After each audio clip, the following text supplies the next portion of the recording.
Alright, well, apparently this is my timer is... Oh, it's not broken, it's just my computer is, like, being really laggy for some reason.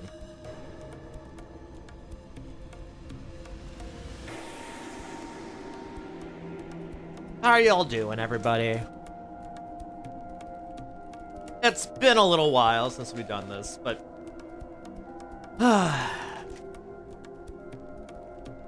I imagine now we've had just enough time to process what the heck just happened last time.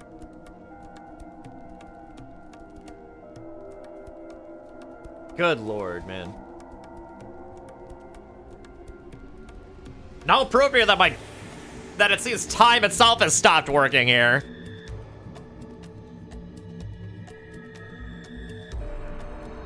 So let me tell you, man.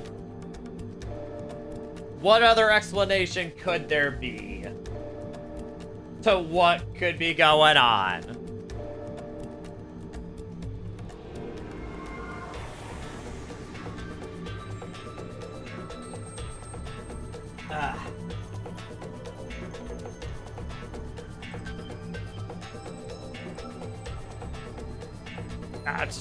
I don't know, man. I don't know, man.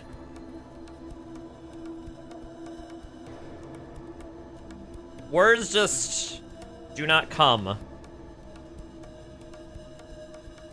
Because how could you,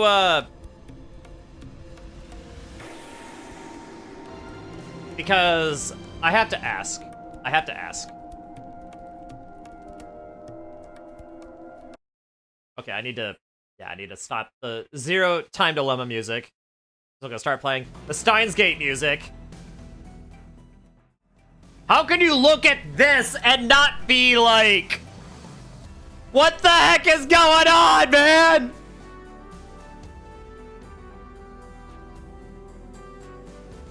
Like, what is wrong with this picture?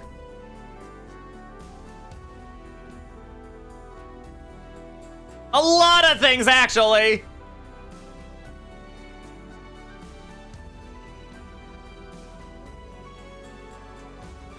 Chief among them being, why the heck is there like a... Is that like a pot in the background? This is the development room, that's the kitchen. I'm kidding, of course. Alright, but yeah, so... See, I guess I don't really need to explain it considering, well, the screen is showing you all that you need to see. This is all that you need to see to actually know what's happening. But I'm gonna spell it out anyway. Reading Steiner happened when we answered Amadeus.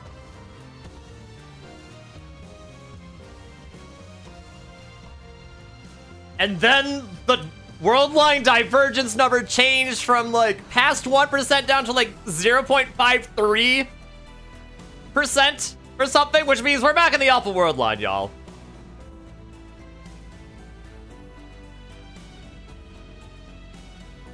All of Steins Gate 1 has just been undone, it seems.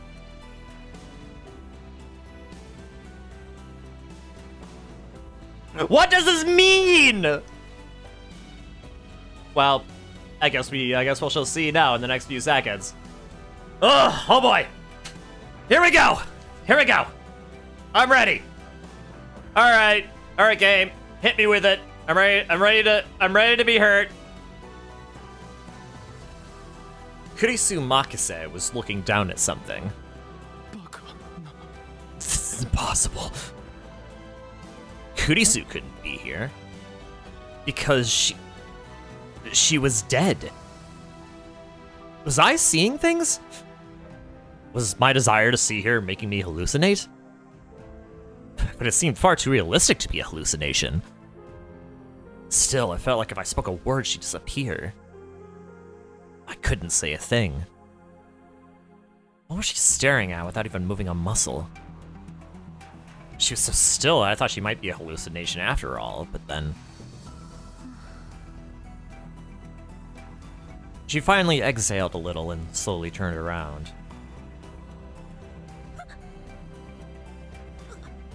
Okabe! My throat was dry and I couldn't speak. If you were standing there, you should have said something! You scared me!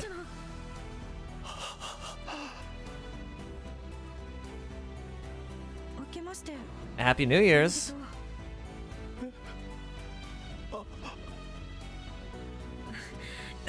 Anyway, it's not often I see you come by anymore. Okabe? Kurisu. It's really you, isn't it? What the heck kind of way to start off the new year is that? Are you okay? Did you eat something bad? Even her slightly peeved expression. Kurisu. What? And the gentle flash he sometimes saw in her eyes. And this. What's wrong? Are you really okay?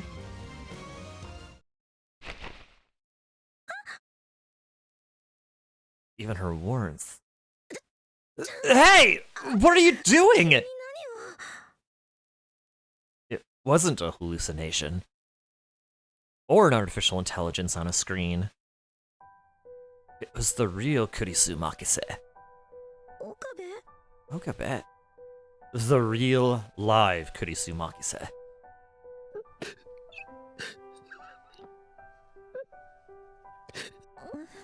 Okabe, please. Let me go. I'm sorry. Let me stay like this just a little bit longer. You crying? I realized for the first time that my cheeks were wet.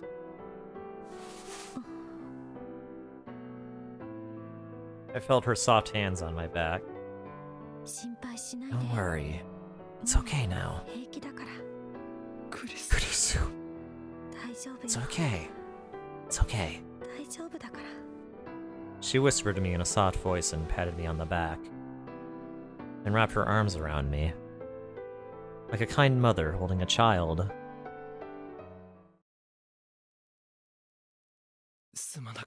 I'm sorry. I finally calmed myself down. She was still there. She still existed. Now that I calmed down, I realized what that meant. No, don't worry about it. That happens to me too sometimes. That? You were thinking about Mayuri, weren't you? That's right. Kurisu was here. Which meant this was the Alpha world line. The world without Mayuri. The world where Mayuri died. Some small part of me would wish that this was the world beyond Steins Gate. That it was a new future which someone else had opened for me. But of course, that was too good to be true. There was no way for me to know what had happened. But I must have made my choice. To give up on Mayuri. There's the future where she was gone. Confronted once more with the reality of Mayuri's death, my heart felt like it was about to burst. Mayuri. How had she died? Hi, Orville. What'd you for me? I don't hate them! Boo! You stink! No, you stink! You stink! You stink so much that I can smell it all the way in the beta world line! Anyway, how are you doing? How are you doing, Orville? How was your Sunday?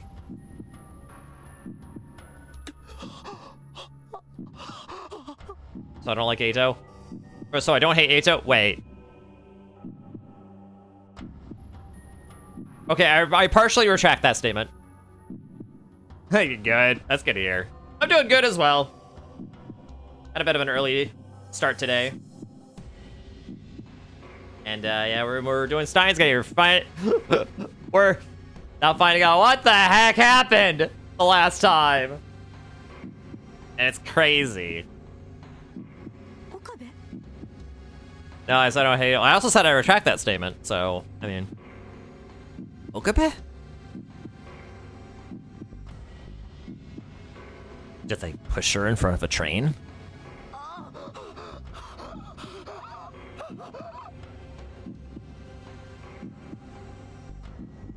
Did they shoot her?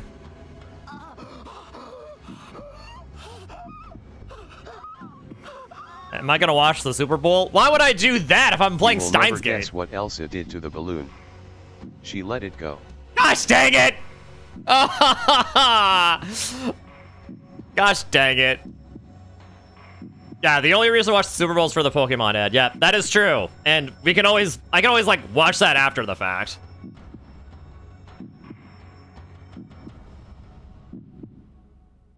Like the ads will still be there. Whether we like them or not. After the event ends. But, yeah, why else would I do that if I played Steins Gate? Also, hi, Pika, nice to see you drop in! I mean, I know you're playing Splatoon, so it's a little bit hard for you to, like, you know, just weigh in and say some stuff while you're doing that. But how are you doing, Pika? Let me give you a shout out to, like, break off the absolute panic attack that Rintarou is having right now. I know you've been here the whole time!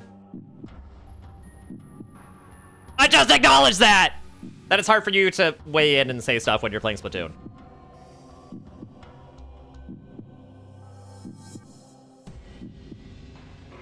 But it's still nice to see you nonetheless. And thank you for giving me the opportunity to show you to break up this absolute panic attack that Ito was having, because he's definitely not in good straits right now. And considering that this is the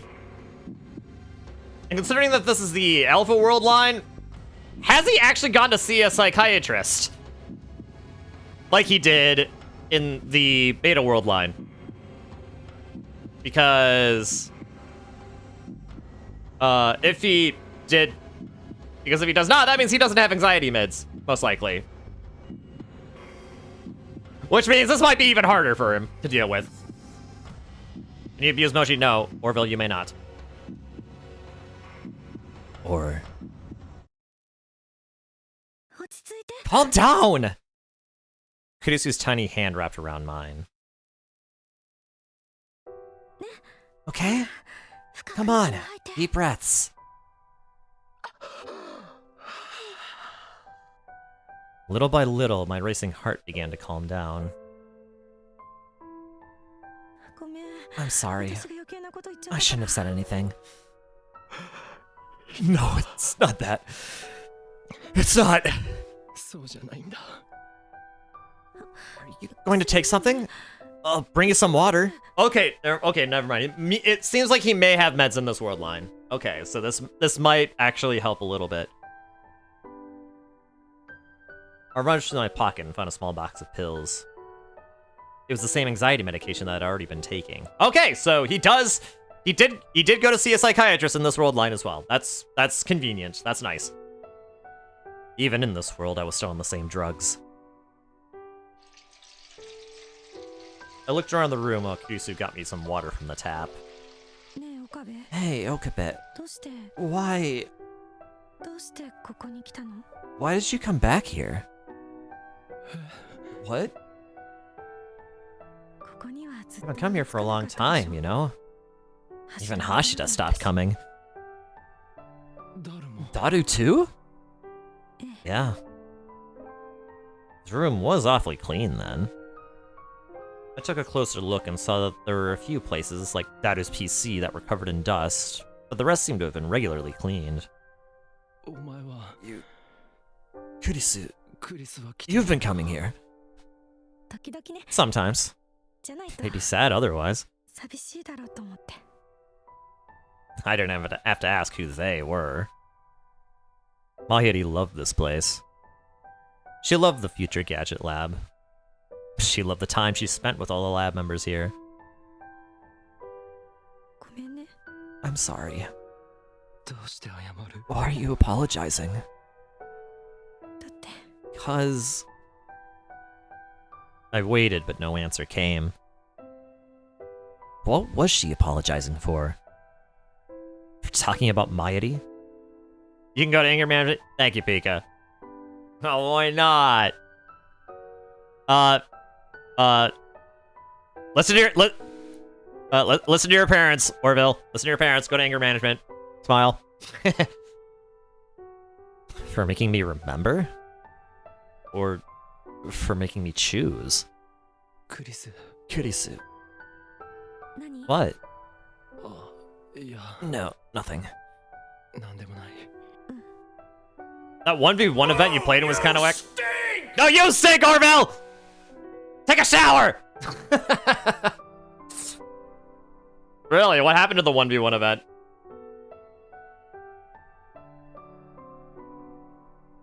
Was the connection bad, or was there just... Or was there seeding thing? I mean, I presume it was seeded. Maybe randomly. I don't know. How whack are we talking here? But Mochi 6-7. Ah!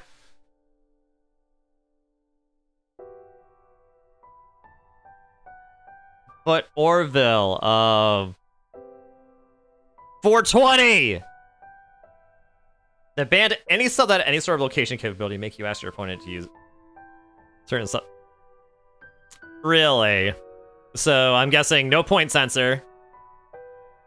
No ink mine, no marker.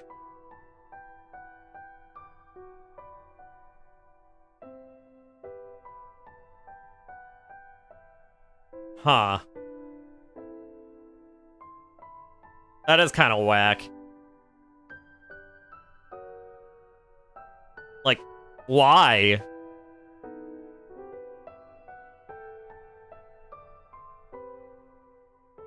Do they want to encourage people to just hide? I don't know. That's kind of strange. I'm sure they had a reason for it, but you're saying that you stole my joke. How many times I gotta teach you this lesson, old man? Oh yeah, no auto, no torp. Yeah, okay, neither of those either. That makes sense. Did I give a reason why? Or is that just like, I don't know, maybe it was just a particular stipulation that they wanted to make for this particular event. Orville, also Orville, have you considered that maybe you stole my joke and you're just projecting? Heh. You can't prove that I did actually steal anything. Heh. If I'd said something, she'd answer me right away. I could reach out and touch her. That alone brought me to the verge of tears. If I just stayed here, like this...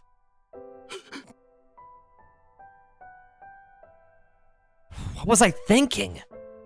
I'd given up on everything and left her to die.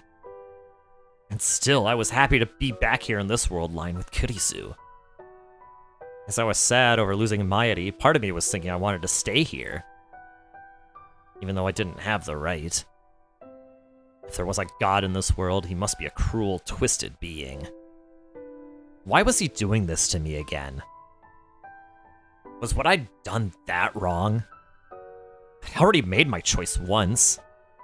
There's no way to save the world. There's no way to save Kurisu. But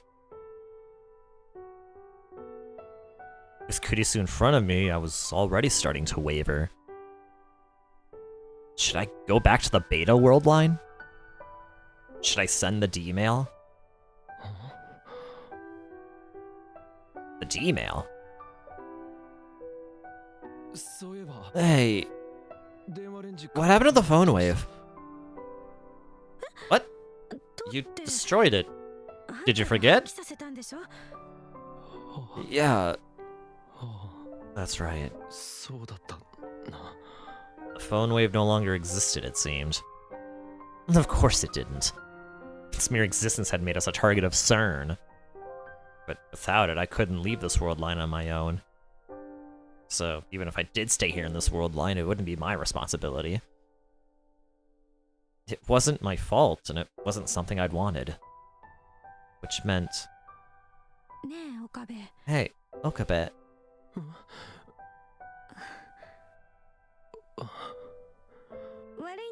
Sorry. Could you go get me something to drink? Something to drink? I'm thirsty, you know. Something warm, if you could.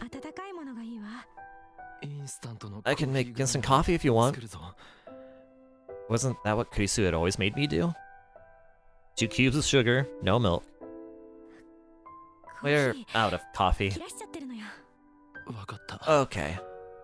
Yeah, I should go. I want to get outside and think things through. Something sweet, with milk and sugar. I thought you didn't put milk in your coffee. On cold days, I always want something sweet and creamy. Roger. I stood up and headed for the door, but turned around halfway. What? No. It felt like if I took my eyes off her, she'd disappear, but that was far too embarrassing to say. Okabe. Hang in there. I'm not a kid. I can run a simple errand. Yeah, you're right. Bye.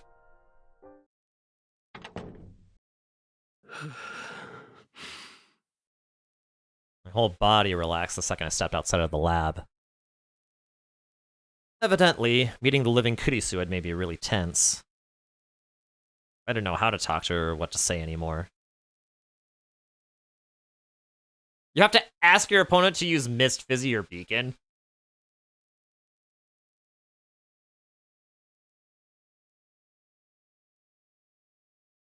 Okay, okay, what? So what? Okay, did they give a reason for this? This is that's weird. I don't know if I've ever heard an event where they restricted that, unless it was like just some sort of gimmick or something to keep things interesting. Was this like for the entire event?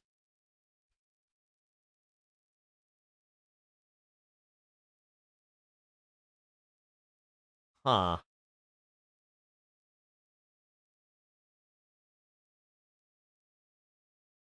Wow, that's weird. Hating Ato is legal on Mercury, Venus, Earth, Mars, Jupiter, Saturn, Uranus, and Neptune. But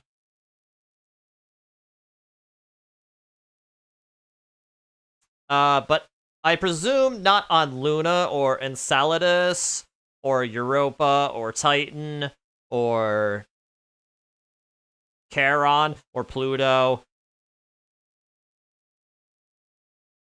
Maybe, or really anything outside the Oort cloud. Runs around chat mooing. Hi, Onyx, how are you doing? Speaking of mooing, I do have beef jerky. They're also legal on there too. Prove it. Can you cite legislation saying such? I dare you. I dare you. Cite your sources. Do your homework.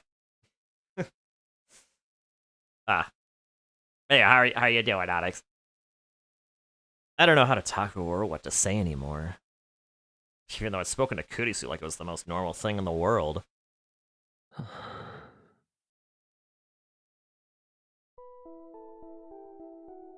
Still couldn't believe it, though. Was this really the Alpha World Line? No, if Kurisu was here, it had to be. But then why?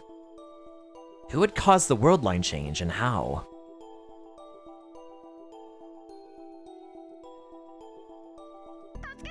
Save me, Hokabe! Hi, Mochi. I'm a woman. Hi, a woman. I'm dad. The proof is that you said so.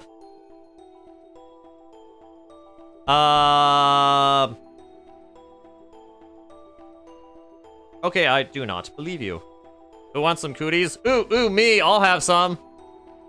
Wait, that sounds wrong. Don't take that out of context, please. Don't take that out of context, please. That call from Kurisu. Was that what triggered it somehow? Orville, shot it! No, I had to stop thinking about it. If someone else had caused it somehow, I shouldn't get involved anymore. I didn't want to. I didn't want to overthrow the structure of the world anymore. I just wanted to live in peace. In a universe with no world lines or tractor fields.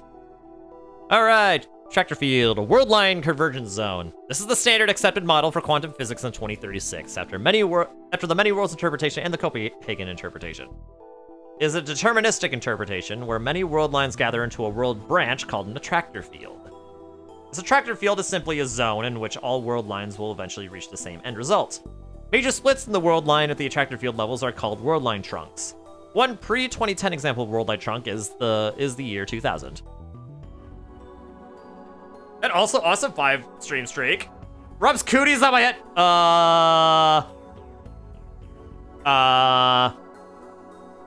Well, okay, I guess, I guess, all right, well, I guess I asked and I shall receive. I guess I don't know what else I expected from that.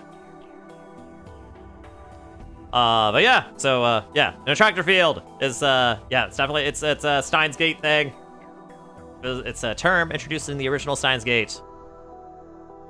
Basically, it's what causes world line basically, it's, you know, part of the whole world line convergence thing that makes it so that Mighty would always die in the Alpha world line. Sexual harassment.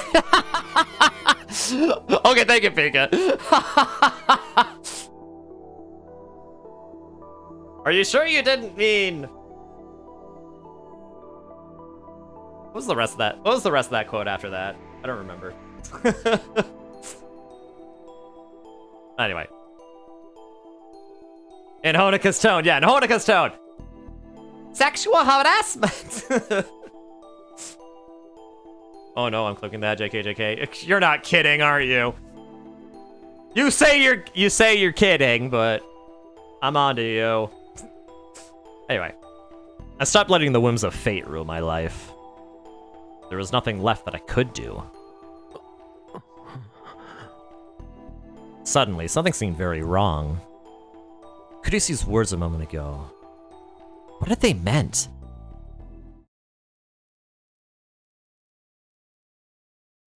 Okabe. Hang in there.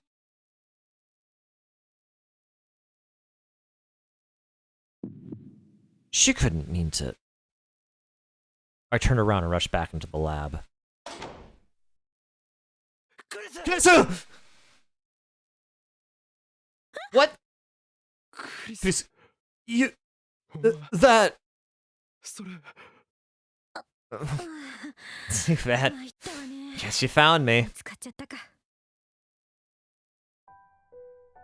She was just where I'd seen her the first time, standing and looking toward the back of the development room.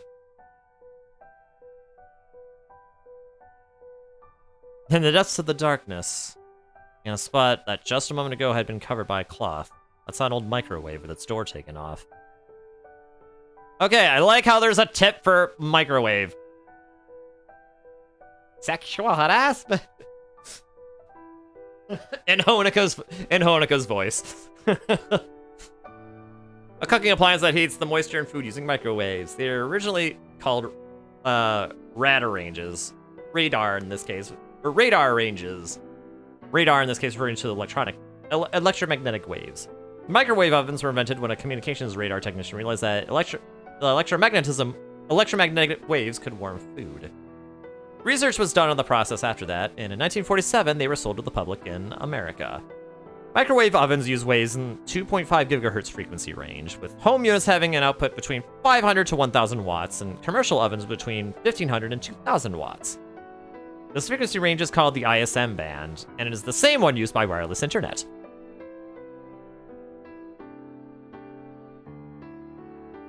Oh, why is that the orbital pick? Oh my god!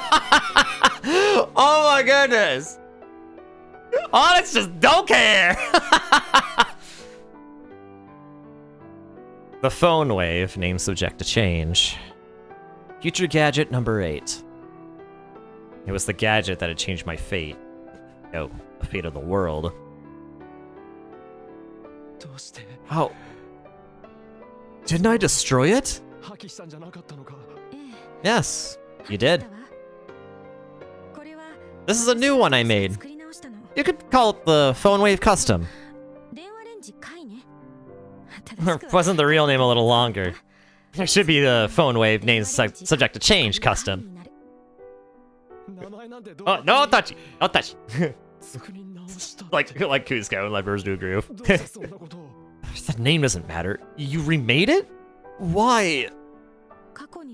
Send a message to the past. I'm going to send a message and change the world line. No. Maybe it would be better to say fix rather than change. I actually finished this over a month ago. And since then, I've just been standing here, wondering whether or not I should send the message. I certainly didn't expect you to come see me, though. What are you... Tell me, Okabe. You just came from another world line, didn't you?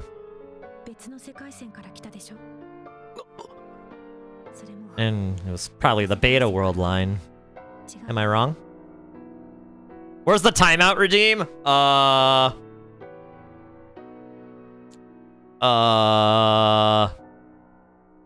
It's in the microwave oven. It's still cooking. You could tell. He'd never do something like that otherwise. Something like what?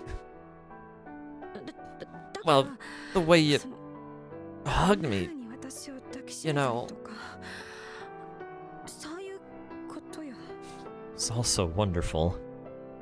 The way her cheeks reddened in embarrassment as she looked away. The way she pursed her lips. The way she fiddled with the ends of her hair. Everything was just so wonderful. I realized it again. I was in love with her. And what's more, someone else caused the world line change. You didn't do it voluntarily. Am I right? So, you know everything then. Why don't you guess what? What? They're trying to touch me and need consequences! You're right. Still in the oven, though. I'm afraid. I'm afraid! Still in the oven!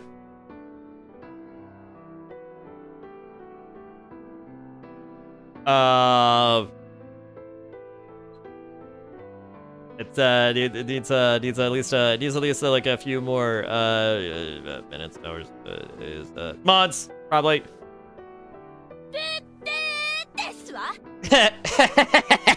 Thank you, Vega. Hi. Hi, Orville.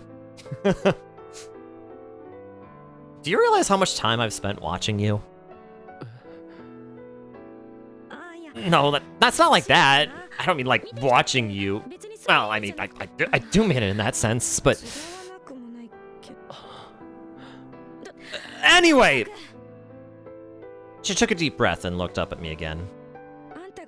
If you came from the Beta world line, then you chose that world once before. Didn't you? She was so far beyond what I could hope to be. In those brief moments, she discovered all that. She was right about everything. But even so, I couldn't let her know. Admitting that would mean admitting that I'd left her to die. There's no way I could do that. I'm sorry. In the end, that was all I said. But that was an admission all the same. Instead of looking sad, she... Don't apologize, dummy. It was your choice, right? So have confidence in it. She tried to cheer me up. That's right. Kurisu was right. I was the one who chose the beta world line. But... And you know, I don't think you were wrong. You just got here, so you wouldn't know, but for the last several months, you've done nothing but blame yourself. Not that you'd ever let me see it. It was the same. It was the same as what I'd gone through. It was the same as the beta world line. There's nothing I could do. Your pain was because of me. Suffered so much to let me live. But that ends today. It has to. Because if it doesn't, the guild is going to keep eating away at you. And in the end, it'll crush you. It's the same. What do you mean? In the end, no matter which choice I make, I regret it. Not being able to save you, not being able to save Mayuri. It doesn't matter whether I'm in the Alpha world line or the Beta world line. So maybe I should just stay here. You gotta hold yourself, Rintarou Okabe! Kurisu. Snap out of it! This isn't like you! The Hyoin Kyoma I love is always more confident. Hyoin Kyoma, huh? That was a name I hadn't heard in a long time. You made the right choice. You chose to save Mayuri, and you weren't wrong. But I let you... Listen, what you're seeing right now is... It's a dream. That's all. A dream? That's right. You had a dream where you met me. That's all. Well, doesn't that make you feel a little better? Kurisu sighed a little and laughed. I've learned so much about how the brain works, but still don't understand the mechanisms by which we dream. The brain organizes and processes memories during sleep. One theory says that dreams are a result of that process. In other words, this is a dream world being experienced by you and the Beta world line. So you can get your head together, you know? And if it's a dream, you have to wake up someday. Am I wrong? But this isn't a dream! You're right! I reached out and touched her cheek. You're right here, aren't you? Touch sensations are just another of the brain's functions.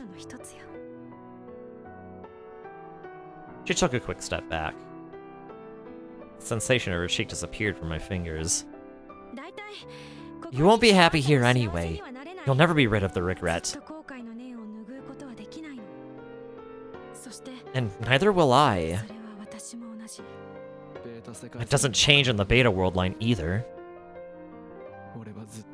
You cannot have red hair, be associated with semi-purplish almond-shaped eyes and wink like that. That is illegal!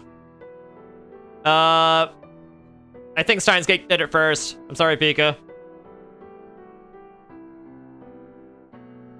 Didn't Steins come out like 1998? Or not 1998, 2008?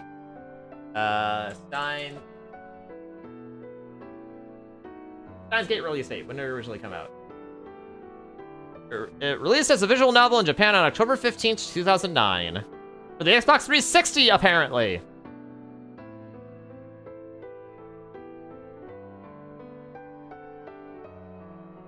The anime adaptation aired from April 6, 2011 to September 13th, 2011, and it was later localized for English audiences on PC in 2014. Dang. Okay, so technically a little bit later than I originally thought. Because I thought it was like 2008, but no, actually 2009, apparently. So it predates Love Live by 1 year! Anyway, I've done nothing but regret that I couldn't save you. But Mayuri is happy at least, isn't she? Mayuri is... She doesn't know anything. Because that's what I wanted. I wanted her to know nothing and be happy. For now, that wish was still coming true, but... You want Mayuri to be happy. So do I. I'm the same way. Which means that you made the right choice after all. Which didn't I know? Didn't I know? Yeah, what?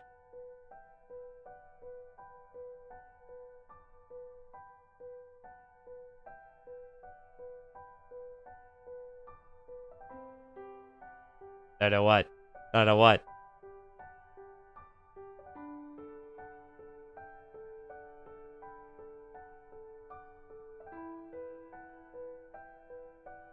Yeah, you piqued my interest. You piqued my interest. The world started in July 2010 when Muse and Love Live were first revealed to the world.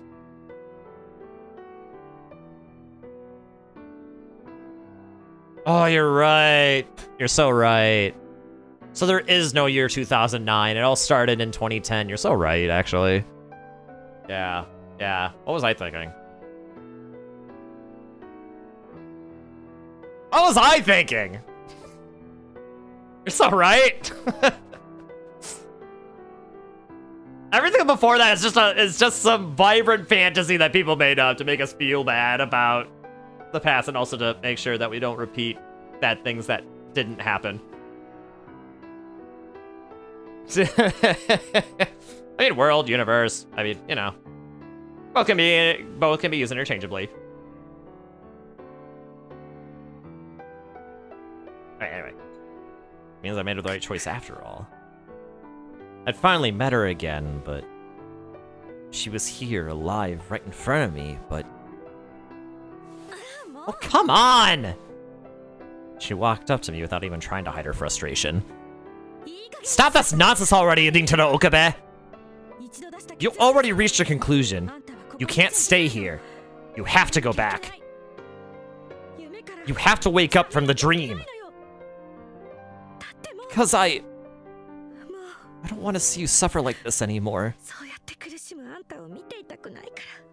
Kurisu. Come on, this is a waste of my time. I'm doing it. She turned away from me. I could feel the strength of her will. Her resolve. I remembered what I'd seen just after I'd come to this world line. Kurisu had been just standing there in front of the phone wave. Thinking back, she probably already made her decision.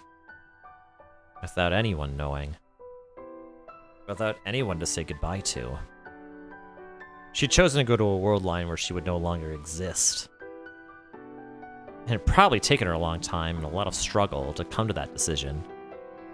She probably asked herself 1,000 times if it was really the right answer. If this was what she'd chosen after all that, I didn't have the right to stop her. It would be wrong. Hey, Okabe. Before you wake up, promise me something. What? When you get to the beta world line, forget about me. That was just the opposite of what she'd said that day. That day, The day when I chosen the beta world line, she'd said to me, "Don't forget me." But now she was asking for the opposite. Forget you? You know I can't do that. She was always like that. She always cared more about others than herself. She always sacrificed herself. She was asking me this for my sake only. She didn't want to be forgotten. She hated being forgotten more than anyone else could. Remember what I said? This is a dream. Once you wake from a dream, you forget what happened, right? She was stubborn and bullheaded. I would never be able to forget her. Instructions unclear, spiraling into self-destructive tendencies. Yep, you're so right. Instructions unclear, you give me two pieces of conflict. You give me two conflicting commands. But I still remember the nightmares I had when I was a little kid. Who are you calling a nightmare? It was all I could do to keep from breaking down. But that was probably the same for her. Anyway, forget about me. Forget about what happened today and everything that came before. I mean, Kurisu, personally, I think Nintendo is just saying that a world without you is a nightmare. And he's not even wrong. He said it himself that no matter what world line he's in, he regrets his decision. It's really only by finding Steins Gate that I imagine he is able to, like, live some semblance of a normal, happy life. So, I mean, yeah, so I'd say that very much is what he's calling a nightmare. Not you, just the lack of you. Which is very, very, that's really romantic and sad at the same time. It's like, oh my god, man. Okay. All right. I want you to put yourself together. That's what I want. She turned around and stuck out her pinky finger. She forced it around mine. It's a pinky promise. Lie and I'll stab an electrode into your hippocampus. Got it? Doesn't rhyme at all. Shut up. Her hand moved away from mine. Her gaze looked away from me. It's almost time to say goodbye. She was sending a message to the past. I knew it was the right thing to do. I knew this was what she wanted. But still. Kurisu, okay.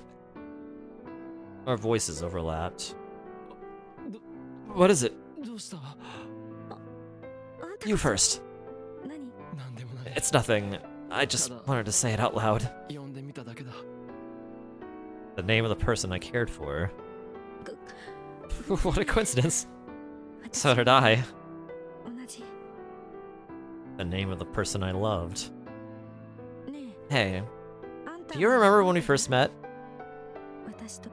Of course I do. You made a hell of a first impression. So did you. Really. Never thought things would end up like this. I never thought that encounter would lead to meeting someone so important to me. Not that I'd say it now. That's right. I couldn't say it, but just so you know, you're only allowed to remember our meeting right now. Even for a little. Once the world line goes back, you have to forget. Even just for a second. I know. Just for an instant. So you're gonna forget me just like that? If it would last just a little longer. This was your idea. Her voice. It's true, but it still pisses me off to hear you just say it like it was nothing. The way she moved. First you want me to forget, then you want me to not forget. Which is it? Her smile. It's a joke. Just kidding. It's... Oh, you know what that means? It's joke! It's joke! Thank you, Mari. I love you, Mari! Oh. It's a joke? Yeah. Just a joke. Just a little longer, so that I could remember it all. But I was out of time. Okabe. Bye. Those words were the sign that the magic was over. Yeah.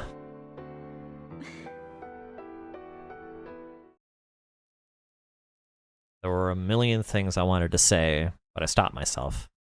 Kurisu smiled, satisfied, and turned back toward the phone wave. She probably already had the message ready. The phone wave started to boom and crackle like thunder. There was a long, long countdown. The whole time, Kurisu faced away from me. And I just watched. The noise got louder. The countdown continued. And then, it was time. Okabe. It's time to wake up. Kurisu turned around with a big smile on her face. Her voice was cut off by the roar. 0.57. 1.053. Okay, we are back to the beta world line. No, we're back to the beta world line. And then I woke up from my short dream.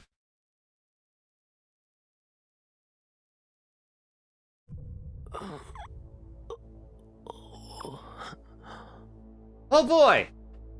Now, okay. I'm gonna take this opportunity to get a drink. I'm actually really quite thirsty. So yeah, I'll be back. Give me a bit, I'll be back.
All right, I've returned. I've returned. And now, we are ready.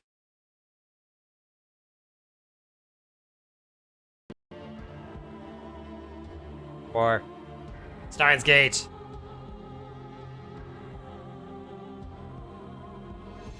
Color gradually returned to my blacked out vision. The lab started to come back into focus. I could tell immediately that the world line had changed. I could still see Kurisu when I closed my eyes. But she wasn't in the development room anymore. It was like the whole thing had been a daydream. I felt like I'd been caught in the boundary between dreaming and wakefulness. I was back. Back to a world without Kurisu. This wasn't the Alpha world line. There was no point in even bothering to check. A moment ago, only Kurisu and I had been in this room. And now everyone was here. Okarin, what's wrong? Are you sick? No, I'm fine. Mayuri. Want some medicine? I'm fine. No need to worry. Lukako. And... Really? You shouldn't push yourself. Kagari Shina. If Mayuri and Kagari were here, that meant I was back to the Beta world line. I'm just a little hungry. I haven't eaten anything all day. Come on, Okarin. You need to eat or you won't get big like Uncle Daru. I'd rather skip a meal than end like him. Huh? Okay, Maishi will make something then. You will, Mommy? Can you? Aw, Kagari, not you too. Yuki's been teaching me things lately. Okay then, I'll help too. Wait. Sorry, should I not help? No, that's not it. That's not it at all. I looked around at everyone and then back at Kagari. Miss Shina. Oh, Karin. I said you could just call me Kagari. Something was different. Okay, Kagari. Can I ask what you were calling Mayuri? Okay, are we in a world line that's even slightly different than the Beta world line that we were in before we shifted back to the Alpha world line? If that makes sense. Kind of think of it, Kagari does seem a little bit more open now, right?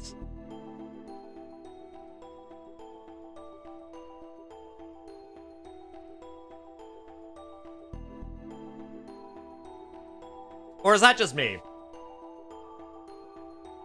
I mean, maybe Rintarou notices too, but I don't know. Huh? I called her mommy. Why? Why? She's my mommy. Right, mommy? It's kind of embarrassing to hear that. I felt vaguely dizzy watching Mayuri fidget in embarrassment. The two of you know that you're mother and daughter in the future? Huh? You're the one who told me about her. I did? That's right. You said it would be better to know the truth, right? Yep. Did I really tell them? Did I tell them something so important? Does Lukako also? I'm sorry. I didn't mean to listen in, but I heard it anyway. Lukako lowered his head in apology. Oh, but don't worry. I haven't told anyone. And being able to share in everyone's secrets kind of made me happy. I would have been happier if you told me directly, but even Lukako knew about Mayuri and Kagari. Which meant that, of course. Still, I was really surprised. I thought the time machine was only fiction. I had no idea you could make it real.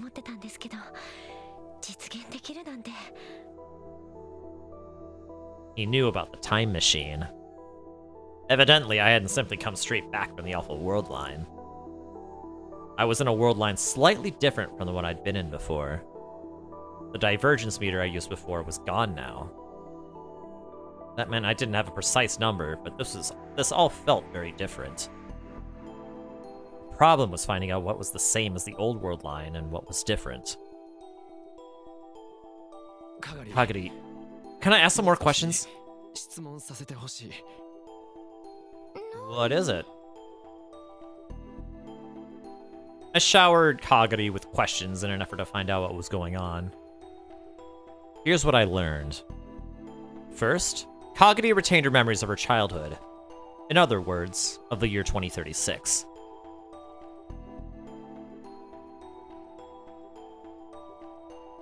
Okay. So she's more open because she is more open. She no longer has amnesia, it seems. Wait, that's a problem! Because if she was been brainwashed before, that means she can still hear the voice of God, quote unquote, right? She knew Mayuri, Daru, Suzuha, and also Ferris and Lukuko. But as for what the world of 2036 was like, and how she'd become Mayuri's daughter, she hadn't told them the details about that. Fortunately, they hadn't seemed interested in knowing about their futures. Everyone always thinks that they'd want to know what their future holds. But when the chance finally comes, fear outweighs your curiosity. The future wasn't always a happy thing. Knowing the future might destroy your dreams. It might be a death sentence like it was for me. Some people would lose all sense of meaning in their lives if they knew there was inevitably going to be a war in which 5 billion people died. Then it was definitely you're staying at Luko's that brought you here, right?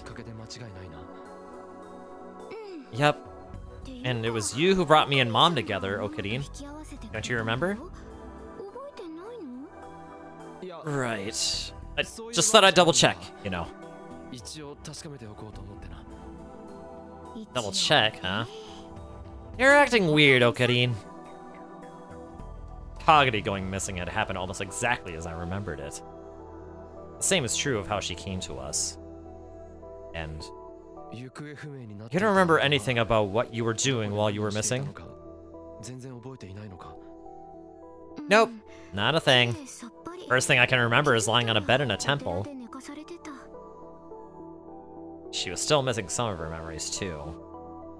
In other words, in this world line, the only memories she had of were her childhood and of the last few weeks since she'd woken up in the Chiba Mountains.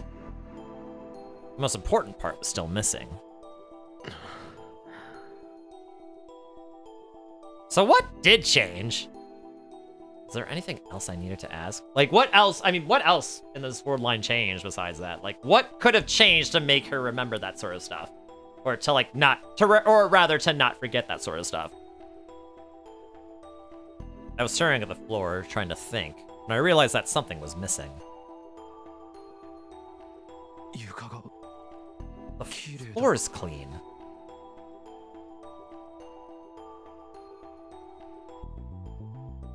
The floor is clean. What happened before with the floor? Oh yeah, didn't, like, Yuki drop a glass and have it shatter? Oh, I cleaned it before you came. No, that's not it. Wasn't there a little hole in the floor? Oh, that's right, a gunshot. Okay, yeah. There was a warning shot fired from one of the goons from before.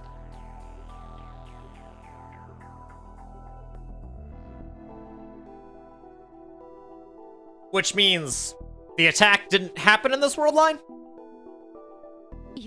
A hole in the floor? The lab had been attacked just last night.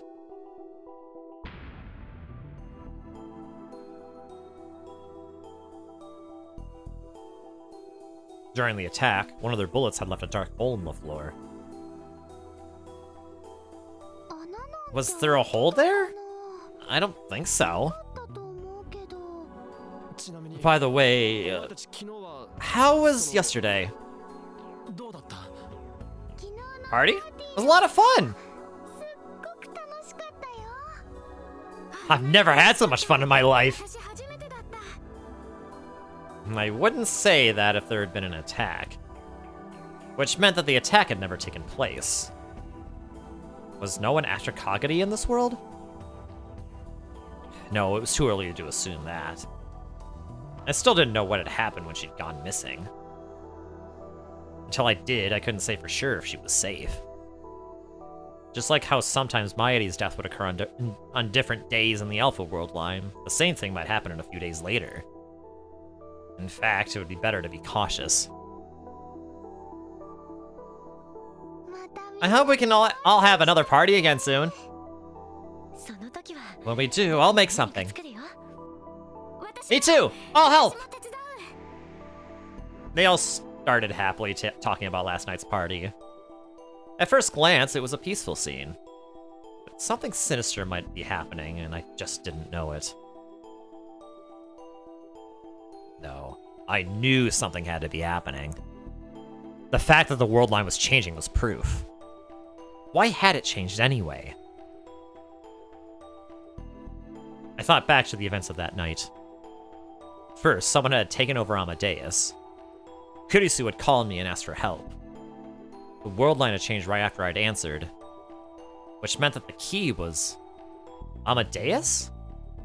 Did Amadeus have something to do with the world line change? And what about the group who attacked Kagadi? Was it all connected? Maybe I needed to find out. By the way, Kagadi, are you okay on time? Oh no, break time's over. Oh no, break time's over. You're just gonna get mad at me. Owner, do you have a job? Probably with Tanoji, right? That's right. I'm working at the Brawn Workshop downstairs. Wait, I already told you that. I see. In the old world line, Kagadi had started working for Tanoji after the attack. That was another difference. Jeez, you're so out of it today, Okarin. Get a hold of yourself. Sorry. Kagadi hopped up and skipped out of the room. Her words and mannerisms were much more childish than they'd been in the last world line. Work hard, Kay. Okay, bye. Kagadi, let me ask one more thing before you go. I asked one final question to Kagadi, who was now giving a crisp salute. Yasera! Does the word Amadeus mean anything to you? Amadeus? Kagadi seemed to think for a moment. Nope, nothing. I see.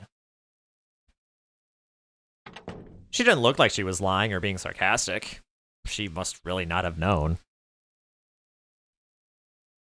I watched her leave the lab and check out my phone. There was another thing I needed to check. What was happening with Amadeus?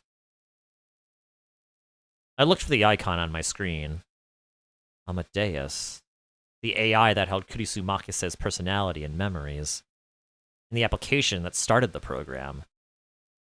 But the program was gone.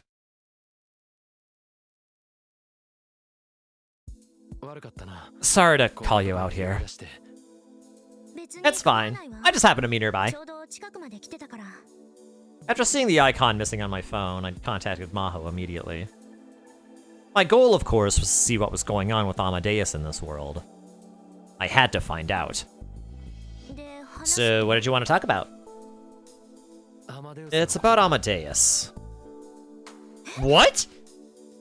Maho's eyes suddenly went wide. Her reaction surprised me as well. I simply said the word Amadeus. How do you know?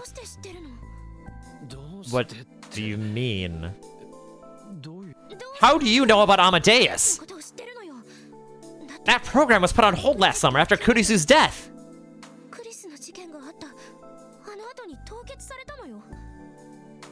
Amadeus was put on hold?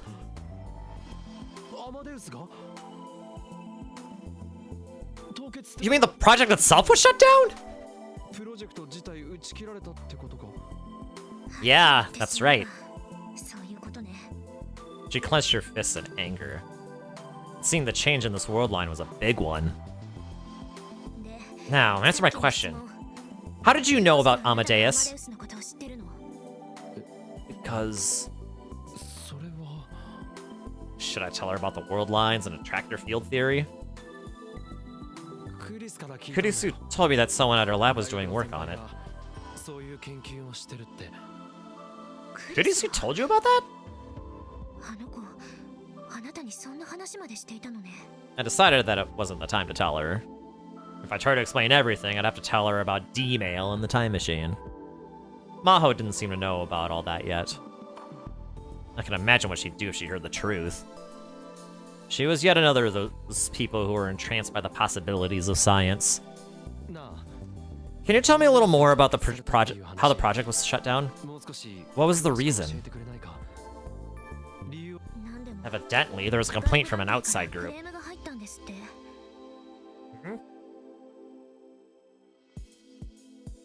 Ethical concerns? Creating artificial intelligence with human memories is no different than making a copy of a human, they say. It's something that only God is allowed to do. Okay, so, ethics. Bordering on religiosity. Or bordering on religious zealotry. A lot of people in Europe and America like to push their own values on others. Especially in delicate matters like these.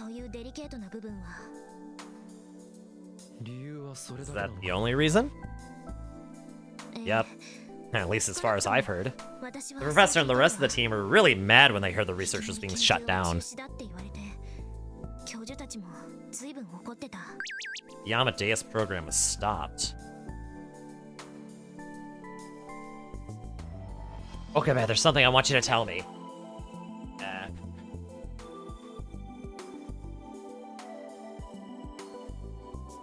You okay with asking me? Yes, I think you can give me good advice. I don't want you expecting too much. What kind of gift do you think a father would enjoy? Your father, huh? I think the darkness within him was very deep. Huh? The darkness? Oh, you know, darkness, black handkerchief? Maybe that would be a good idea. Maybe, yeah. A handkerchief. Great, I'll do that. But why black? I think your dad probably likes black. Thank you, Okabe. Well, boy. Did that have something to do with the world line change too? Wait. So how did I meet Maho? We'd originally met at the Amadeus seminar. If that never happened... What's wrong? Oh, I was just remembering how we met.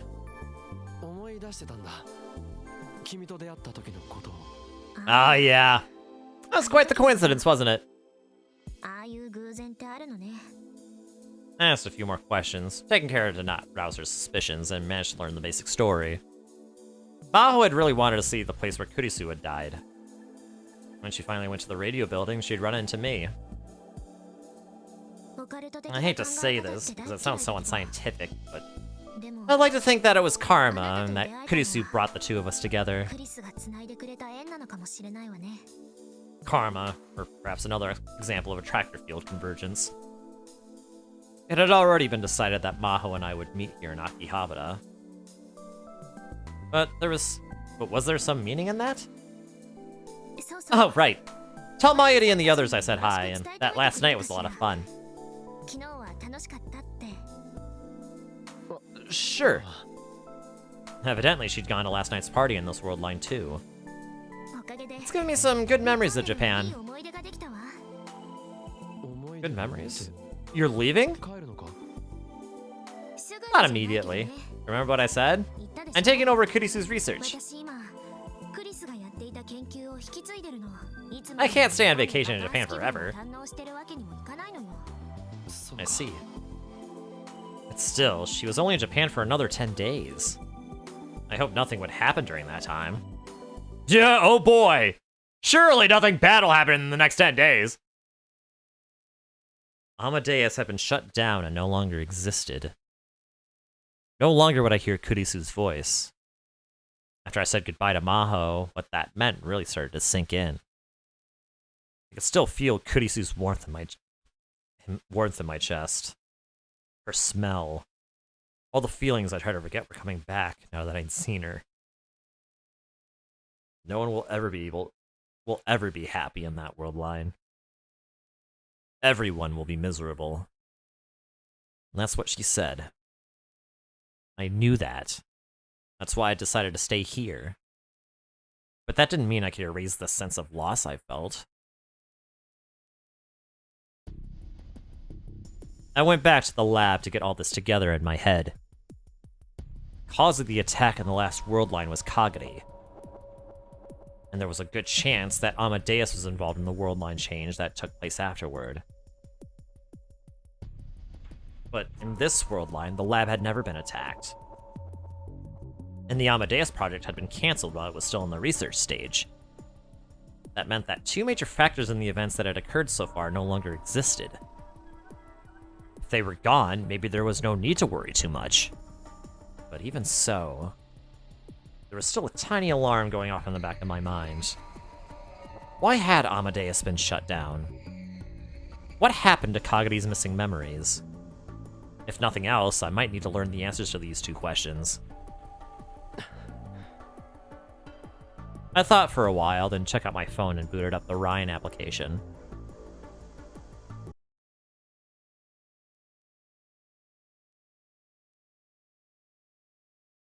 Kagari's perspective. Kagari Sheena felt happier and more fulfilled than the people around her thought she was. Her memories were missing. All she had now were memories of when she was young. She'd gone to the past when she was 10 and then gotten separated from Suzuha. Her memories afterward were a total blank, with the exception of the last few weeks. Her oldest memories, after her childhood, were of the ceiling she saw when she woke up. It was the ceiling of an old temple, with stains here and there that looked like faces. She remembered being a little scared. Shortly after that, she was given to Yanabayashi Shrine. Kagari, would you like some tea? Oh, yeah. Thanks, Luca. Okay, I'll put some on. That was when she'd met Luca Urashibata. At the time, she hadn't realized that she already knew him. Luca Urashibata was a good friend of her adopted mother, Mayuri Sheena. Wait. I'm waiting. Why does this background music sound like Sonic Mega Collection background music? I don't know. I imagine they're different composers.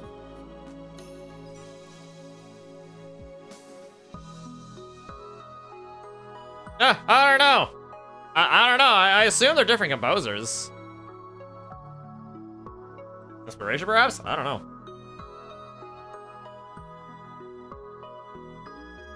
Ah, root beer.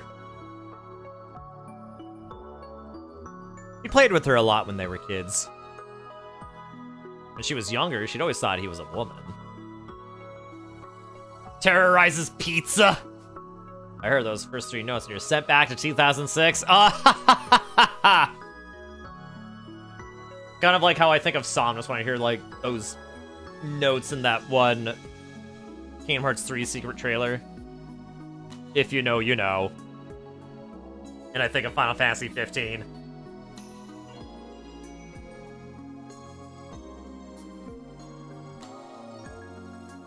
To Kagari's young eyes, she'd been a strong, grown-up woman.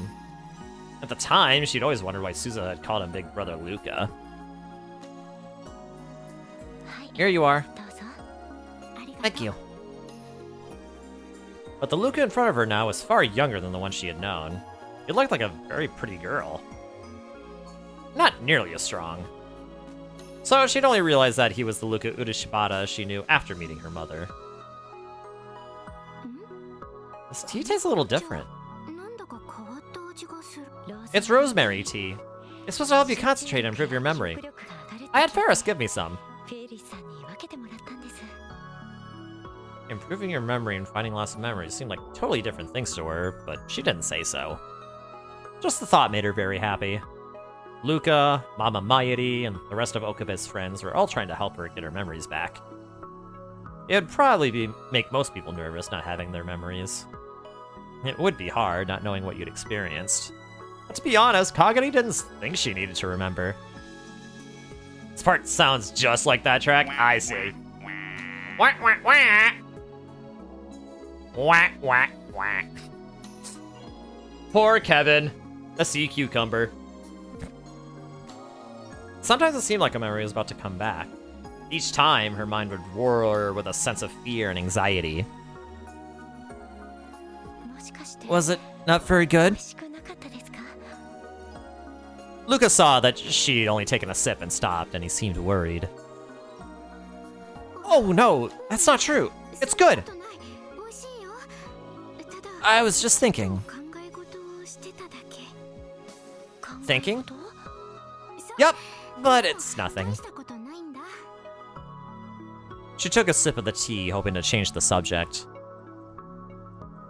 Anyway, Luca, are you really a boy?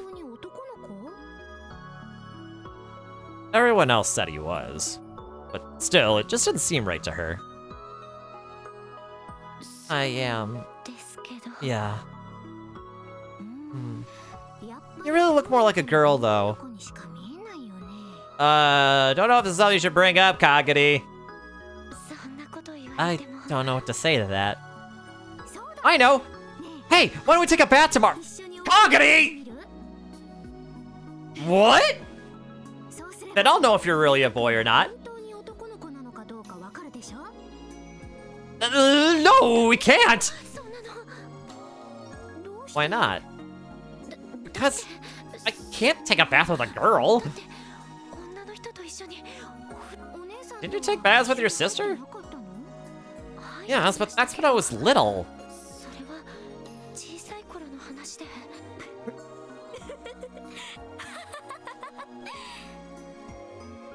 Kagami?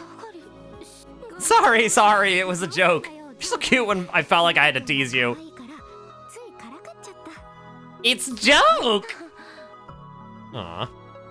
But if you responded that way, it means you really are a boy. That's what I've been saying. Even when he was upset, he still looked like a girl, she thought. As you can see, there are dozens of different dishes available, and they're all you can eat! The TV screen had been showing all kinds of delicious food. Wow.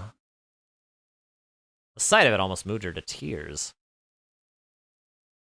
This time is so wonderful. It's so different than the world I know. Is it? What's the future like? I don't think you want to know about this, Luca. It's not sunshine and rainbows.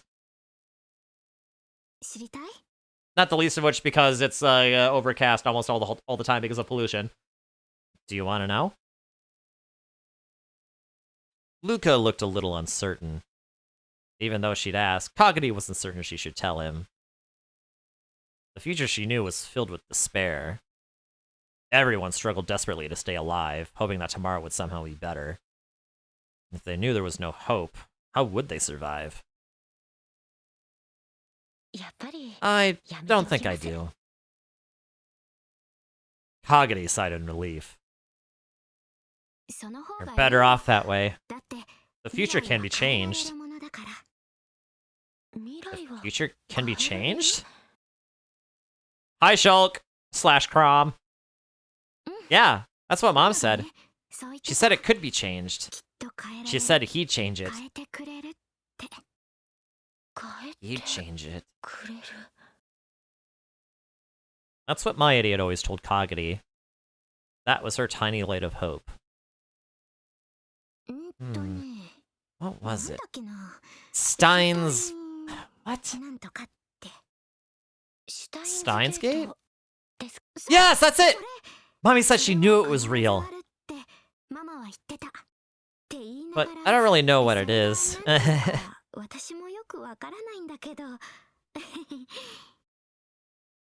Steins Gate. To be honest, Kagami didn't know exactly what that meant. But each time Mayuri said it, Kagari had felt warmth in her heart.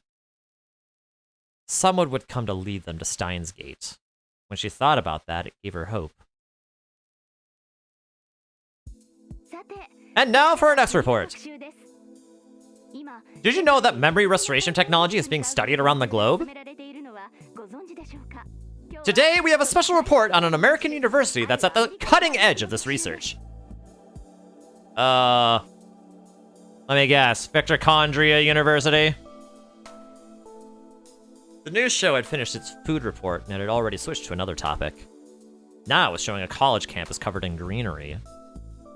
It was a wide open space that clearly wasn't Japanese.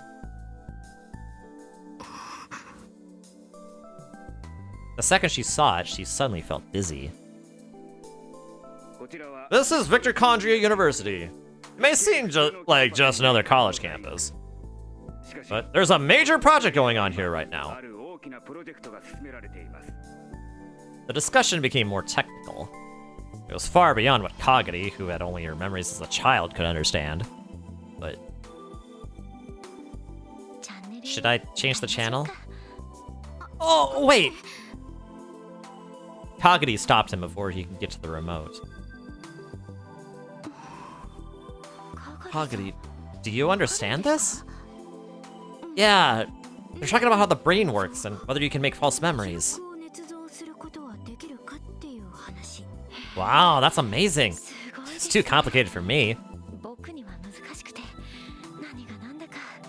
She suddenly found herself easily understanding what was being said. Why? How? How could she understand this? Yeah?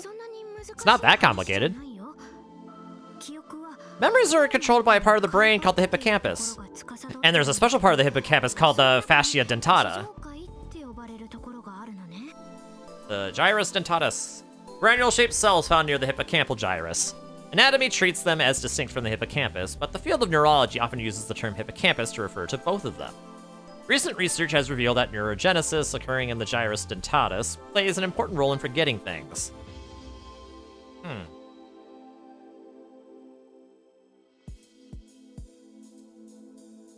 Neurogenesis.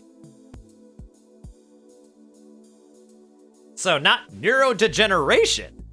That's interesting.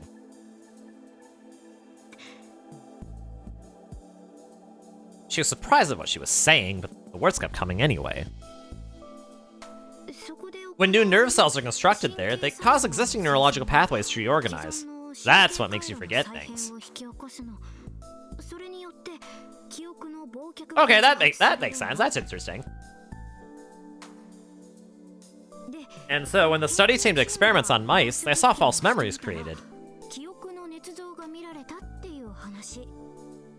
Oh, look! That room in the back. That's where they do the mice experiments and stuff. Kagari, are you familiar with this university?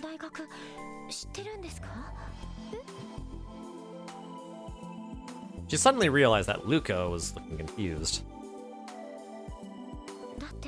I mean, you seem to know a lot about it. The TV was showing something that looked like a lab. But hey, look, it's Maho's workstation, I presume, unless it's...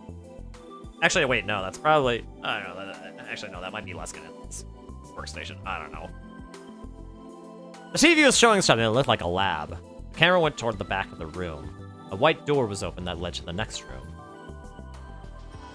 After seeing the results of the experiments on mice performed here, the research team... No, I don't. But just now... That's right. She wasn't familiar with it.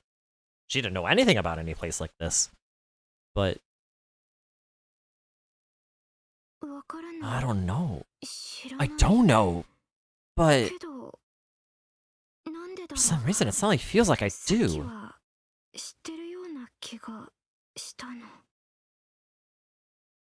There was suddenly a piercing pain in the back of her head. It felt like the beginning of something terrifying. She suddenly felt very nervous.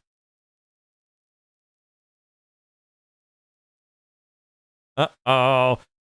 Just hear the voice of God. Also back to Rintarou's perspective. Listen, I'm not doing it because you asked me to. Just don't forget that. Thank you. This morning, I got into Tenoji and asked him to protect Kagari if something happened. That meant I had to talk to him about his roles around her again. And I had to tell him that Kagari was caught up in something big, too. The voice of God? Onaka?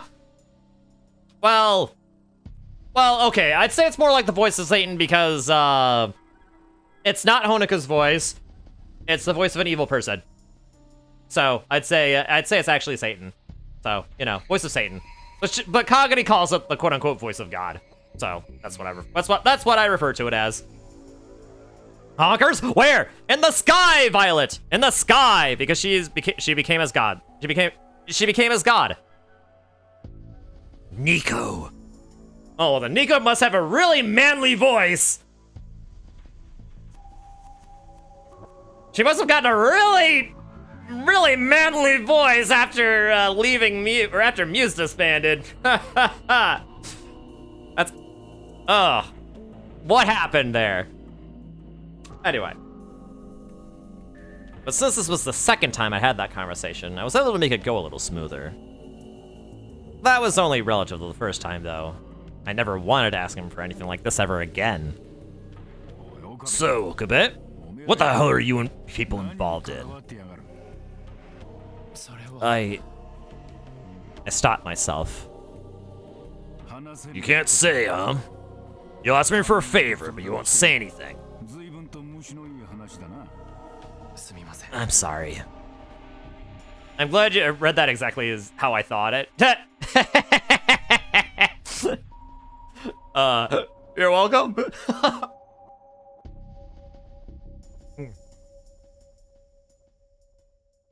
All right. That's good, though.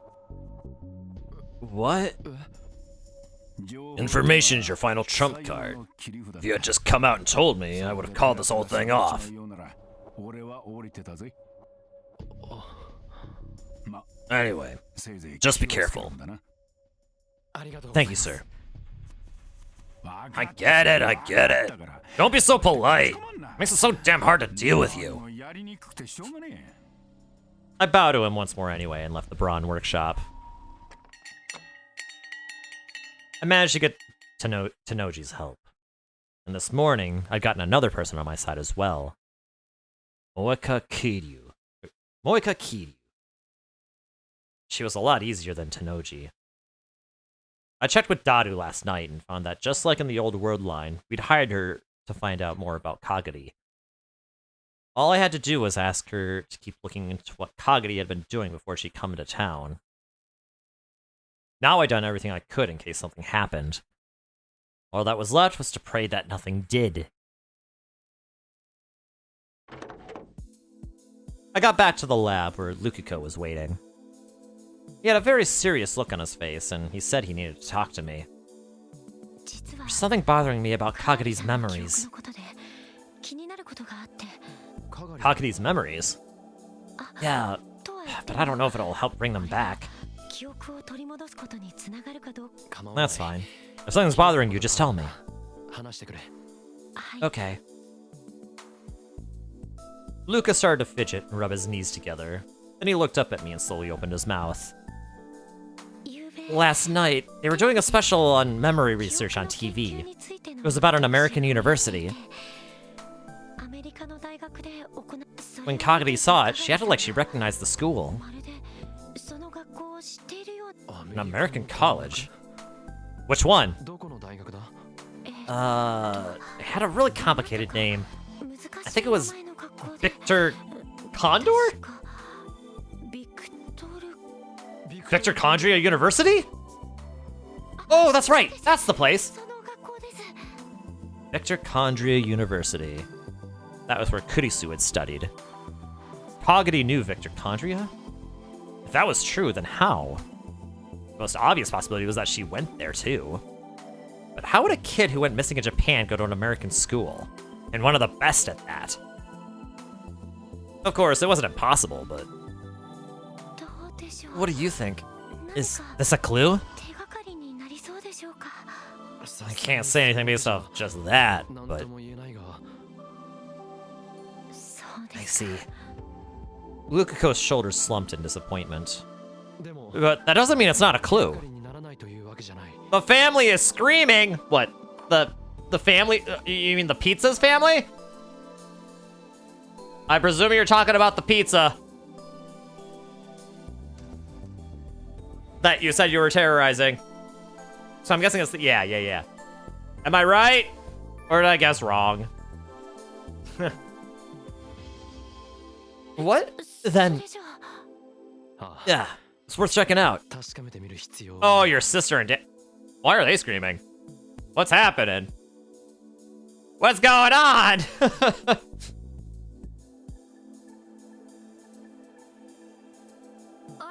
What did you want to talk to me about? The best way to find out was to talk to her directly. Kagadi was just about to start work, and she seemed put off by the fact that I'd suddenly asked to speak to her. Can you wait just a second? I've asked another person to join us. Another person? I don't know a lot about Victor Condria myself. I could ask Kagadi what she knew about the school, but I couldn't tell if her information was accurate or not. Oh, your sister got mad? Ah, what happened? What is she mad about? There's a better person she could ask. Someone who should be here any minute. Excuse me. Best way to find out about the school was to ask someone who actually went there. In fact, Maho was to this day a part of their brain science lab. Oh, Maho! Hello! Hi! How have you been? Maho still didn't know that Kagadi was from the future. I'd have to keep her from finding out. You know, she really does look like Kurisu. Maho stared at Kagadi, then whispered so that only I could hear. It made sense. I got surprised myself. I started by explaining to Maho why I brought her here. So what? You think she might have gone to my school? Wait a second. I don't know anything about this Victor Condra what's-its-place. Victoria Condria University. See, I didn't even remember the name. But yesterday you acted like you recognized it, right, Lukako? Yeah, you said they did mice experiments in the back room. She gets mad. She gets mad people get hit. Dad, wait, so someone got hit?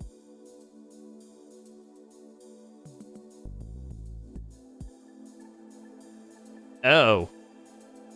I hope this. Oh, I hope that's not as serious as I think it is. I hope I'm just catastrophizing here.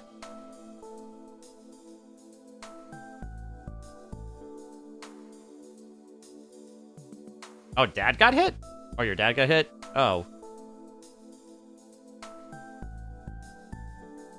What? By what? I'm confused. Anyway. And then after that, they actually show the experiments in that room. Do you remember that, Kagadi? I don't. I couldn't imagine Lukako would lie, or that there would be any point to him doing so. Oh, a water bottle?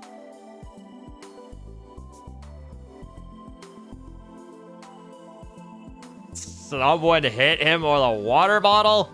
That's a little mean. Or is it just the water bottle that blew itself at him? I mean, that's kind of mean too, but I would expect a water bottle to be sentient.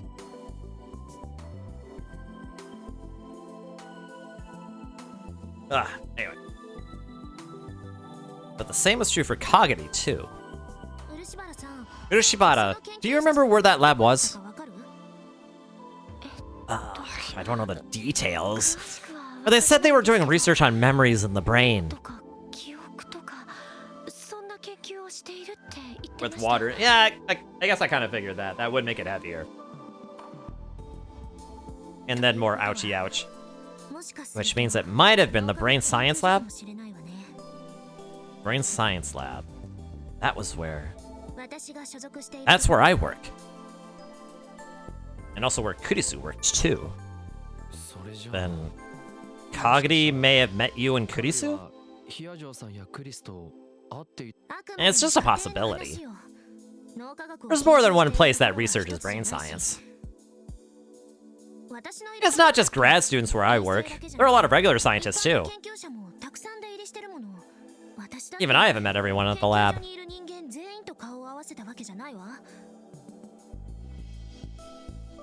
She hits people when she gets mad. Wait, why did she get mad? Yeah, why did she get mad? I guess I misread your message originally that she gets mad when people get hit. Not that she gets mad and then people get hit.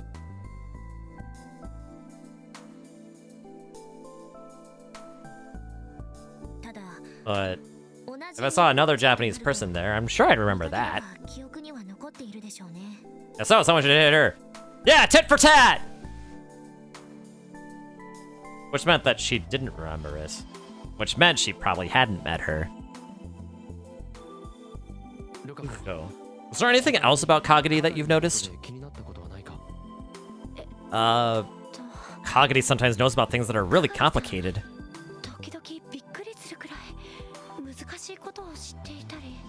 Hey, I know some complicated things.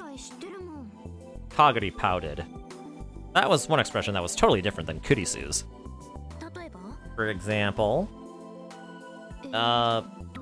roses and depression? Those were just words that were complicated to write in Japanese. You were doing a special on fake memories last night, and you seemed like you knew a lot about it.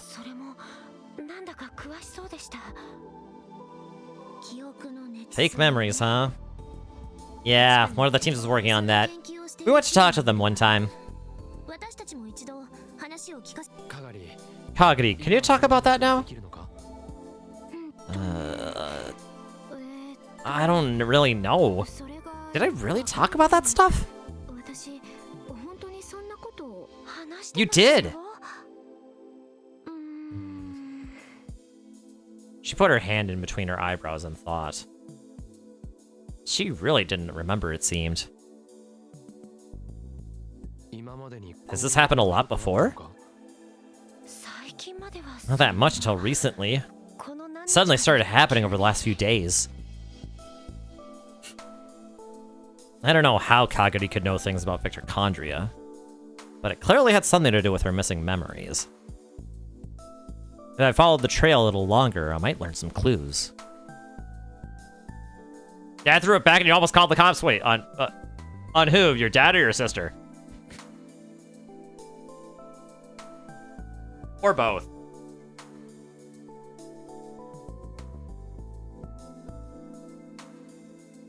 Oh, on your sister? Okay. You know what? Understandable. Understandable. Have a nice day. It's possible I might be able to bring back her memories.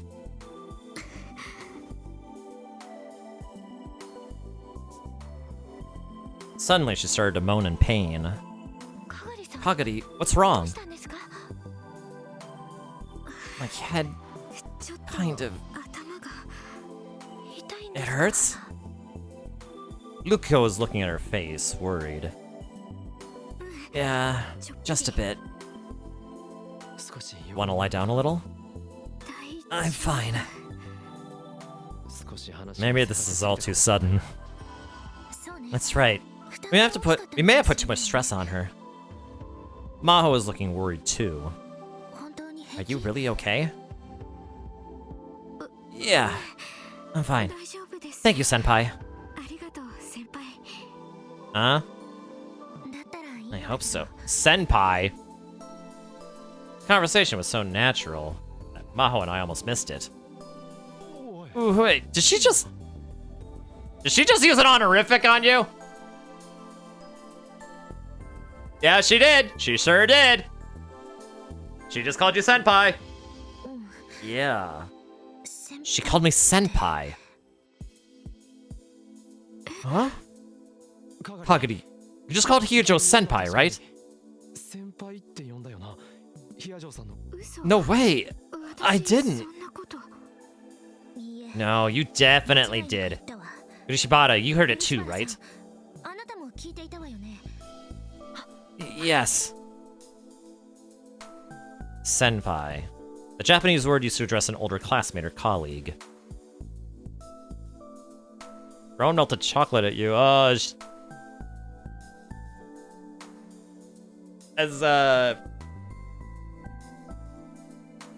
maybe she should, I don't know. He kept away from things that aren't nailed to the floor. Just a thought. I don't know, man. That sounds like a problem.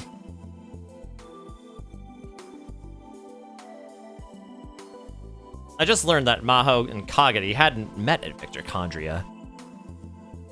Did that mean it was just a mistake? Tell your dad to kick rocks and call the cops.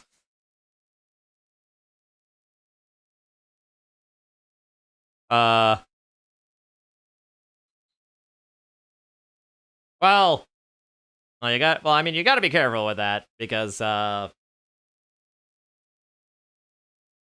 know, the police could just make things worse, especially in this day and age.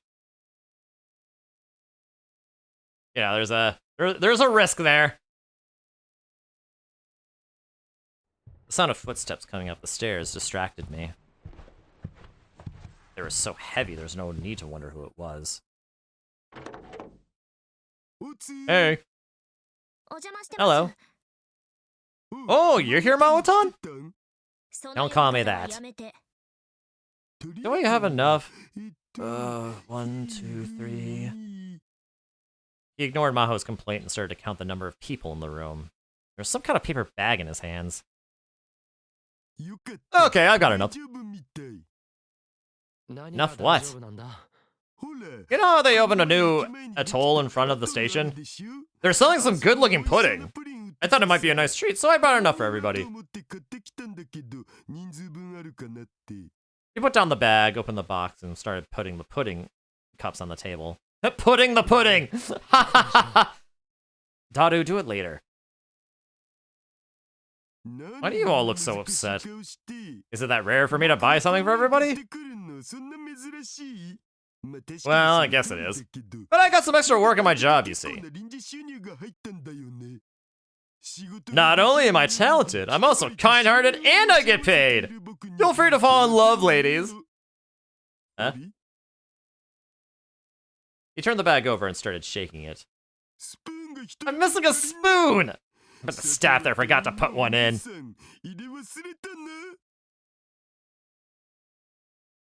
I think there's a clean spoon in the sink. Oh, I've got my own spoon I always use. Lukuko stood up to get a spoon from the sink, then suddenly stopped. You know what that means? Fish! Drinks Kool-Aid, then fish! You know what that means? Fish! Indeed. He looked at Kagari with a confused expression. Kagari, do you own a spoon? Huh? I thought all you had with you was the Upa keychain, right? Right. She has fake memories of Kurisu, doesn't she? What? That's right, isn't it? That's strange. Why did I say I had one? Her own spoon. I heard someone say that before. Not many people carried their own spoons around. It was common in Japan to carry around your own personal set of chopsticks lately, but not spoons. But I knew. I had known someone who carried around her own spoon. It was Kurisu Makise. Just a moment ago, she'd called Maho senpai. Did Kagari know Kurisu after all? Hey, Hyojo. How do people call you senpai in America? Just one. It's a Japanese word and a Japanese concept, after all. There's no need to even ask who it was. The only one who called me senpai was Kurisu. Kurisu? Kagari, do you know a girl named Kurisu Makise? Kurisu Makise. Did she know her and was she imitating her? But why would she need to do that? Kurisu Makise.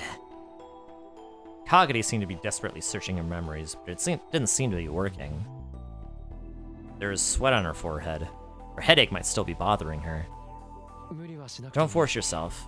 There's no need to remember immediately. No. It feels creepy leaving it like this. Do you feel like you can remember something? I don't know. Try saying something, Okarin. What? What's going on here? The fact that Kagari responded this strongly to Kurisu's name meant there had to be some relationship. The only risk is continuing to get shit. It's calling the police? No, the risk is also someone getting shot. Sorry to say. Anyway. What could there possibly be? The question was this. What had Kagari been doing ever since she separated from Suzuha in 1998? If she never met Maho, did she ever meet Kurisu? Maybe she became friends with Kurisu and learned a lot about her, and she'd gotten Kurisu's stories mixed up with her own memories. Or... I remembered the machine that Kurisu had developed in the Alpha World line and came up with a certain hypothesis. I quickly told myself that it was impossible. My eyes met Maho's. She nodded. Okay, Kagari. Let me ask you some questions. For now, I wanted to learn how much Kagari knew about Kurisu. Where is your father? Daddy died when I was a kid. If her memories were mixed with Kurisu, she wouldn't say that. Those were Kagari's memories. She said she remembered everything from before she was 10 years old. She only lost her memories after she'd separated from Suzuha in 1998. I'd have to go a little deeper. Then, what does the word Kurigohan mean to you? Kurigohan? What are you talking about? Answer me, please, Kagari. Kurigohan? Kamehameha? Everyone else seemed confused. I've been joking. No, Moji, but I don't want to. Oh, I think you might be the first one to say no. Sorry, Big Moji Bot. Sorry, the lady has spoken.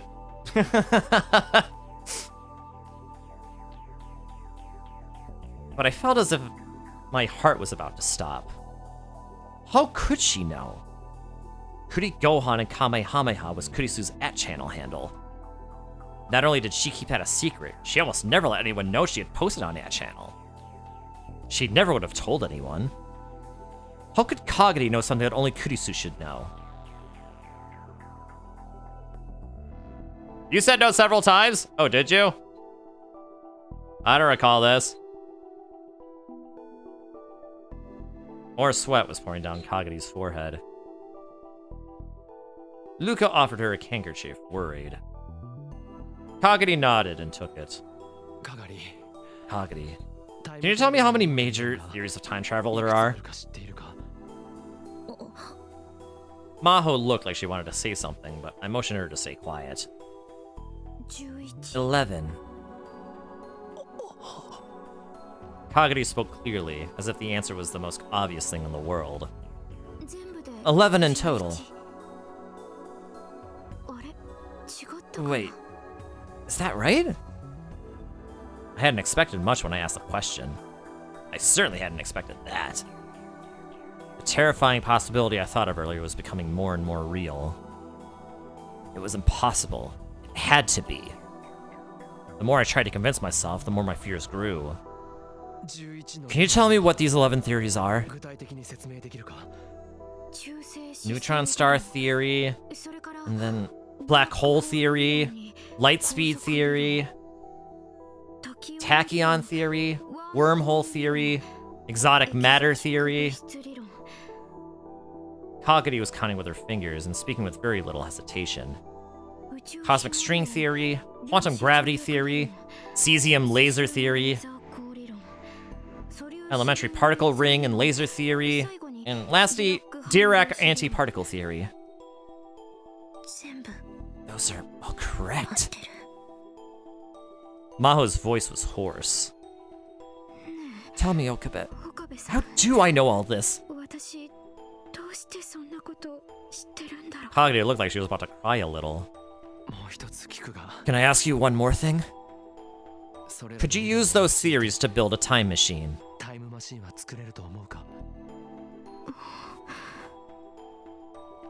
I don't think so. Oh, but even if you couldn't use these 11 theories, science may invent a new theory that works someday. Which is exactly what Amadeus said. Why do you think so? Why? That's because... I don't know. Then let me ask another question. How did you arrive at that conclusion? I don't know. Somehow I knew.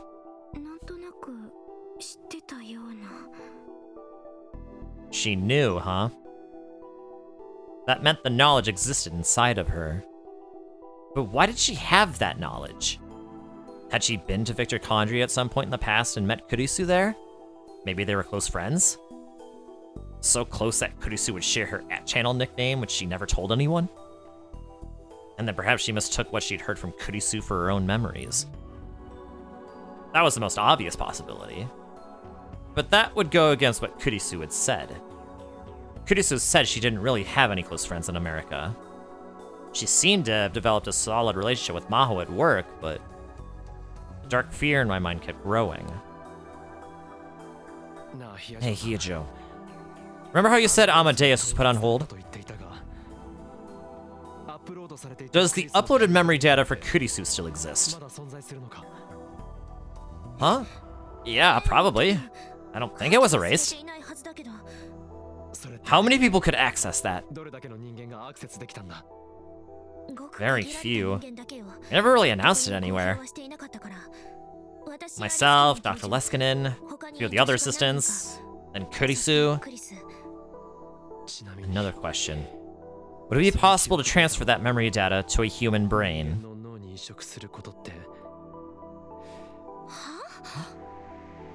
In the other world line, Maho herself, or Dr. Leskinen to be precise, had said something about that at the ETF seminar. And I had experienced it myself. Through a machine that digitized human memories, sent them through time, and back to the same person's brain. It didn't exist in this world line, but I'd once lived in the world line where it was developed in this very room. I'd used it far more times than I ever wanted to. And because of that experience, I came up with an idea. A terrifying idea.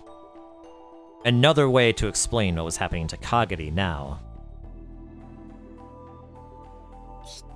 What are you getting at? Kurisu was the one who had her own personal spoon. She was the only one who called you senpai at school.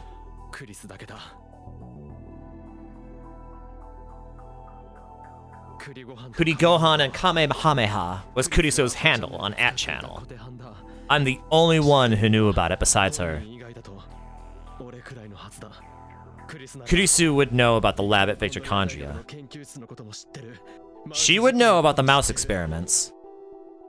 She would know about the 11 theories of time travel. Okari, What do you mean? どういうこと？何が言いたい？ What are you trying to say? This is my idea. I looked around the room at everyone, then back at Kagari. Kagari? It's possible that you may have Kurisu Makise's memories inside you.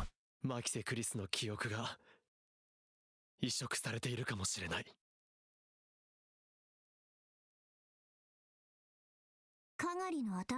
Kagari has Kurisu Makise's memories? Suzuha didn't seem as surprised as I expected.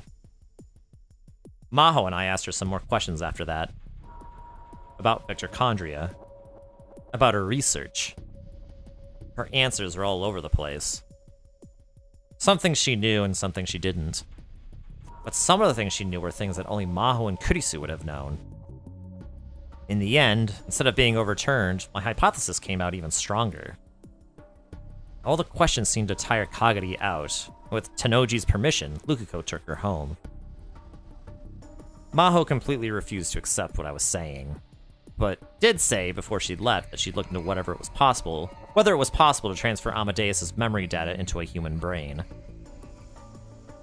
And that night, I explained the situation to Suzuha. Snorts, giggling, neck pause. Okay, Onyx, what's going on? Is there something on my face? So you mean Kagari has two personalities? No, that's not it. The proper word for multiple personalities is dissociative identity disorder. That's when additional personalities are created within the person themselves. It's like, you're upset or uneasy about who you are, so you make another personality within yourself. Once in a while, there would be a case where someone would take the personality of the man or woman they admired, but usually it was a completely original one. But that's not what's going on in Kagari's case. She doesn't have her personality.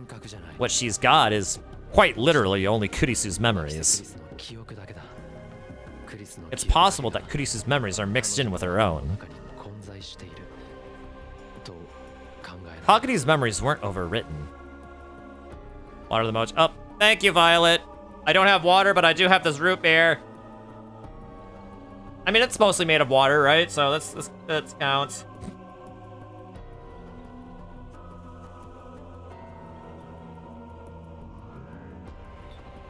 Ah, thank you. She still had them. So they had mixed together. I see. With 2036's technology, that's certainly possible. Then, since Kagari is a time traveler from that year, it's a possibility?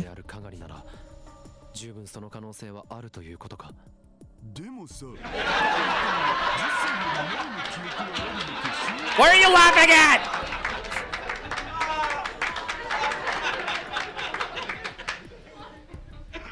What are you laughing at? Ah. Anyway.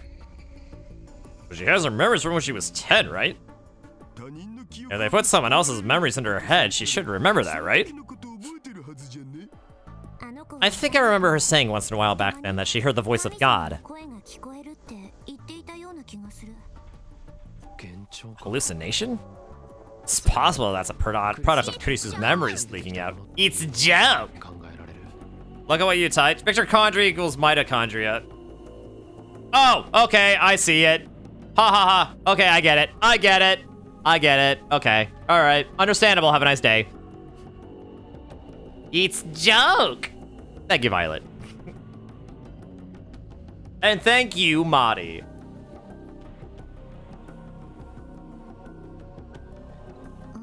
Yeah. But the future wasn't as peaceful as this era. There weren't enough people and there weren't enough supplies. Even if they did have memory transfer technology, it would have been a military secret. Can't imagine them using it on a civilian. Especially a kid. Especially with science, yeah. Kagari was a war orphan. There's no chance it was used to cure PTSD. That wouldn't explain why they'd want to transfer someone else's memories into her. さすがに変だ。 That's right. となると Which means it's more likely that it was done during the time when she had no memories. 1998 Between 1998 and now. その移植が行われた可能性が高く Glad you got your shiny quote in Parhelion. Oh, yeah.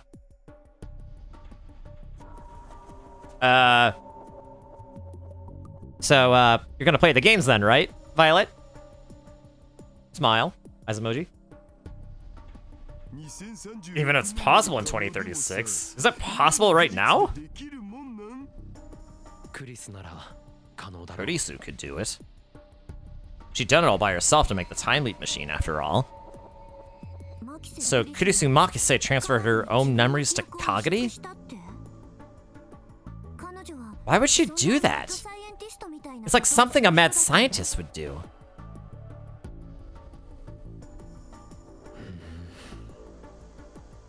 There was no way. It was impossible. It had to be. And there weren't many people as smart as Why Kurisu did the kid Makise. throw the clock out the window? He wanted to see time fly. Dang it, Big Mochi Bot. Darn it! And you're right, but why'd you have to do that, man? Why'd you have to do that? Come on. Come on! Throw a Pokeball at... Why throw a Pokeball at Violet? Throw it at Orville. Orville needs to get caught. He's out of control. 6-7. See, he's out of control. You okay, now throw a great ball at him. I insist. Nuke Orville? Okay. At least try the great ball first before nuking him. Anyway. If she didn't do it, I couldn't imagine anyone else would. That's right. I'm getting ahead of myself. I agree. 俺だってそう思う I might have been getting too attached to my own idea. でも But there's no doubt that Kagari knows things only Kurisu could know. カガリが知っているのは間違いないんだ Maybe like Makise's Shi's soul became a ghost and possessed her? Don't even think of saying that around Hyujo. She'll laugh in your face. さんの前ででも披露してみろ You got that right. In the end, I realized there was nothing I could do for Kagari but watch for a while to see how things went. We were just students without any kind of specialized knowledge. No matter how much we debated or what ideas we came up with, we wouldn't be able to find the answer easily. そういえば誰 Come to think of it, Daru, ユキさんはどう what's Yuki up to? I mean, she's busy with work every day, it looks like.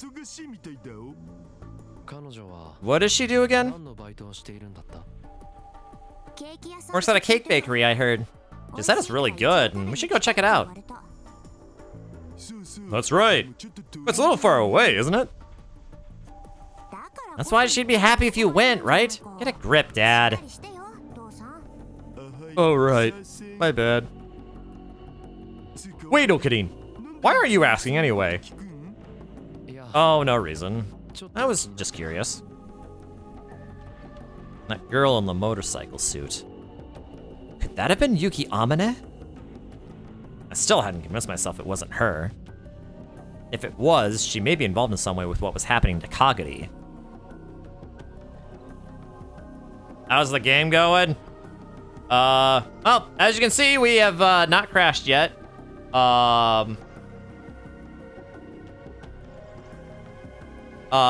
Wait. We've not crashed yet.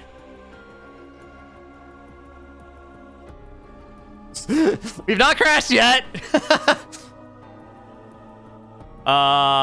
So yeah, things are going well. Things are going well.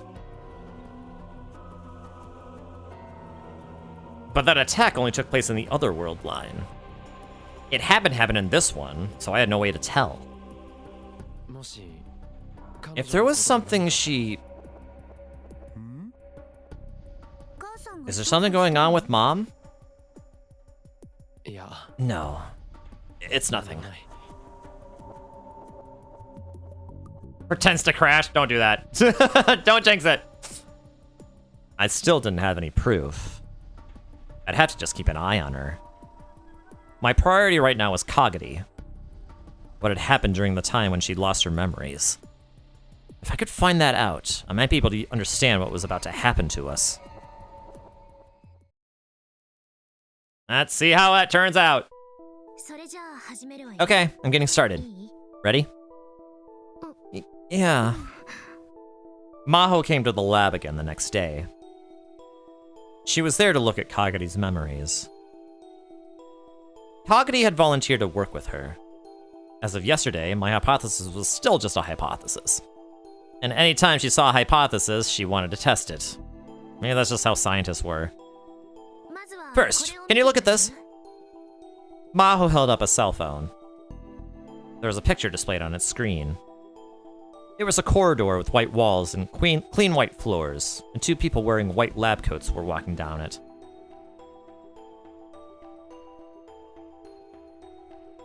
Opens up the air top. Wait, are we in a convertible? Oh, that's what you mean a crash. No. I mean, okay, you know what? Convertibles are fine if it's not a thunderstorm or raining or anything really, or meteoring, you know, or if the sky's falling, you know. Do you know where this is? Where does Napoleon keep his School? armies? In his sleeves. In his sleeveys? Oh my god! Oh! Oh! I hate it. I mean, I love it, but I hate it. Take my upvote and leave. Oh, the air left. Oh, okay. MacBook. I see. Understandable. Which school? Victor Condria University. Do you know who this is in front? It took both me and you a minute to get it. What? It took me a few seconds. But yes, it did actually. It did take me a bit to get it, yeah. I had to think on that one. That was a really good one.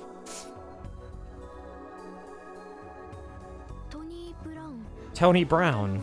His nickname is JB because he does this weird little dance when he gets excited. Then who's the girl? I don't know. Well? No, it's a laptop made of air. Prove it. She's pretty famous among the scientists. Kurisu would definitely know her. Unless, like, even if Kagadi does have Kurisu's memories, she can't recall them all perfectly. That's how it seemed yesterday, too. Maybe there's some things she can remember and other things she can't. That doesn't mean we can say for sure that these are Kurisu's memories yet. Anyone can find out about these two with a little research. Kagadi, can I ask you some more questions? Okay. Last winter, Kurisu and I went to see a movie. You and Kurisu did? Is that surprising? Even we needed a break sometimes. Normally all we do is work. It was surprising, actually. I hadn't thought they'd interacted outside of work. How can I prove something made of air? Quite easily, because air does exist.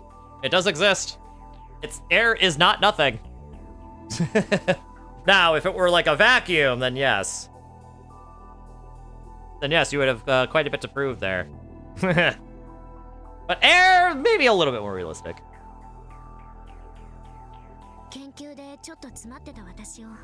I was hitting a little wall in my research, so she took me out. She said she just happened to have 2 tickets. It's just like how a man has a girl on a date. She never was any good with that stuff. Do you know what the title of the movie was? Bob Wiener's His and Her Foreboding?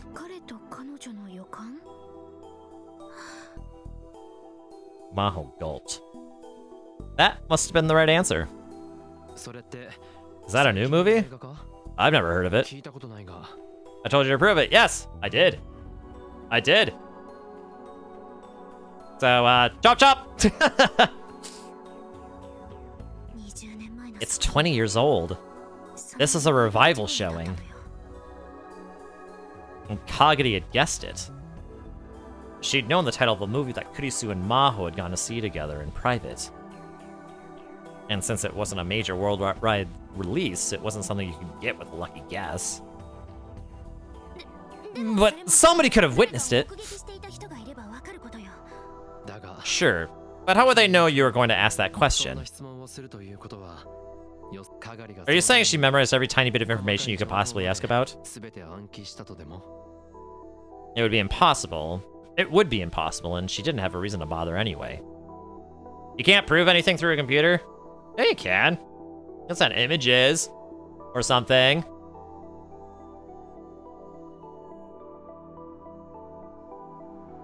Maybe specs. Like what processor it uses, what graphics card, the refresh rate on the monitor. Excuse me. 私だってそのくらいの It's not like I don't know that. わかってるわ。 I could tell from the pain expression on her face that Maho was struggling with something. And I was starting to realize what it was. She didn't want to admit it. She didn't want to admit it was possible. Yeah, citing sources. Yeah, exactly. Yeah. It was winter, but Kagari's forehead was dripping with sweat again. Going through her confused memories may have been putting a lot of stress on her. これぐらいにしよう That's enough. This looks like it's hard on Kagari. Wait, just let me ask one more question. 聞かせて。 Yeah. いいよ。 Okay, go ahead. Kagari nodded and motioned for her to go ahead. 子供の頃、 What was your greatest treasure when you were a あなたが kid? 一番大切にしていたものは何？子供の When I was a kid? それは Even after you moved to America, アメリ you カ always に kept it 移 in 住 your してから room. もずっと部屋に置いてあった。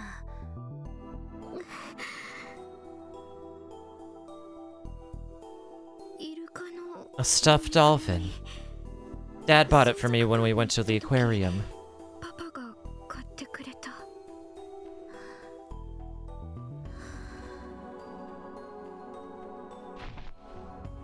Maho sighed and sunk onto the sofa.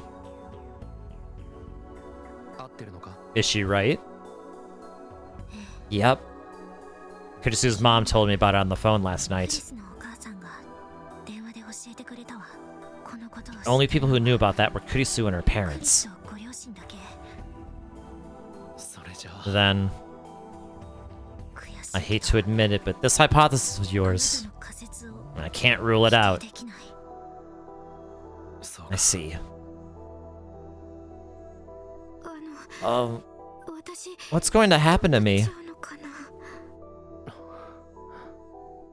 I didn't have an answer. I didn't even know how this had happened in the first place. The only possibility I can think of was かがりさん、 Kagari. 付き合い Sorry to make す you ぎは go through all あなた this. Get some ね rest. 休んで。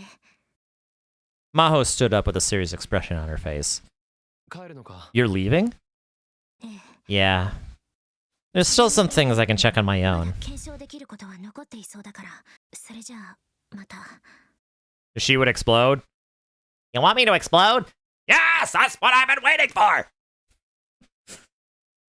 Okay, see you later.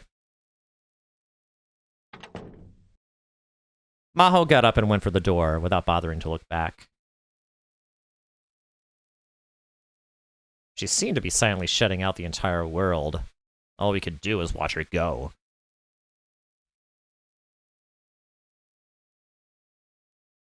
And now to Maho's perspective. Maho Hiojo stared at her computer monitor in a daze. The rest of the world was still feeling the afterglow of the New Year's excitement. The last time she came to Japan, it was still in the heat of summer.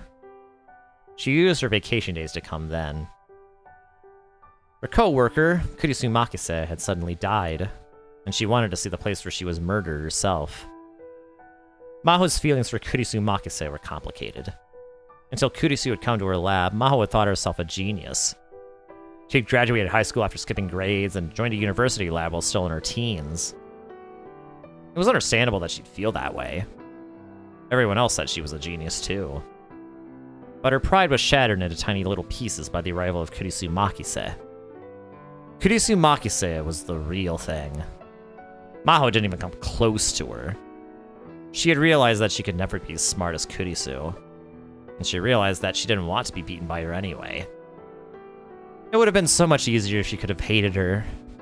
It would have been so much easier to hate Kurisu. But Kurisu Makise wouldn't even allow her that much. She was a dedicated scientist, and that dedication carried over to her treatment of Maho too.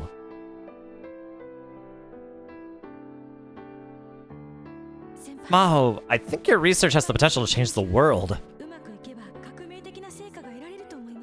If there's anything I can do to help, I will. Just say the word.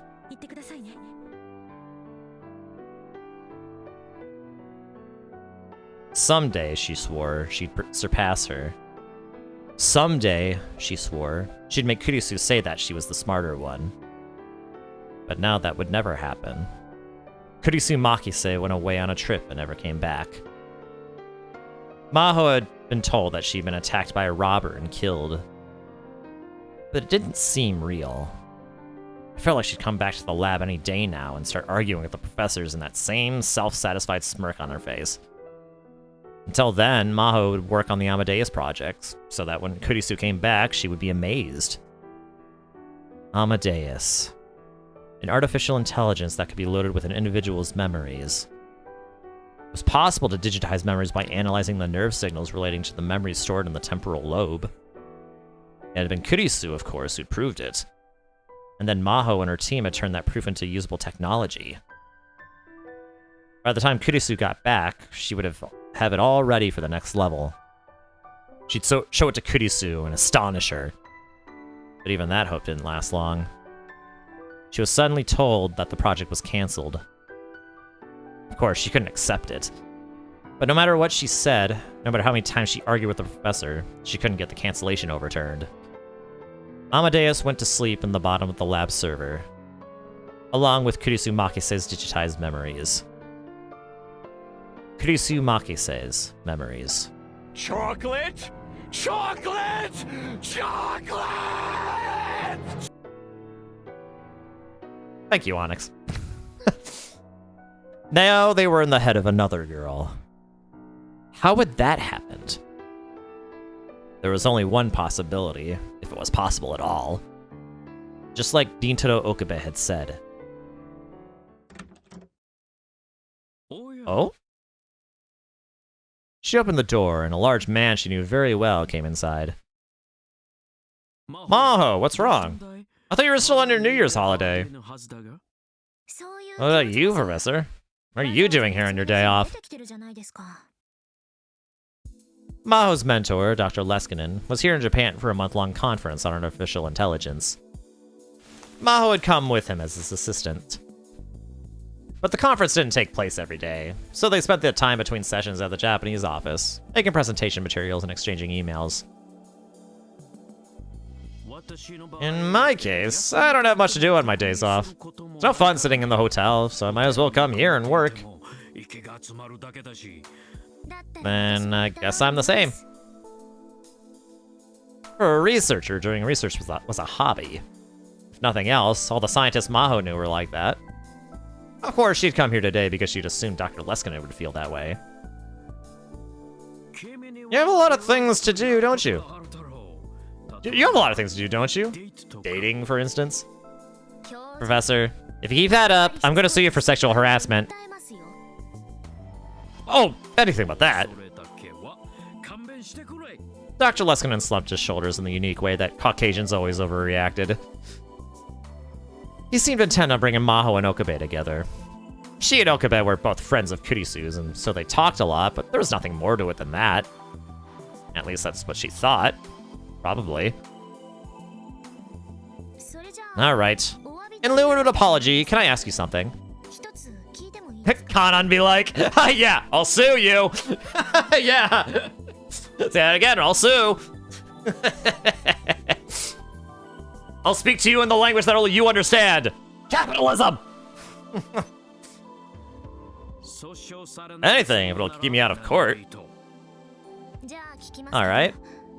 What's going on with Amadeus right now? 今どうなっているんですか？ Kanan is a party pooper? No, she just has boundaries. And Mari should respect those boundaries. Even though you have to admit it's actually funny when she doesn't. Yeah, you're asking me to hydrate. Okay, I'll hydrate, but I need to go get another drink. Give me a second, I'll be right back.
Alright, I'm back.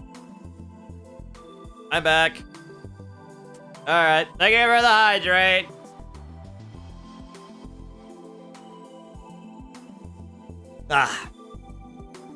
Thank you for the hydrate, Onyx. Only when the party is her being fondled. Yeah. I mean, if a guy did that to a girl, and the girl said, if you do that again, I'm gonna sue you, would that be heterosexual? Would that be the woman being a heterosexual party pooper?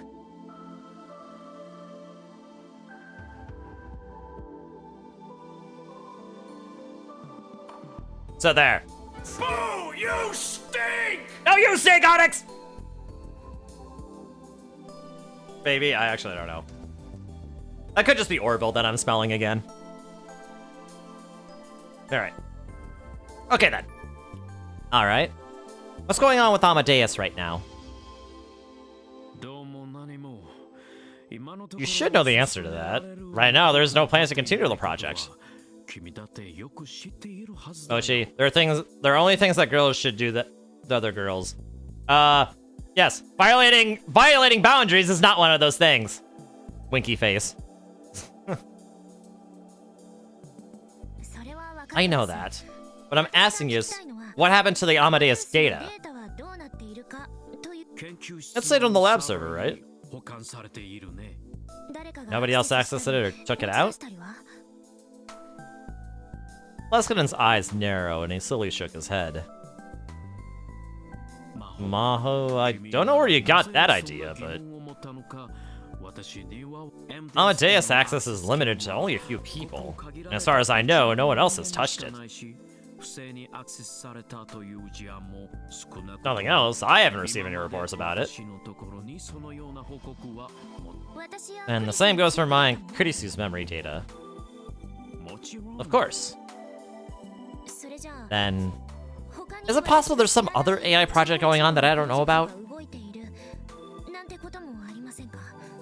Of course not. You're the most important member of our research team.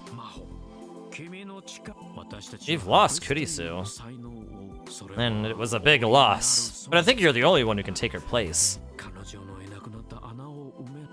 So there's no way I'd start a new project without you knowing, right? I see. Compliment felt like a bit too much for her to take at face value. That's the wrong compliment. That should be compliment, not compliment. There are a lot of scientists who are always looking to get a leg up on the competition. Ew, oh my gosh. Thank you, Onyx. Kitty kisses. Kitty kisses. If someone else got the glory first, everything you worked on until that point would be useless. Even in the same team, there were only a few people you could really trust. But to Maho, Dr. Leskinen was one of those people. Will that do for an answer? Yes. Then may I ask you something? Where did this come from all of a sudden? Well... Are you worried that someone might have access to your secrets? Just like other things only guys can do with other guys. Yes? Crossing boundaries is not one of those things.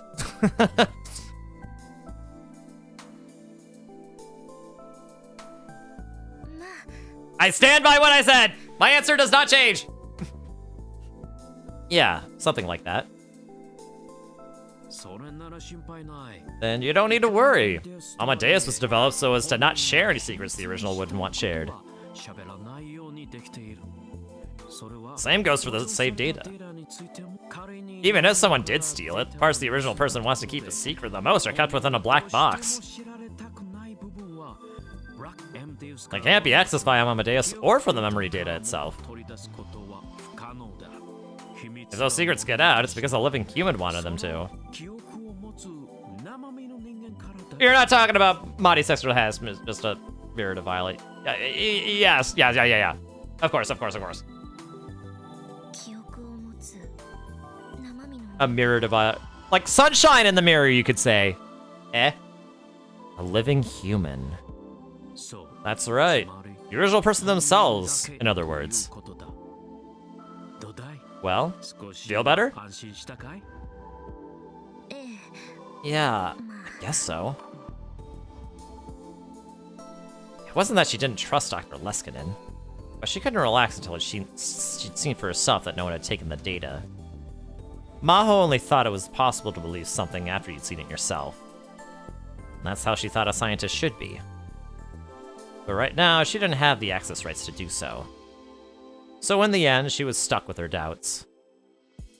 She knew this was going to happen, but she couldn't stop herself from asking anyway. Oh? I didn't expect to see you two here. Dr. Reyes walked through the door just as she finished her conversation with the professor. Christ. Don't you two know it's a holiday? What about you, Dr. Reyes?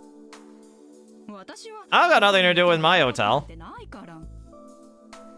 Maho exchanged a glance with Dr. Leskinen and shrugged. That's just how scientists were.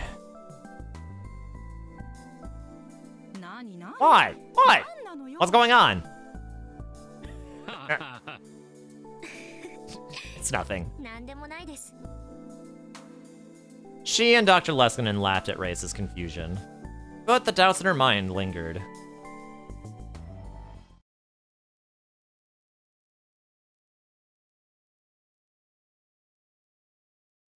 Back to Rintarou's perspective. Kurisu's memories were inside Kagere's head. Several days had passed since I'd begun to suspect my hypothesis was correct. I'm sorry, Okarin. It caused a lot of trouble for you. No, it's nothing, really. And I think Lukiko and Mairi are doing a lot more for you than me. In fact, Mairi and Lukiko were doing a very good job of taking care of her. Mairi may not have realized it, but Kagere looked up to her as a mother figure. And after living under the same roof for so long, Lukiko had come to care for her a lot. That's not true. All I'm doing is giving her someone to talk to. Why is she sorry that she can't do more, you know? No, that's not true. Luca's being really nice, and just having mommy around makes me happy. ママはいてくれるだけで嬉しいし。 Mayuri fidgeted in embarrassment when she heard the word mommy. I can understand why. Must feel strange to be called mommy at her age, especially by someone who was older than she was. ねえママ。 Hey, mommy? What is it? ギュッ Can I てして give you a hug? ギュッ A hug? 子供の頃 Can I に give you a hug like you always used to do for me when I was little? みたいにギュッてしてもいい？ Eh? I'm blushing. ダメ？ I can't. No, go ahead. いいよ。 Mayuri smiled and nodded. Kagari gave her a big hug with a huge grin on her face. Kagari, you're such a good girl. Mayuri never asked for details, but she seemed to sense what was happening to Kagari. She probably understood that this was the best thing she could do right now. ママ。 Mommy. It was strange. Kagari was a lot older, but when they were like this, they really did look like mother and child. ありがとう。 Thank you, Mommy. ママ。 Kagari slowly moved away from Mayuri. She looked a lot calmer than she had a moment ago. It was probably okay to talk to her now. それで So, Kagari, かがり how are you doing? 調子はどうだ？調子。 How am I doing? 調子か。 I guess I don't know? なんだかよくわ。よくわか You る don't know. とは？ふとした。 Sometimes I find myself remembering things, but I don't know if they're Kurisu's memories or my そ own. れが自分のものなのか、クリスさんの難しい Complicated formulas, experiments. It's like I don't understand them, but I know them? 知ってるみたいな。 Kagari's only memories were of her time as a child, and the time since Lukiko's father's friend had found her. Kurisu's memories would appear sometimes and fill the gap in between. I couldn't even imagine how that must have felt. Just a while ago, I remember Daddy. It was when Daddy told me I did good when I was little. I remembered that, and it made me really happy. But my parents died when I was a baby, and then Mommy Mayuri raised me. I don't know who my dad is. But even though it wasn't my own experience, I really felt happy when he praised me.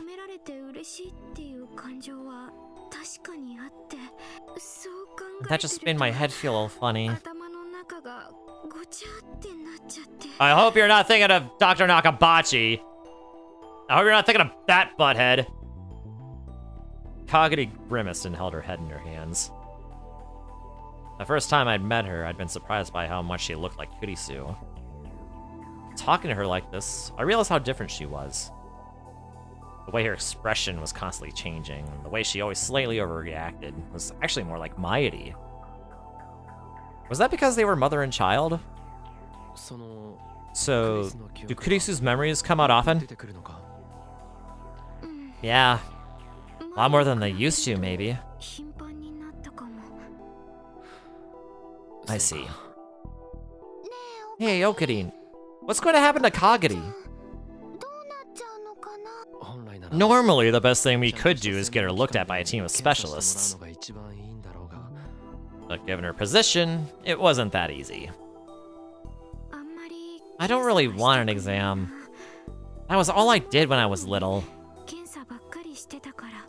そうなの？ Yeah? Yep. They said it was to treat my PTSD. So she didn't seem eager to be looked at either, huh? If more of Kurisu's memories woke up, what would happen to her?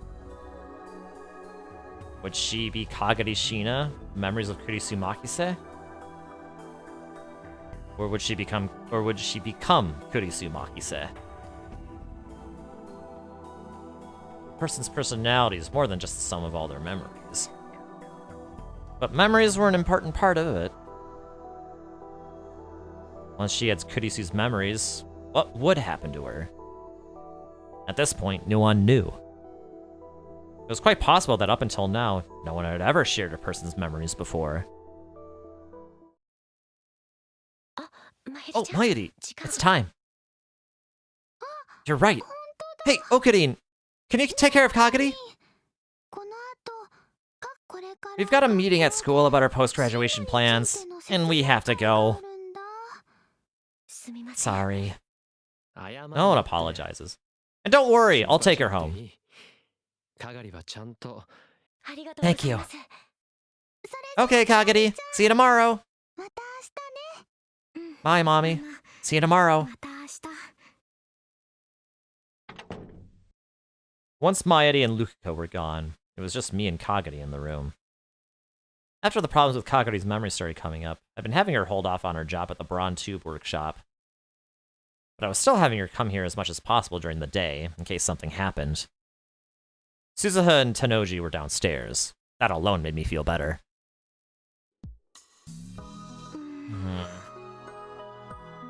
I suddenly felt Kagari looking at me.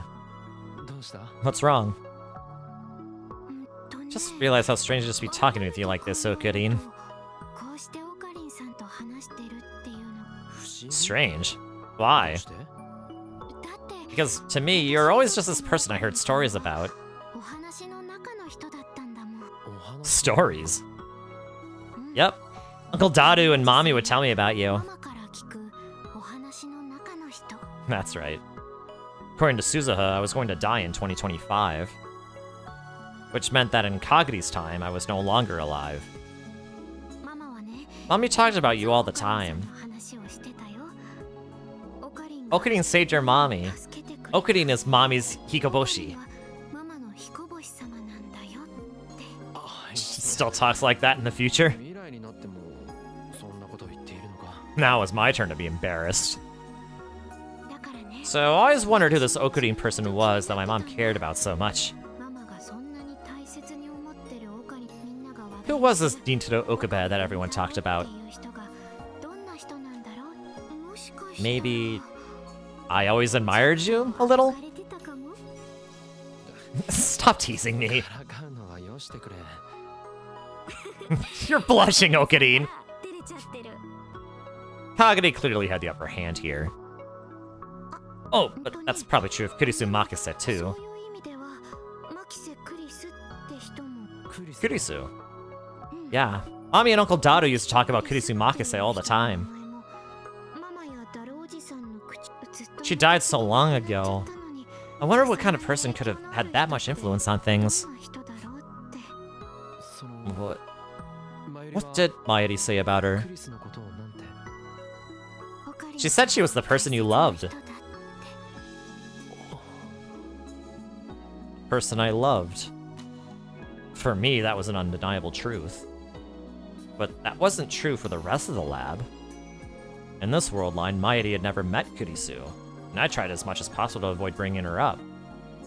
But thanks to me, even in the future, she'd still feel that way. Oh, I know. I'm going shopping. Wanna come with me? Shopping? Yeah. You still don't know what this area... You still don't know this area well, do you? Can I? Of course. After what happened in the last world line, it was probably a good idea to keep her from going outside too much. But she probably needed a change of pace. It was still afternoon. As long as we stuck to busy streets, we'd probably be fine. I know this is such a good idea, Rintarou! Yay! There's actually a lot of things I've been wanting.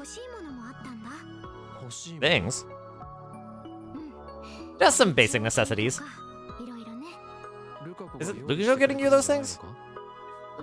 Yeah, but he's a boy, right? So I didn't want to ask him for too much. True. Even if he was beautiful, Lukiko was a guy. There are some things he just wouldn't understand. Alright. Okay, let's go. Yeah.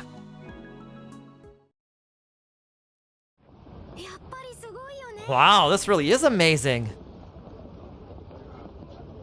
Kagari's eyes were shining as she looked up and down the street. There's so many people and so many stores. It's hard to believe it's the same Akihabara. What's Akihabara like in the future? Probably in ruins. Best way to describe it is... pile of rubble. Well, that goes for more than just Akihabara, though. Suzuha had said that the Third World War would start soon. Which meant that a young Kagari would have only known the world after that horrible war. Of course, that was all my fault. Probably. If I did what Suzuha wanted and went back to July 28th, would the world line change so that the Third World War never happened? Impossible. The world lines were going to converge no matter what I did. Oh, Okarin! Are you telling yourself that it's your fault? I gasped. She read my mind. I guess so. But you can't think that. Nope! As far as I know, nobody, not Mommy or Uncle Dadu, blamed you. Because they all believe that you'd do it someday. What was it? Steins Gate? They believed you'd lead us there. I knew Kagari was trying to make me feel better. And that Mayuri and Dadu would probably never blame me. But those words just made it worse. Because I'd given up on everything. Oh, sorry. Huh? I didn't mean to make you feel bad. I must have had a pretty dark look on my face. No, I'm the one who should apologize. But I'm not. But I'm not... Stop! Stop! We're not here to talk about that today.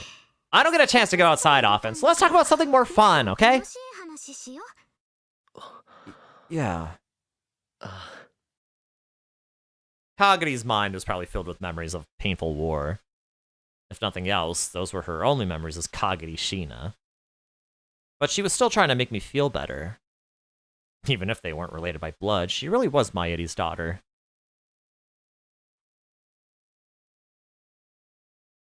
Still, it was hard to come up with something that was more fun to talk about. Oh, I know. I want to hear about what Mommy was like when she was young. Mayuri? I mean, I know she's still young right now. But when she was younger, like when she was a hostage? Mayuri told you about that? Yeah. I love the look on her face when she talks about you. It's like she's softly opening the lid of a treasure chest, maybe. Her face, her voice, just remembering it makes me feel warm. To Kagari, Mayuri must have felt like a star shining in a world of darkness and mud. A star shining brighter than anything else in the night sky. It was nothing, really. Her grandmother died, and Mayuri really loved her. She looked so sad, like she was going to disappear any minute now. And then I said something really silly. You're my hostage, right? Hearing it from another person made me so embarrassed that I wanted to go hide. I was young. Folly of youth, you know?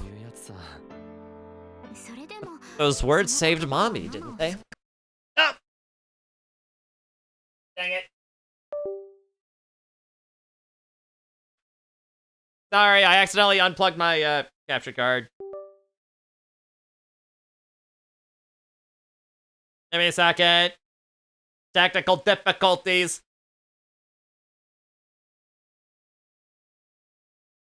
One moment, please. Well, that's not good enough.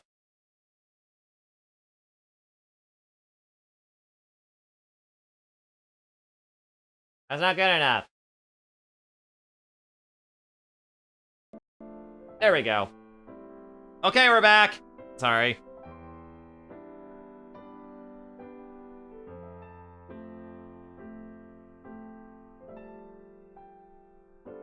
Sorry. Thirsty again. Reading does something to your throat, man. Oh. Anyway. But those words saved Mommy, didn't they? I don't know. If those words meant that I was holding her back, even all the way into the future. Okarin? Hey, are you hungry? Let's go get something to eat. Huh? Oh, yeah. I started walking ahead in an effort to change the subject. Kagari seemed hesitant as she tried to keep up. Is there anything you'd want to eat? Anything's fine. That's always the answer that makes things the hardest, you know. But everything in this era tastes so good. It's amazing.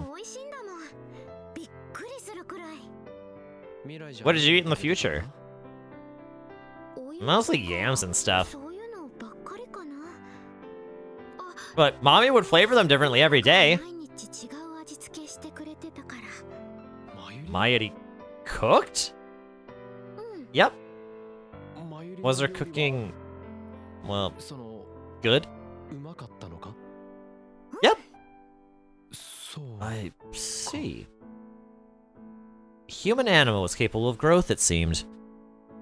Well, Yuki had been teaching her a lot lately. Maybe that had paid off. So anything's fine, really. Alright then. Ah, okay. Going to May Queen Squared, okay. Welcome back, Meowster! Oh, Okarin! And Kagarin-yan, too! I'd chosen to stop by May Queen Yan Squared, and it was packed. It's busy today. Yeah, that's right! We just started an anime tie-in campaign. Good to think of it, there was a sign out front with some anime characters on it. I'd seen those characters all over town. So the place is packed. If you're willing to wait 30 minutes, I can seat you. We'll take a rain check on then, okay? Yeah. Let's come back someday when it's a little slower. Fine, yeah, apologies, guys. We left May Queen Yan Squared and walked around for a bit, but it was on lunchtime and every place we saw was crowded. Wow, there's people everywhere. That's right. They should all just eat at home instead of going outside. That goes for us too, doesn't it? Now then, what to do? Should we eat at the lab? Just so you know, I can't cook. Me neither! And that was out of the question. It doesn't have to be anything complicated. I always wanted to try that one thing. You know, the noodles you put hot water on? Instant noodles? You sure that's what you want? In the future, a lot of factories go away, so it's a lot harder to get. Uncle Dadu was always talking about how he wanted some, so I wonder what they tasted like. And she was okay with that, so was I. And I had just the thing. Oh hey, we're from the UTX building! We're in Arise's territory! We bought a lot of instant noodles at the local convenience store. If there were any left, Dadu would probably eat them. Wow, I didn't know there were so many different types of instant noodles. Unlike the future, there's all kinds of different ones now. Convenience stores get new stuff almost every week. Nuh-uh. What do you mean, nuh-uh?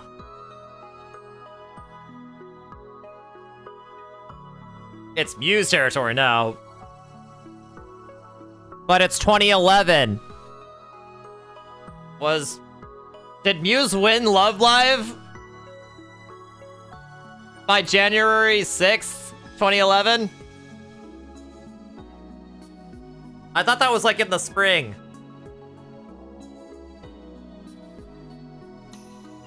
Or am I wrong about that?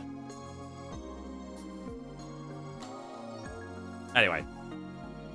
そうなんだね。 You're right. So I can pick any of these? どれを食べてもいいの？ No, but Arise didn't exist in 2011, so...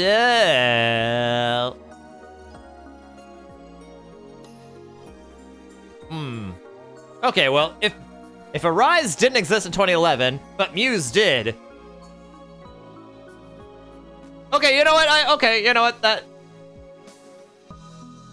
The arguments you have presented seem believable. Kagami looked inside the plastic bag I was holding. もちろん Of course. Take your favorite. 食べてくれ Alright, what should I pick then? She looked just like a child the way she put her finger to her lips and as her eyes shone. 私 I'll have this one! Salt flavor! なんなら You can take 2 or 3 if you want. いつでも食べてもいいぞ Really? Oh, but if I eat too many, I'll get fat. 食べ過ぎちゃうと太っちゃうしな。 She had so many different expressions that I never got tired of watching them. あ、そういえば Hey, didn't you also get something else while we were there? 買ってたみたいだったけど。ああ Yep, this. これだよ I took something plastic out of the bag. これって Is this... The fork. I thought it might be hard to eat with chopsticks. You can keep it and leave it in the lab. ラボに置いておけばいい いいの？ Is that really okay? It's nothing special, really. したものじゃない Kurisu had always wanted her own fork.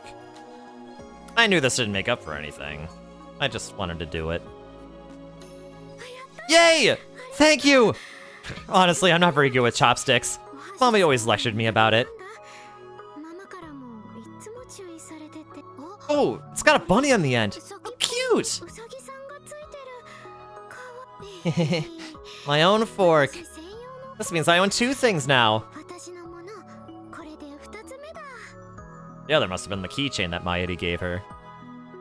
でも I don't know why, but 私 feels like I've always wanted 欲 this. しかったような気がする。もしか Could して this be one of Kurisu's memories? クリスさんの記憶なのかな。さあ I don't really know. どうだろうな ねえ、 Hey, お母さん Okadine. お母さん You were in love with Kurisu, weren't クリス you? さんのこと好きだったんでしょ。 I almost choked at the unexpected change in direction of the conversation. ど Are う you okay? Where did that come from? いきなりなんでそうなる Because that's what it means when someone's important to you, っ right? ていうのはそういうことでしょ。で、 So, どうなの？ is it true? 好き Did だ you った love の？ her? She seemed genuinely interested. I guess she was right. I guess she was the right age for that. Well, ああ true that meeting her changed my life. 俺の人生を大きく変えたのは確かあ You changed the subject! No あ、 fair! ずるい。でも But, I don't like the idea of someone being so important to you that they change your life. 大切な人か。なんか憧れるかも。 She changed everything, past and future. ねえ、 So, カ Okadine, リンさんから見 what て kind of person do you think she マジ was? でクリスさんってどんな人だったの？気になる Are you interested? 自分 I want to know more about the person who owns these memories in my head. もっと知りたいよ。俺が教え You still have her memories even if I don't tell you, right? そう記憶として頭の中にあるんじゃないのか Man, I can't force myself to remember them. Sometimes they just come out in fragments. 思い出せないんだよね。それ And it's all really complicated stuff. 難しいことばかり。だから So, I want to know more about what kind of person she was, you know? っていうの？そういう Kagami had never actually met Kurisu, had she? If she was sharing the memories of someone she'd never met, it would make sense if she wanted to know more about her. あいつは She... Kurisu Makise 期生クリスは was a very curious と girl. にかく好奇心の強いやつだったよ I see, I see. その She was stubborn. She thought she was right, she would never back down, no matter what. 誰に何を言われても決 そうなん I だ see. 不 She was arrogant and strong-willed, but also really lonely. 寂しがり屋で The memories of all the conversations I'd had with Kurisu and everything I'd gone through with her came flooding back into my mind. I talked to her here just like this once before, come to think of it. Not in this world line, though. She was scary when she got mad. Scary? How? She said stuff like, "I'll cut open your skull and jam an electrode into your hippocampus."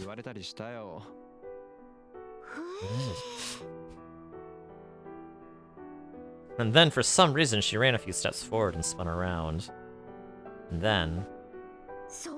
"You keep talking like that, I'll cut open your skull and jam an electrode into your hippocampus!"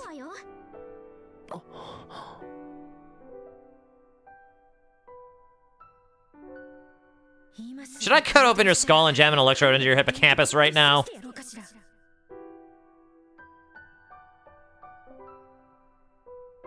Kurisu. Was it like that?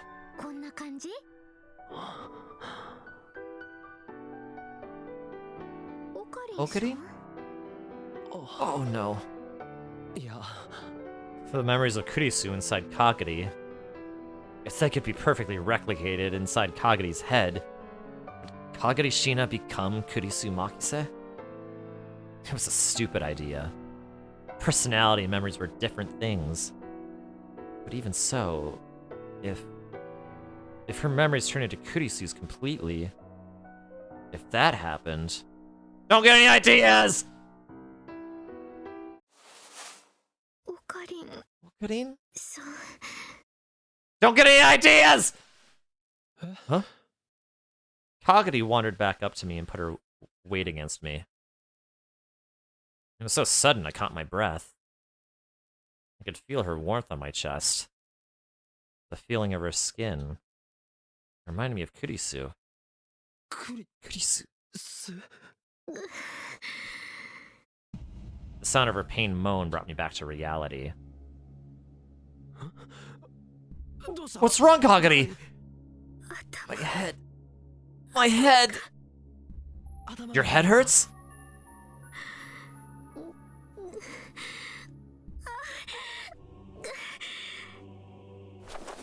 Kagari's body twitched in my arms.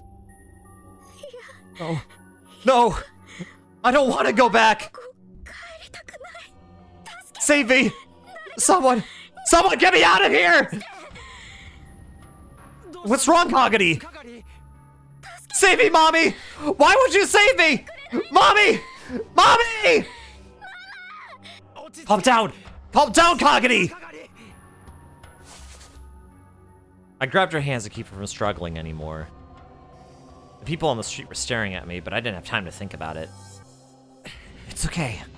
It's okay.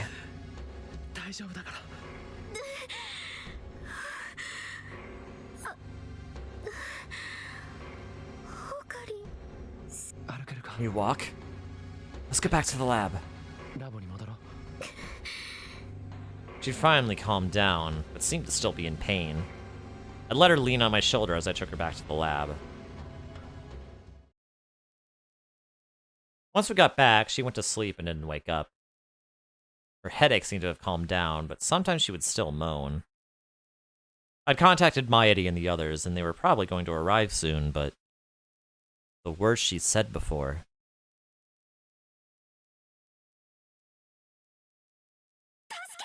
Save me! Someone get me out of here! Save me, Mommy! Why would you save me? Mommy! Mommy!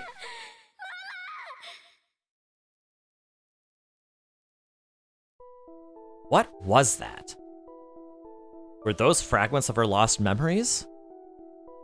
If that was the case, then she really was. Okarin! Just as I went to look at the clock, the door opened and Maedi and Lukyoko came running in. Is Kagari okay? Yeah, she's sleeping now. I'm so glad. She must have heard us talking, because Kagari's eyes slowly opened. Kagari. Huh? Where am I? She looked around, afraid. 落ち着いて。 Calm down. ここ You're in the は lab. ですよ A lab? Japan? 日本。そう That's right. Akihabara, Japan. 秋葉原だよ。日本。 Japan. 私。 I'm in Japan. あ Oh, that's right. That exchange program. 留学でそうい I need to get ready for the lecture, don't I? 準備は留学 Exchange program? 様子が She's acting strange. Hey, Okadine? Exchange program. Lecture. Those were Kurisu's memories. あれ My paper! Where's my paper? I worked really hard on it so I could show it to Dad. 頑張って書いたんだけど Calm down, Kagadi. Those aren't your memories. 記憶じゃない。 Kagadi looked up at me in a daze. おかり Okadine. さん そう。 That's right. Your name is Kagadi Shina, not Kurisu Makise. 事実じゃない。かがり Kagadi. My name is Kagadi. 椎名かがり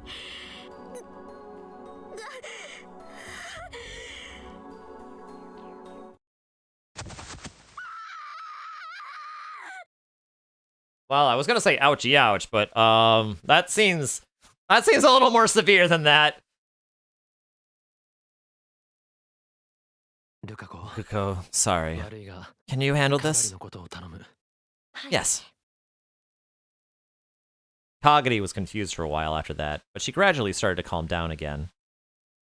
Once it seemed safe to do so, I'd taken her back to Yanabayashi Shrine. But maybe we weren't going to be able to look after Kagadi ourselves after all. Maybe we should take her to a hospital. Was it my ego that was stopping me from doing so? I kept thinking about that as I walked along.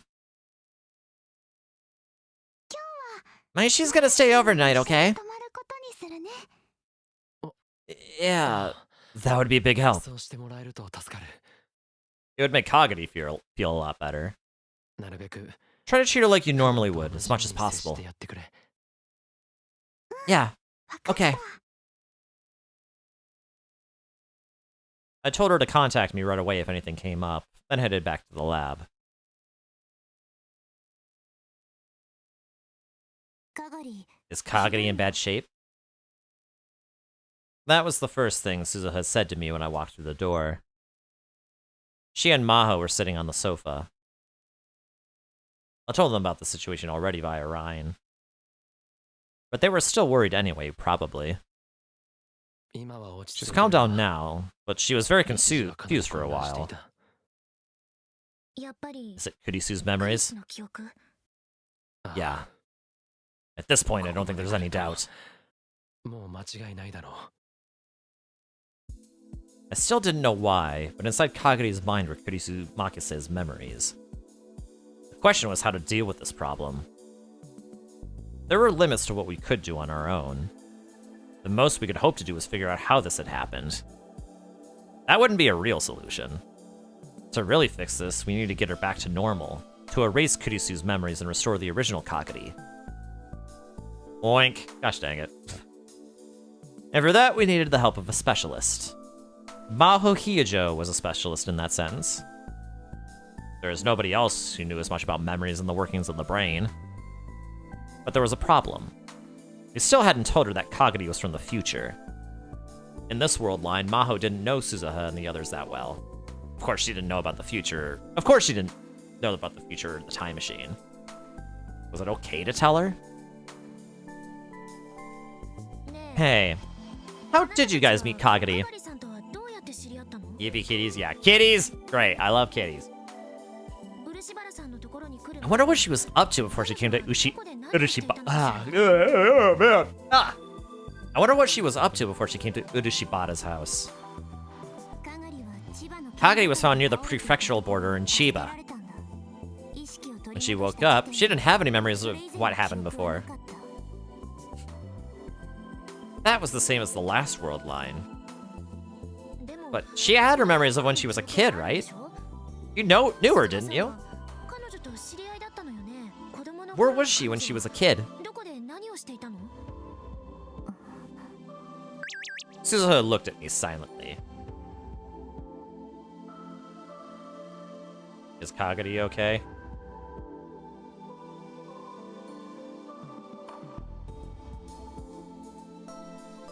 She's fine, don't worry. But I'm so worried. You getting worried will just make things worse. Show her a smile. Yeah. This is harder for Kagadi than any of us. We need to cheer her up. You're right. Thanks, Okarin. She felt responsible for what Kagadi was going through right now, probably. I could see on her face that she wanted to bring back the old Kagadi somehow. Uncle, what do we do? Can we tell her? Maho was a scientist. If we told her the truth, she'd be sure to take an interest in time travel. She might start working on a time machine. Wait, are those squirrels? They are! Oh, it's from Pig's channel. That's cool. I didn't know she had those. That's funny. That's funny! This was a big risk. But if you want to save Kagadi, you don't have a choice, I guess. I thought for a moment, then nodded. My priority right now is helping Kagadi. Suzuha nodded back and then turned to face Maho. Only a very few people know what I'm about to tell you. Squirtle, squirt! Yeah! So make sure you don't tell anyone, okay? What's all this about? Maho seemed overwhelmed by the sudden chill emanating from Suzuha. But Suzuha kept talking. It may seem like a joke, but it isn't. Can you promise or not? Pick one.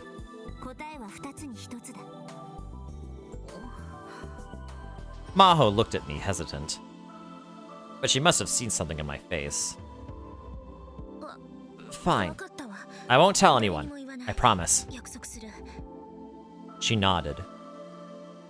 Alright. I'll start by answering your first question. Where were Kagadi and I when she was a kid?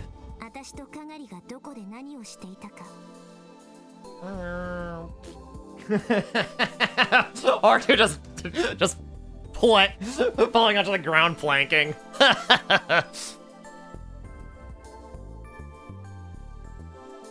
Buddy. We were living in 2036, after the Third World War ended and civil wars raged on everywhere.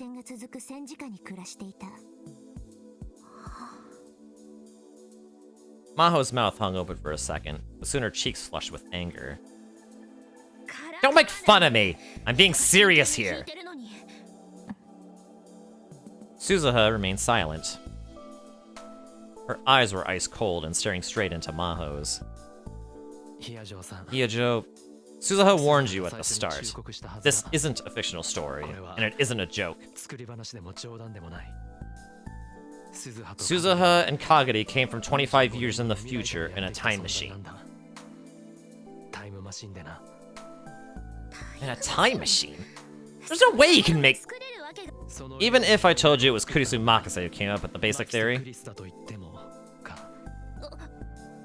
The second I had said Kurisu's name, the anger vanished from her face.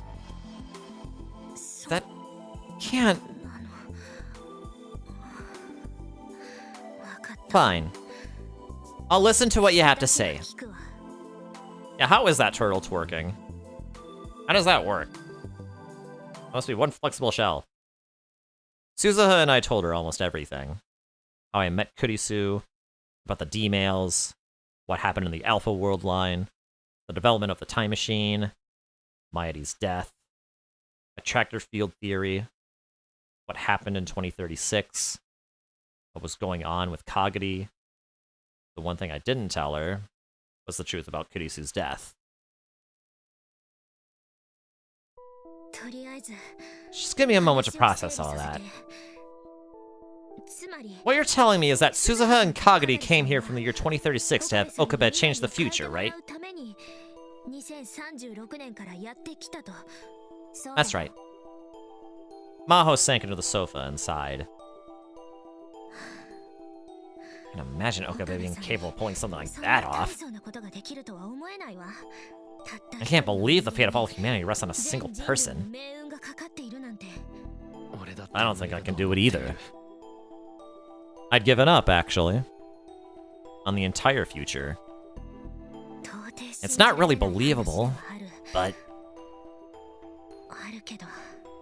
But the theory you described might allow for a time leap, yes?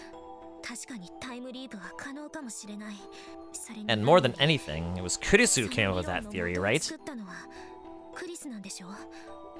Then it's worth looking into. Because she was a genius. Her words together seemed like a mixture of admiration, jealousy, and envy. So you believe it, yeah?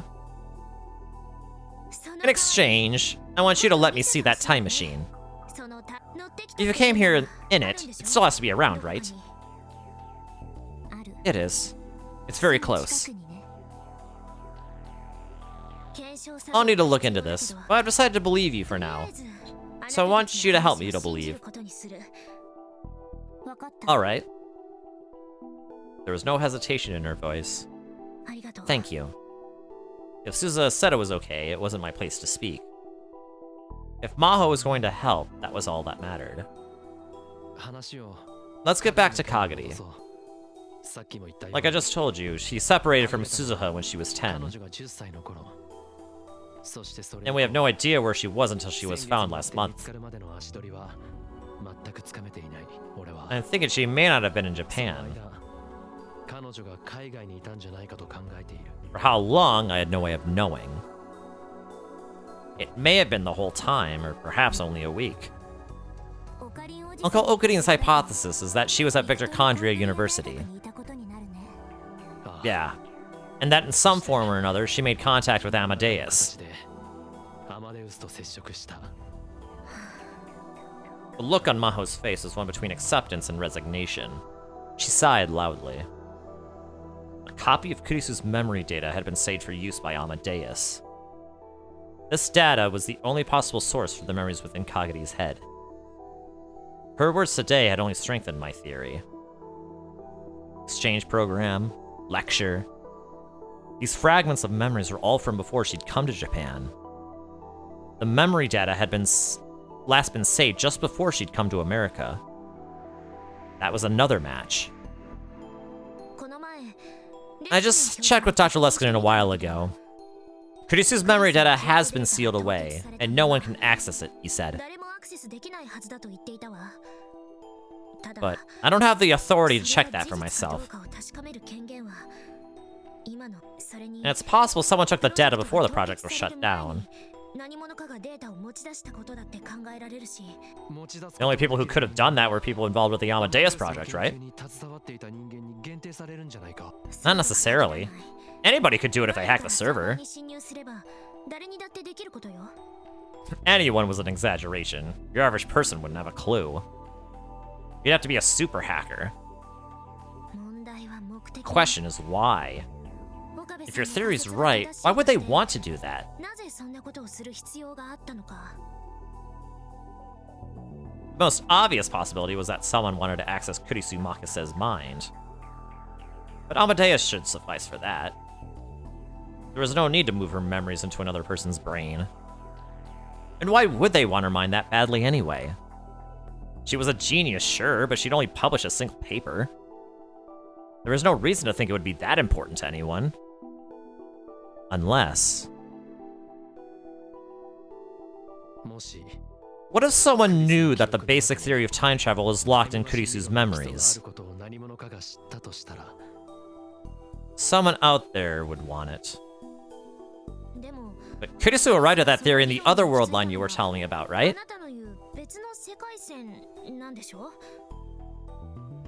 Have you ever heard of Dr. Nakabachi's paper? Nakabachi? The guy who sought asylum in Russia? That's right. I took a look at it, and calling it a paper is being way too kind. I think it's an inferior copy. And there's another version.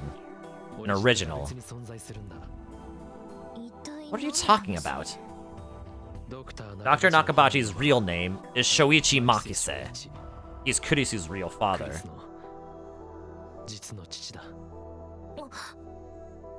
I thought back to what I saw that day.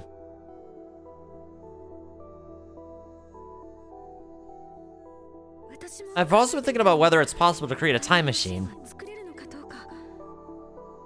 Read this. I want your opinion, Dad.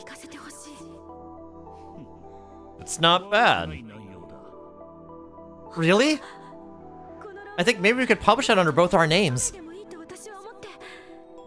Don't publish this. I'll take it.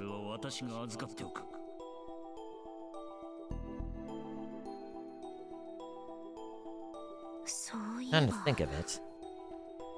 I remember her saying before she left Japan that she was going to see her dad. He was announcing a new theory, and she'd been given an invitation. That day, Nakabachi had stolen Kurisu's paper. And after he'd gone to Russia, he'd published his own paper. I hadn't seen it myself. Whenever I thought about it, I always thought about what I'd seen that day and what happened right after, so I'd been avoiding it. But I'd heard the professors at school talking about it.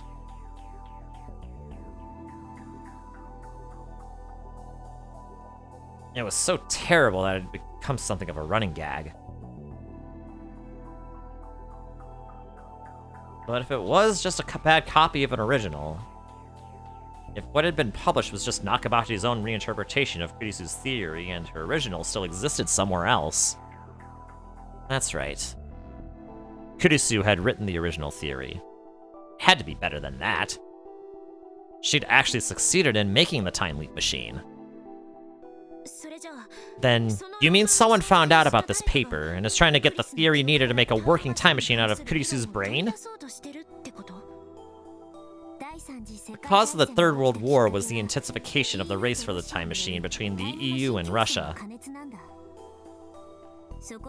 Even America started to get involved, and it got completely out of hand. Things are proceeding exactly as history said they would. Those people had attacked the lab in the last world line. Tennoji, it said they weren't Japanese, but they were military. Some military wanted Kurisu's time machine theory. That would explain why they chose to download her memories into Kagari's mind. I'm worried about Kagari.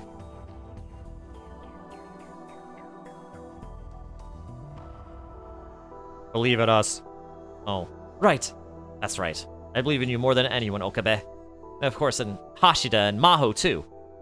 If there's anything I can do, let me know. I'll do anything. I'll let you know. Onegaishimasu.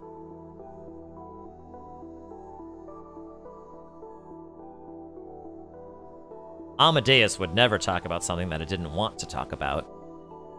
But what about a human? There were truth serums and torture methods. A human could be forced to talk, maybe. Maybe they'd done that to Kagari. Of course, this was just a guess. But if it was a military that had tried to kidnap Kagari, it was quite possible. Moving memory data into a brain, huh? It's possible, right? Even with modern technology. Kurisu succeeded in it, and she said it was an application of her own research. Yeah, that's right. It's possible. And that's what Amadeus was originally created to do. Medical applications, wasn't it?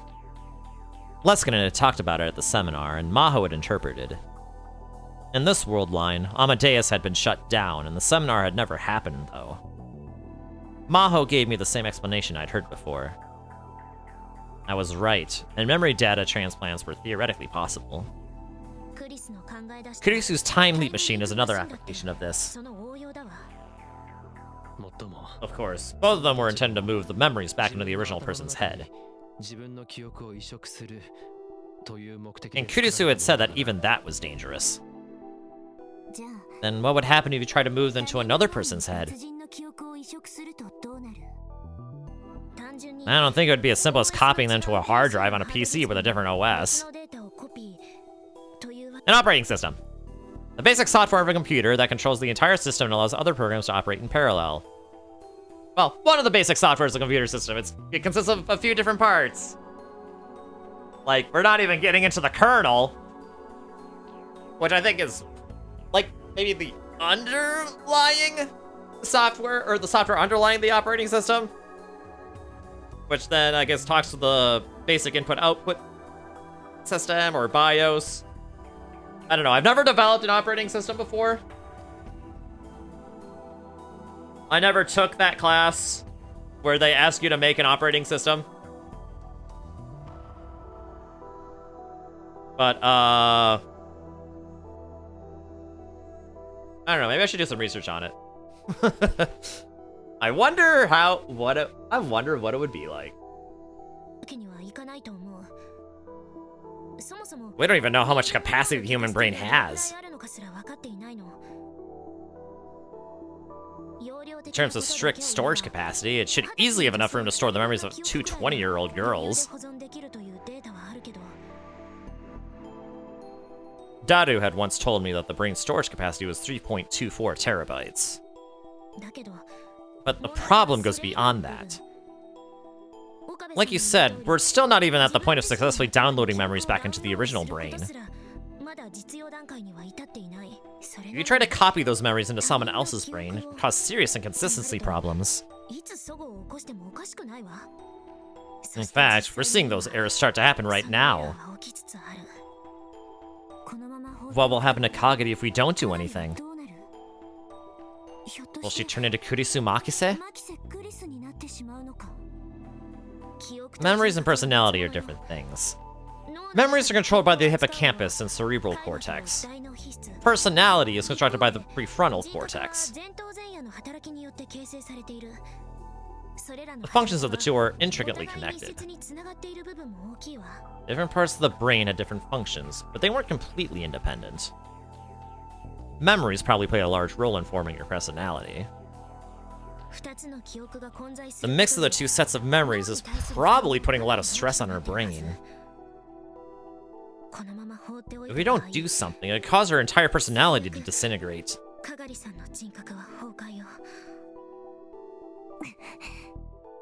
Suzuha slammed her fists into her knees in frustration. Is there some way to stop it? The only way is to remove Kurisu's memories from Kagari's mind. Can you do it? If I can analyze the data in her brain, yes. But how many years away that is, I don't know.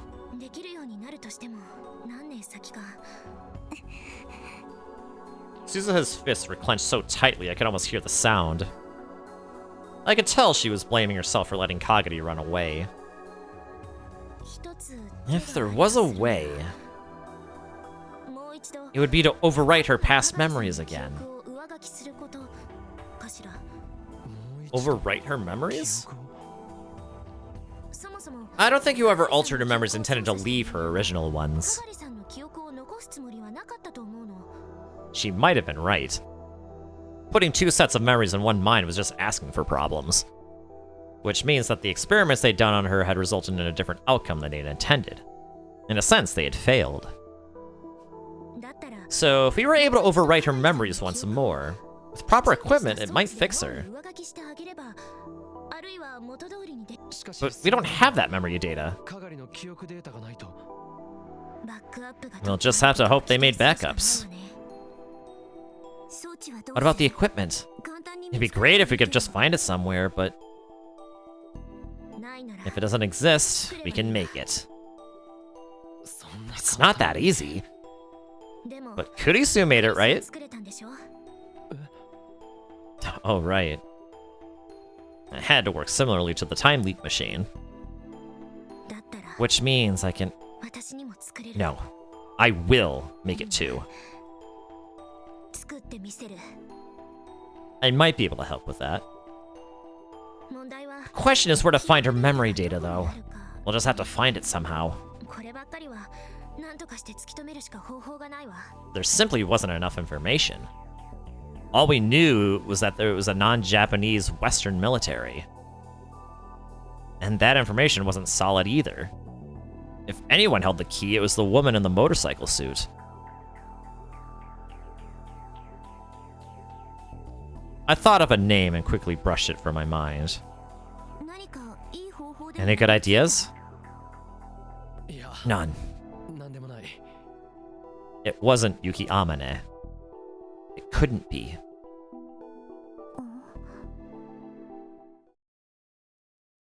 We talked late into the night trying to come up with a way to find out who had done the experiments on Kagari. But even though we spent a lot of time on it, none of us had any good ideas.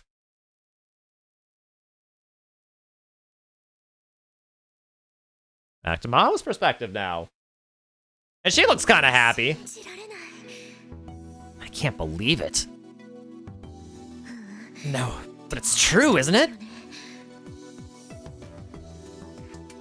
On the train back, Maho Hyojo was having trouble controlling her excitement. Two girls who said they came from the future. And Rintarou Okube's story about the time leap machine. Normally, she'd never believe them. But if Kurisu Makise's mind had made these things possible, she could accept them. Kurisu was a genius. She just might be capable of it. To Maho, Kurisu seemed capable of anything. And most of all, she'd seen it for herself. On the way back from the lab, Suzuha had taken her to the top of the radio building and showed her a real time machine. It was night, and she didn't have a lot of time to look at it closely, but she could tell at a glance that it wasn't made with modern technology. Honestly, she wanted to start work on making another one tomorrow. No, right now even. But she had something to do first. The time leap machine that Kurisu had made. She needed to make an improved version. That meant she was going to be practically living at Okube's lab for a while. So she decided to get what she needed from the office in Wako City. From outside the building, she could see that the lights were still on despite the late hour. Oh! Oh, the place looks ransacked. As soon as she got inside, Dr. Leskinen rushed over, his face pale. What happened here? The room had clearly been ransacked. Of course, the place barely had anything in it to begin with, so with a quick glance it was hard to see what had changed. But Maho and Dr. Leskinen's desk had clearly been searched. The drawers had been locked, but the locks had been broken and their contents spilled out. Dr. Reyes hadn't brought much of anything, fortunately, and so she escaped with very little damage. But her drawers had been dumped out too. What happened here? Someone broke in. A thief? It was like this when I got here. It might be espionage. In an empty office like this? Wouldn't it make more sense to hit the Riken Institute next door? Only a few people even knew this office existed to begin with. Suddenly, Okube's words began to take on a new meaning for her. Did this have something to do with what he'd said? Was it a secret war over the time machine already beginning? Anyway, Maho, I want you to see if anything's been stolen from your things. Okay.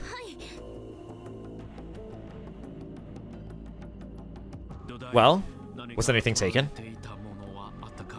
No, nothing of mine. She checked the desk and the drawers and couldn't find a single thing missing. What about you two? I don't seem to have lost anything either.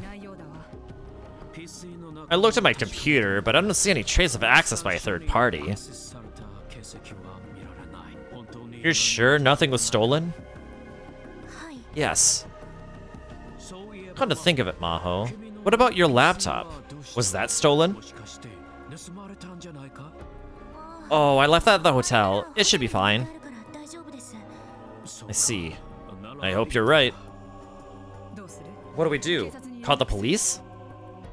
If nothing was stolen, it might not do us any good to make a fuss. You're right. Maybe we should just wait and see what happens. Maho wasn't sure that was a good idea, but she could understand that going to the police would be a big hassle. Especially since they weren't Japanese to begin with. And more than anything, Dr. Leskinen probably didn't want to lose time that could be spent on research.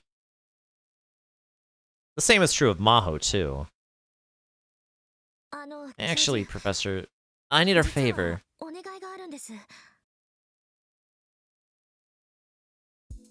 Dr. Lessinen agreed to give her a vacation much more readily than she expected. Maybe coming to the office over New Year's had paid off. Now she'd be able to focus on the time leak machine. Once she got back to her hotel room, she quickly got her things ready. She wasn't checking out of the hotel, but she needed clothes and other things so she could stay at the lab for a while. Alright, the last thing I need is... Once she finished packing her bag, she grabbed another bag that was placed next to it. It was a laptop and portable hard drive that she'd gotten from Kurisu's mother after her death. She tried many times to crack the password, but never managed to succeed. She knew that she wouldn't have time to do anything with it, but she still didn't want to leave it in there. That's right. Wasn't he... After she made one last check of her things and got ready to leave the room, an idea came to her. Not a bad idea, if I do say so myself. Maybe this is what Kurisu wanted. She quickly shook her head and chased the idea from her mind. Kurisu would get mad at her. Life and death were like a binary, 0 and 1. You could be one or the other. There's no will that existed after death. If it existed at all, it existed inside the brain.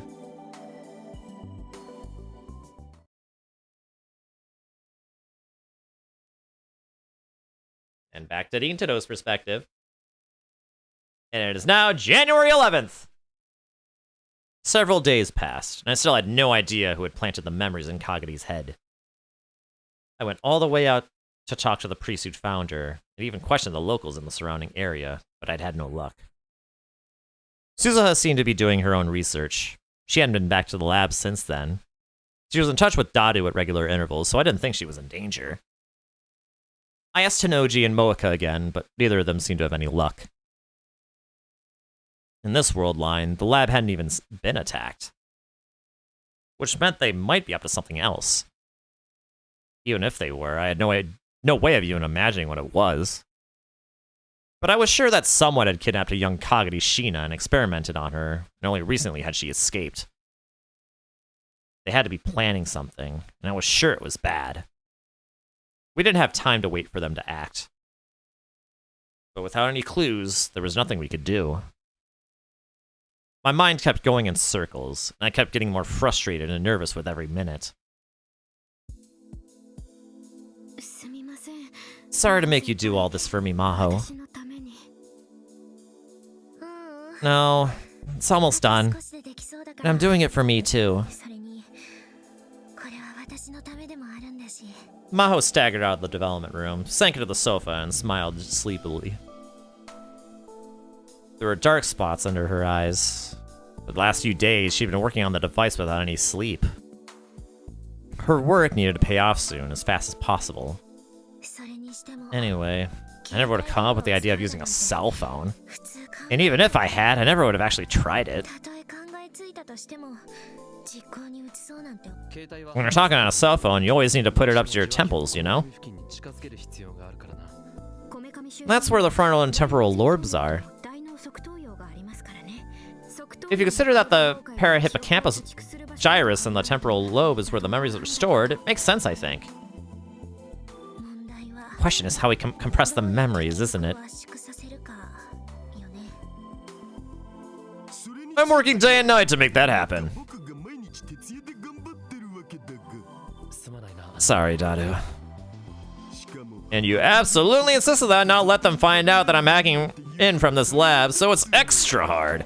I've got other work to do too, you know. To compress the memories, we needed CERN's LHC, no matter what. That one took a lot of thought. If we made an enemy out of CERN, that tragedy I'd gone through before would repeat. But the main reason that CERN had attacked us was the D-mails we'd sent to the past. If it weren't for that, they probably wouldn't have bothered. And since we weren't sending D-mails, CERN would probably never even detect us. Probably. Fortunately, Suzuha had the IBN 5100 that we needed for the hack. Things were coming together better than I expected. You know, Okurin, she's almost a completely different person now. You're right. I nodded at Daru. For the past few days, more of Kurisu's memories have been invading Kaguri's mind. Lately, she even started discussing complex technical subjects with Maho. She was acting just like Kurisu used to when she lived in America.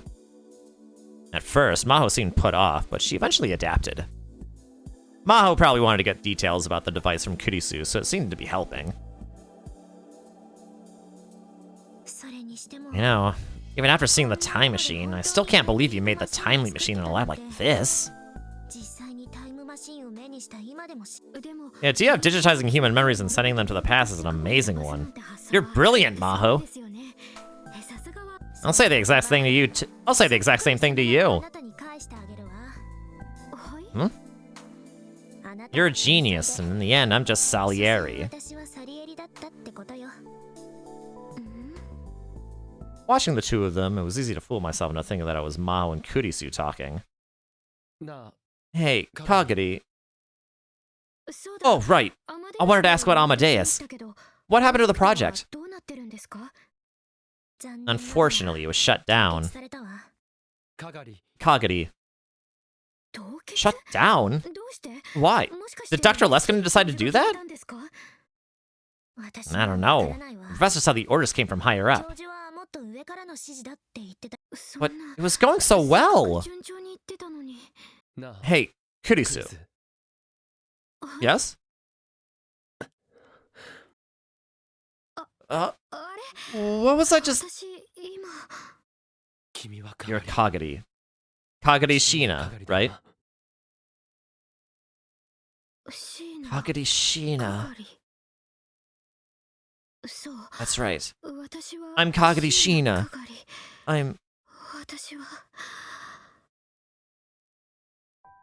Kaguri suddenly put her hands up to her head, afraid. But then, what are these memories in my head? They're Kurisu Makise's memories, not yours. I don't know what that means! Kaguri was acting completely different now that she was just a moment ago with Maho. She raised her voice like a child throwing a tantrum. To me, these are all my memories! My memories with Mommy Mayuri, and my memories with my dad when I was a kid, and then my memories of the college in America are all inside me. I don't know which are real and which are fake. Her words turned to sobs. Well, and as we learned in Chain of Memories, in a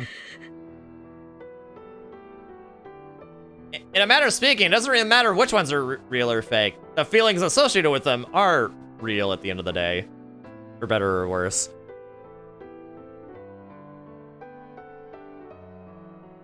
I can understand how she felt. From her perspective, it was all real. None of it was fake. It was easy to tell her to get a hold of herself, but it wasn't that easy for her to actually do it. I remember what Kurisu had said when she finished the time leap machine. She said you could never put your memories inside someone else's mind. It would destroy their personality. But if, just if we were to leave Kaguri like this, what would happen? There was a chance that her own memories would disappear and only Kurisu's would remain. If that happened, who would the person in front of me become?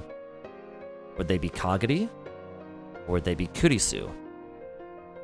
Yeah, you have a real Ship of Theseus question right here. It's like we really are in a Zero Escape game right now. Or at least a game that Kotaro Uchikoshi wrote, because, you know, he talks about this sorts of... He brings up these sorts of topics quite a bit. If it was Kurisu... That wasn't true. It was impossible. I couldn't even think about it. But the more I thought, the more I felt a horrible idea tugging at my mind, no matter how much I tried to ignore it. Tell me, What am I supposed to do? Save me. Mommy? Daddy? It would have been great if Maedi was around. But unfortunately, both she and Lukiko had gone to school. Both of them were worried about Kagari and had told me to contact them if anything came up. But that didn't mean I could rely on them all the time. Kagari-tan, wanna go for a walk to get your mind off of things? That's right.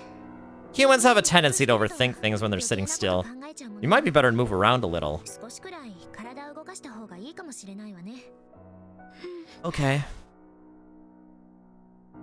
Alright, Okarin. Take care of Kagari-tan. Okay.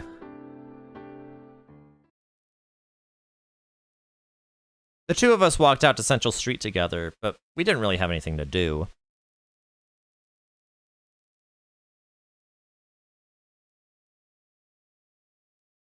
The air outside must have made her feel a little better, because Kagari was starting to calm down. So, is there someplace you'd like to go? Can I go anywhere I want to? Yeah, anywhere you want. And take me somewhere you went with Kurisu. What? Take me someplace you went with Kurisu, Okarin. Somewhere I'd been with Kurisu. What could that be? The coin laundry in the neighborhood? Horin Park? Gyudon Sambo? I hadn't spent a lot of time with her at fun or romantic places. I spent a lot of time with her, but most of it had disappeared into many different world lines. I'd gone through that time again and again, but most of it had been spent arguing and working with her at the lab.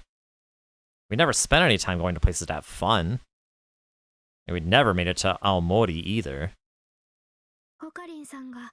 Where did you first meet Kurisu, Okarin? Where we first met. That's where I want to go. The place where Kurisu and I had met. It was the radio building.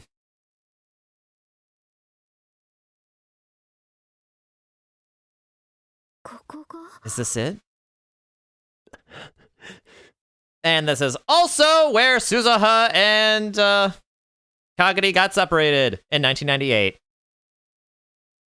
A brightly colored building in front of Akihabara Station, the radio building. This was where it started. Yes, this is where everything had begun. On that day, the time machine appeared on the roof of the building. It was just after that when I met Kurisu. I can still remember it. The challenging look in her eyes. Thinking back, I may had already fallen in love with her then. But even though this was the place I'd met her, this was also the place where I'd...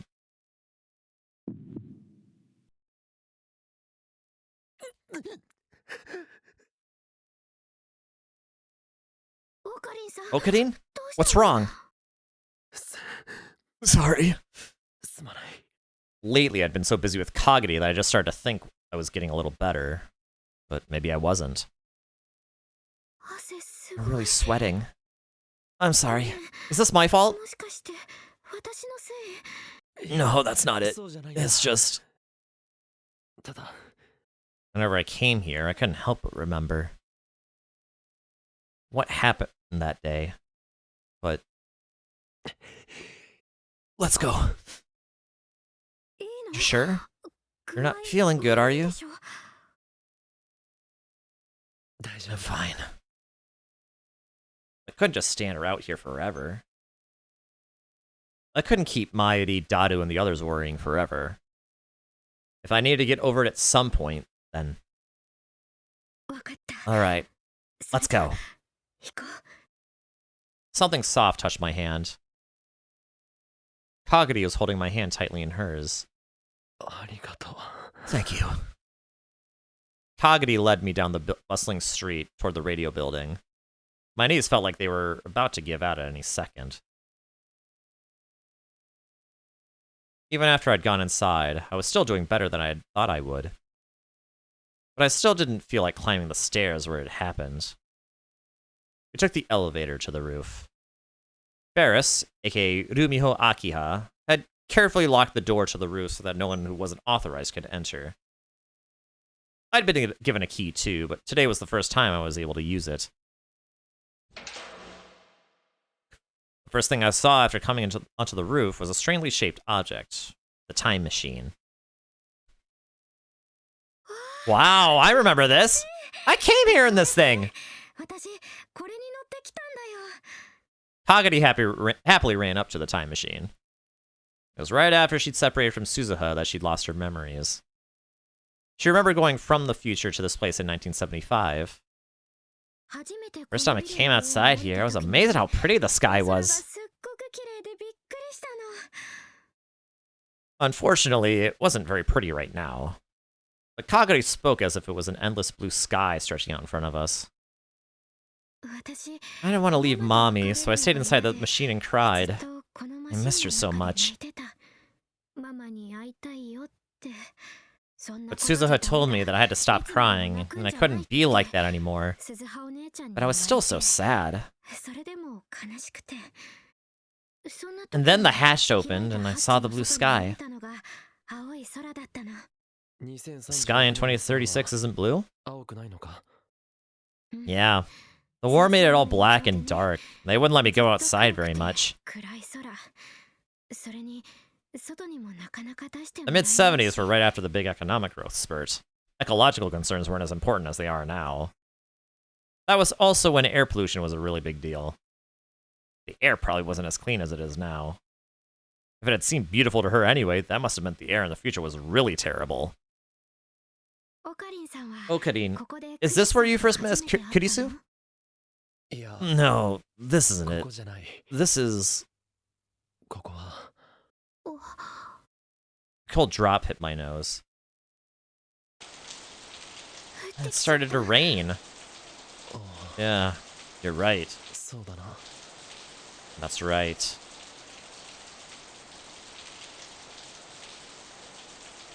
Okabe? You're alive. Right. I forgot I might run into you here. What were you doing? Thinking. Oh.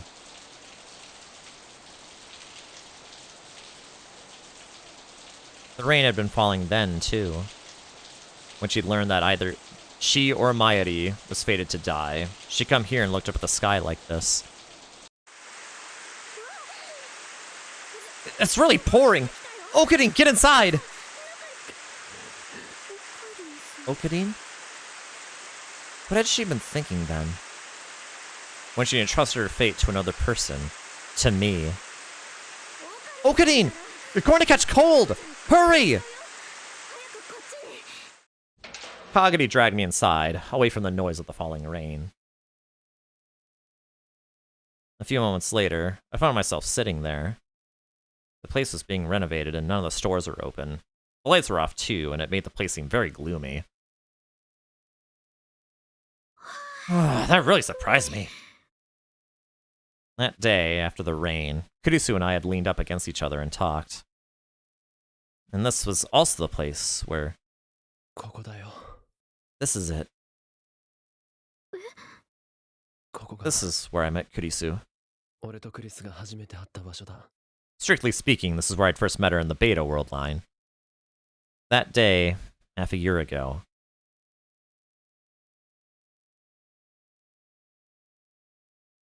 What were you trying to tell me earlier? What are you talking about? About 15 minutes ago, before the conference started. You were trying to tell me something, right? You looked really sad. You looked like you were gonna start crying any second. Why? Have we met before?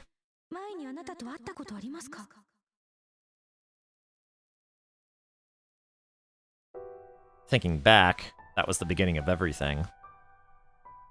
I wish I'd never met her. If only I had known this would be the result. If I'd never met her, I wouldn't have had to feel this way. Okarin. I felt something soft touch my face. Kagari. Mama used to do this whenever I was scared. Why? You looked like you were going to start crying any second. Kagari patted me on the head again and again, as if I were a child.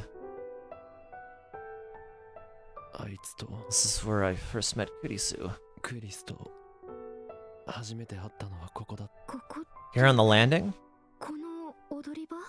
Yeah. She left a terrible first impression. First time she met me, she was arrogant and spent a lot of time glaring at me. Not cute at all. Of course, she probably felt the same way about me. After all, at the time I was rambling about nonsense like organization agents. But she still ended up being someone you cared about. That's right. That was in the Alpha World line, though. Right after I met Kurisu in this one, she'd... My face looks a lot like Makise's, doesn't it? How did you know? Maho told me so. So I looked it up on the internet and I was amazed. Maybe it's fate that her memories are inside me. Fate. It always was. Fate laughed at us. It toyed with us. Hey, just hypothetically. A drop of rain ran down Kagari's hair and hit the floor. If I were to lose my memories as Kagari Shina, and they were all replaced with the memories of Kurisu Makise, would I turn into Kurisu Makise? It's not that simple. But what if it were? If that happened, would you be happy? If I became Kurisu, would it make you happy? It was the voice of the demon I tried so many times to ignore. I didn't want that. Or did I? But I wouldn't like that, though. Another drop of rain struck the floor. I don't want to disappear. Not knowing why I was ever alive. Not being of any use to anybody. Kagari. What's going to happen to me?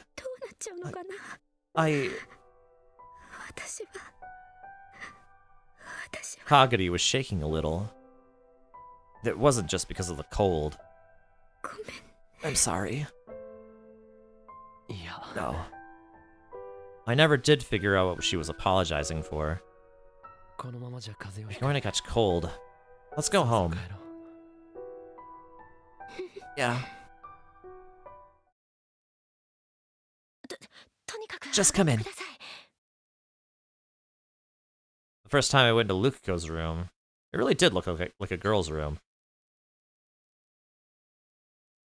Wow, you're both soaked. Better hurry and change. Yanabayashi's shrine was closer to the radio building than the lab. So I decided to bring Kagari there. Mayuri had sent me a message on the way, so I had her come here first. I figured that Kagari needed Mommy Mayuri right now more than she needed me. Mommy.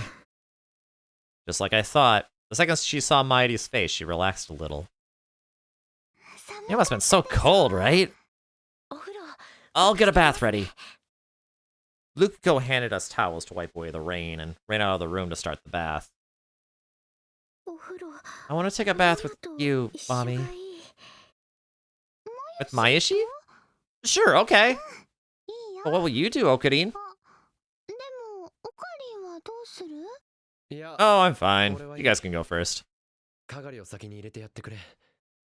Okay, thanks. Make sure you change so you don't catch cold, okay? I'll work something out. Maybe I could borrow Lukiko's father's clothes. Just as I got up to leave the room. Kagari? ちゃん I don't like the sound of this background music playing! I don't like this! Nothing makes my butthole clench more than this! どうしたの What's wrong, Kagari? かがりちゃん Something was wrong with Kagari. She was staring at Mairi's face, confused. かがり Kagari? 誰 Who are you? Huh? あなた Who are you? マユシーだよ It's me, Mayushi, Kagari. かがり Kagari. My name? 名前かがり Kagari. 違う No. I am... 私は Oh, who am I? I'm...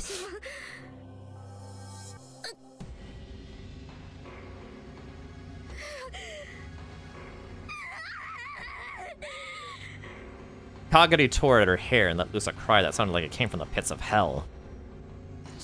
Get a hold of yourself, Kagari! It hurts! It hurts! It hurts so much! It hurts! It hurts, Mommy! Help me! Help me, Daddy! Someone save me! Save me! Someone save me! Kagari! She was like a puppet whose strings had been cut. All the strength left her body and she fell forward. By the time I left Lukiko's house, the rain had stopped. We waited for a while after that, but Kagari showed no signs of waking up. She looked peaceful as she was sleeping, so I decided to leave her to Mayuri and Lukiko and head back to the lab. According to the two of them, she'd gotten confused several times in the past. But never like this. We might have underestimated how dangerous her situation really was. Her brain was probably under a lot of stress already. We needed a way to deal with this, and now. But for that...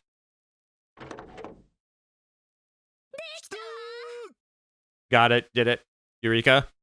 The second I opened the door, I heard Daru and Maho yelling. Really? I ran inside without even taking the time to remove my shoes. Oh, Okurin! Perfect timing! Okabe, you're soaked! That doesn't matter! Did you guys pull it off? それよりもやったのか Mm-hmm. Daru gave me a thumbs up. Nice work, Daru! I'm a super hacker! This is nothing! You could say that, but I knew exactly how much talent and effort it took to hack CERN. Your average hacker couldn't do it. The name Super Hacker wasn't just for show. What about you, Hyojo? Were you successful too? I'm pretty good at my job too, you know. どうってことなかったわ Maho stuck her thumb up just like Daru had. Whoa. ま Well, this is all thanks to the information you and Kagari gave me. かがりさんから情報を得られたからなんだけどそういう意味で In は that sense, we were lucky she had Kurisu's memories. クリスの記憶が残っていて助かったわねいや No, you're the one who did the work. ヒアジョーさんの力だありがとう Thanks. I'll just accept the compliment. 素直に受け取っておくわあとは Now the question is whether it works. 実際にちゃんと機能するかどうかが問 And 題 the だ way け to ど find out is to try it. こればっかりは試してみるわけにもいかないのよそうだな You're right. I want 3 trips to Kitchen Jito. Sure thing. Anyway, everything was ready. All that was left was to find out who they were. But that was still the biggest problem. Okay, I'm gonna get some rest. 私はちょっと眠らせて I'm もらう pretty tired. さすがに疲れる The sound of a ringing phone cut her off. Jeez, who is it? I'm about to go to sleep. って時にはい Yes, hello?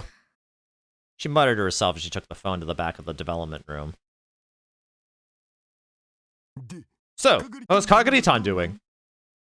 それなんだが About that.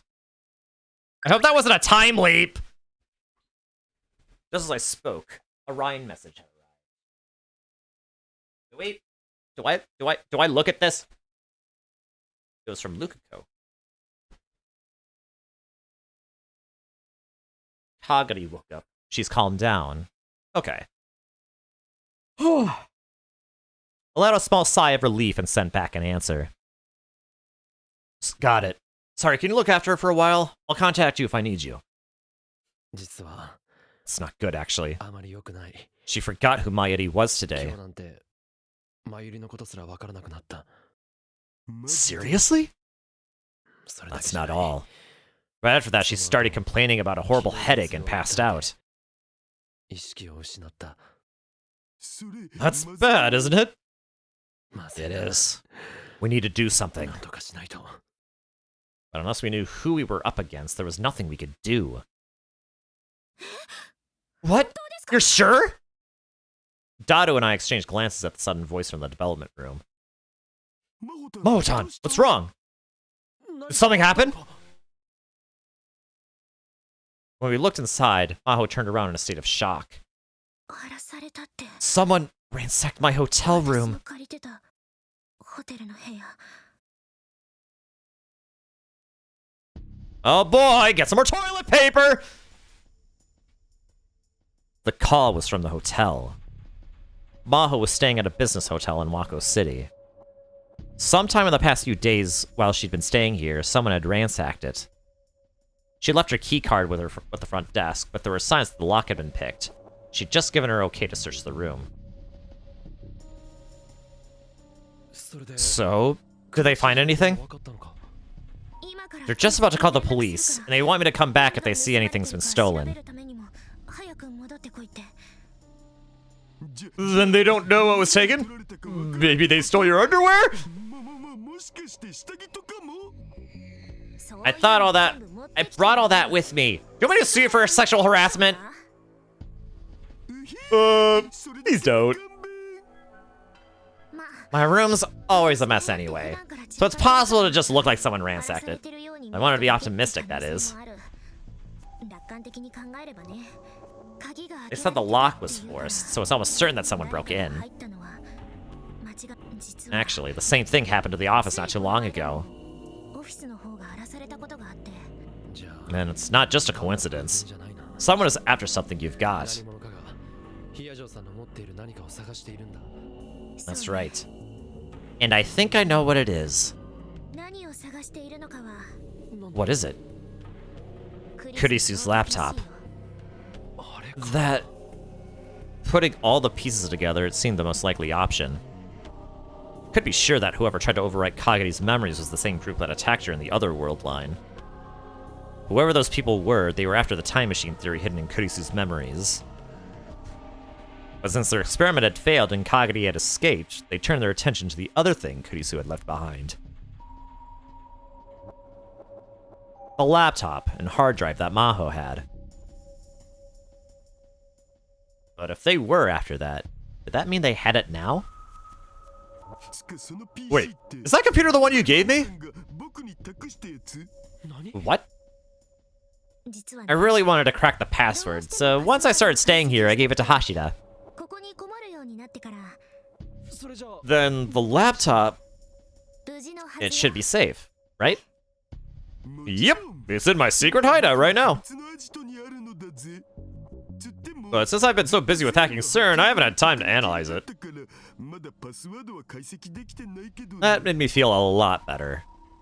Now, if only we knew who had broken into her room, but it wouldn't be that easy. Still, if they'd done something like that, they must be starting to panic. What would they do next? Wait a second. もしかしたら We may be able to use こ this. れは使えるかもしれない。使えるって Use it? I didn't want to waste time explaining, so I just took out my phone and made the call. Several days later. Kagari's condition was getting worse.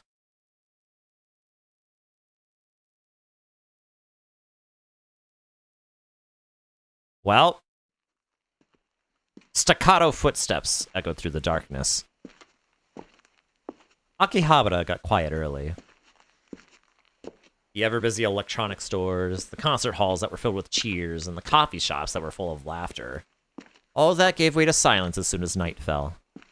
A single set of footsteps walked slowly through the silence, never breaking rhythm. They belonged to a girl. It was dark, and so it was hard to see her clearly. But it was very clear that she was acting strange. She had a cap pulled down over her face, and she was trying to avoid letting anyone see her as she walked. As if she was hiding from someone. As if someone was chasing her. And just as she was about to turn a corner, several men jumped out in front of her. The girl stopped in surprise. Suddenly, there were men behind her, too. Kagari Shina, right? One of the men spoke. His Japanese was fluent, but if she'd listened carefully, she might have detected a trace of a foreign accent.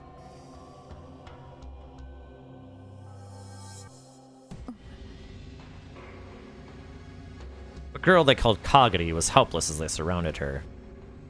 One of the men thought to himself, "This is the easiest job in the world." All they had to do was kidnap a single helpless-looking girl. There was no need to bring this many people. No, it wasn't just him. Almost everyone there felt the same way. Stay calm and we won't hurt you. The men gradually began to close in. The girl simply stood there, afraid, and showed no signs of resistance. This was too easy. Just as the man smiled and reached out his hand.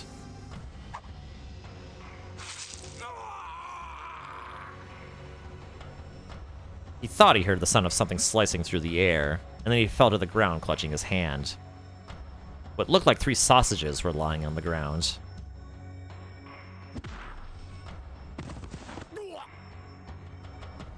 Before they realized that the sausages were the man's fingers, another man went down from a high kick to the head. The men began to howl in rage. You fucking bitch! They leapt at the girl, swearing. But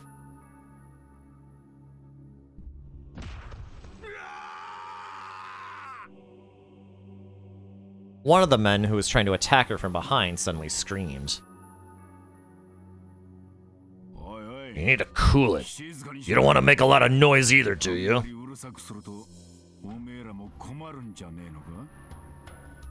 A huge man came out of the darkness, silhouetted by the moon. Mr. Braun?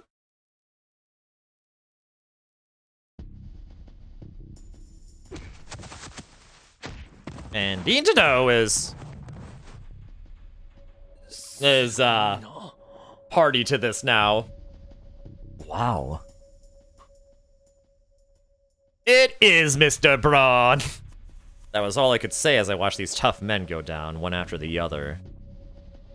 I knew from his size that Tennoji was strong. It was the other girl that really shocked me. Her disguise ruined, Suzuha jumped around like a cat. Each time she moved, the men around her quivered. I knew she'd undergone combat training, but I had no idea she was this strong when she was serious. The kicks from her long, lithe legs were like a work of art.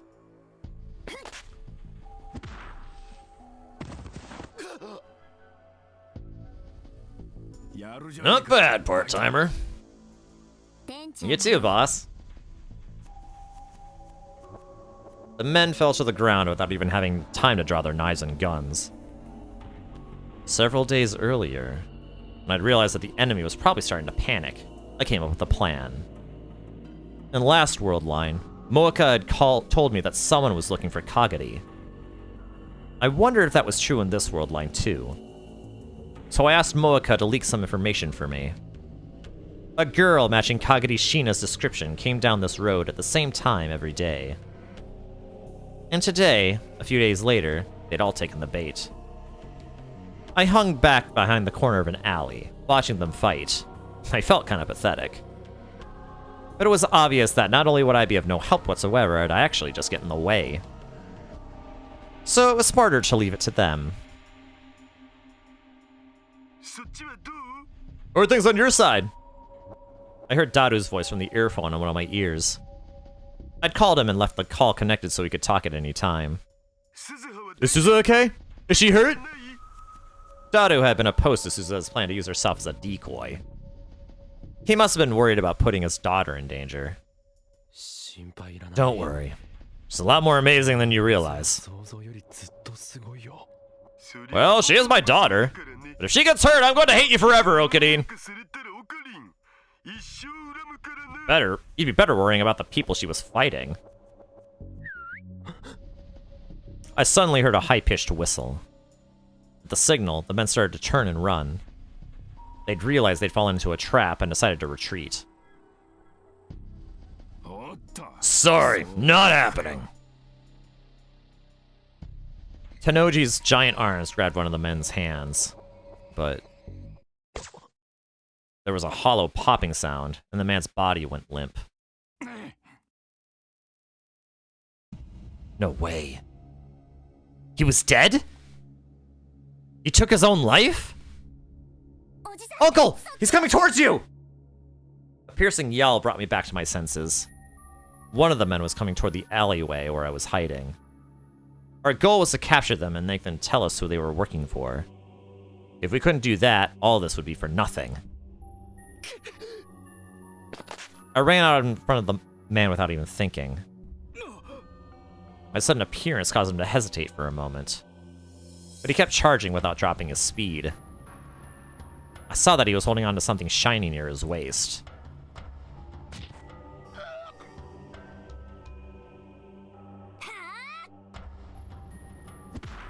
Just as he hit me, Suzu slammed into him with a jump kick.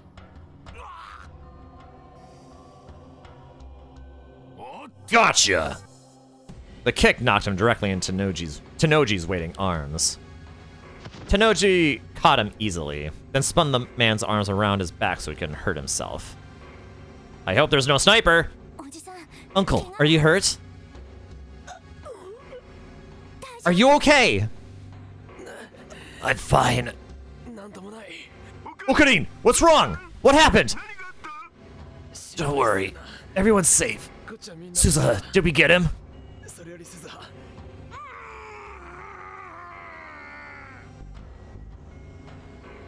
Something like a scream came out of his mouth. At some point, Tenoji had jammed what looked like a towel into it.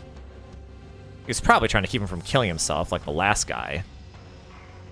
Hey, cool it. You're the one who's gonna have a bad time if there's a fuss. And we're still only on the first one, pussy. We got 9 more to go.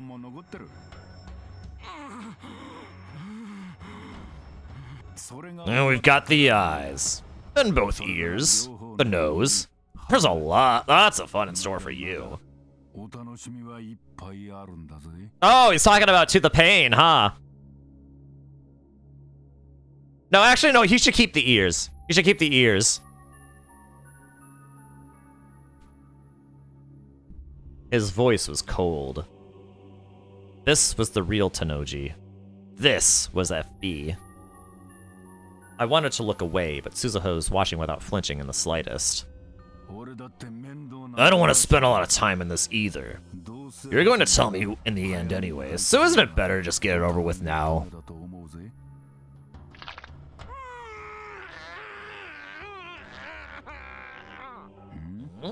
Well, shall we go for number 2? The man shook his head violently. Should've just done that to start with. So, who are you working for? Tenoji took the towel of the man's mouth. He said something in a whisper so small I couldn't hear it. Tenoji's pallor suddenly changed. Stratfor? Hey, you're not lying to me, are you? The man desperately shook his head again. Stratford, huh? That's gonna be a problem. Stratford. I'd heard of them. Back when I was into conspiracy theories, I'd looked them up on the internet. The real name was Strategic Focus, I think. They were an American civilian intelligence company, sometimes called the Shadow CIA. They specialized in military matters, and their skills had supposedly been put to good use during the Iraq and Gulf Wars. If a CERN rounder like Tennoji had said they were a problem, they probably were. This wasn't going to be easy. But now wasn't a time for being scared. You hear that, Daru? Start hacking Stratford's servers right now! I felt myself starting to relax after I completed my first objective. But there wasn't time for that. This was where things really began.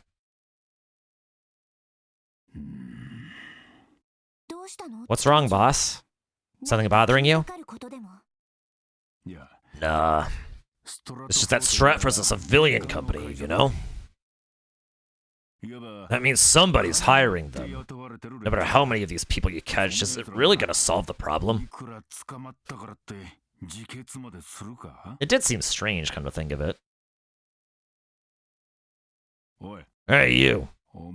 Are you really... Tennoji tried to wring the man's neck again, but... Damn it, he passed out. What a wimp. Tennoji sighed and took out a rope, then started to tie him up. Let me clean this up. You guys go. You sure? This isn't the end, is it? I was a little curious what he intended to do with them, but... Alright. We'll let you take care of it. I had other priorities right now. I said my thanks to Tennoji and hurried back to the lab with Suzuha.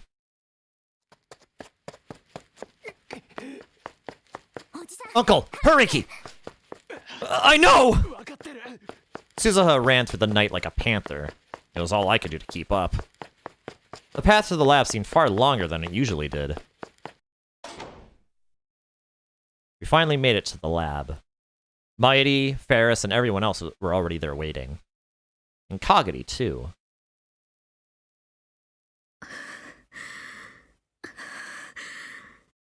Kagami was lying on the couch in obvious pain. Her breathing was shallow. Her complexion was pale. Something bad could happen to her at any moment. Daru, how's it going? Just a sec. I've got the route I used last time I hacked it. Checking it now. Well, last time?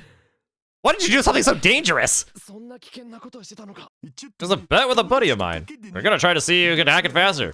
Then I got a year's worth of go-go curry.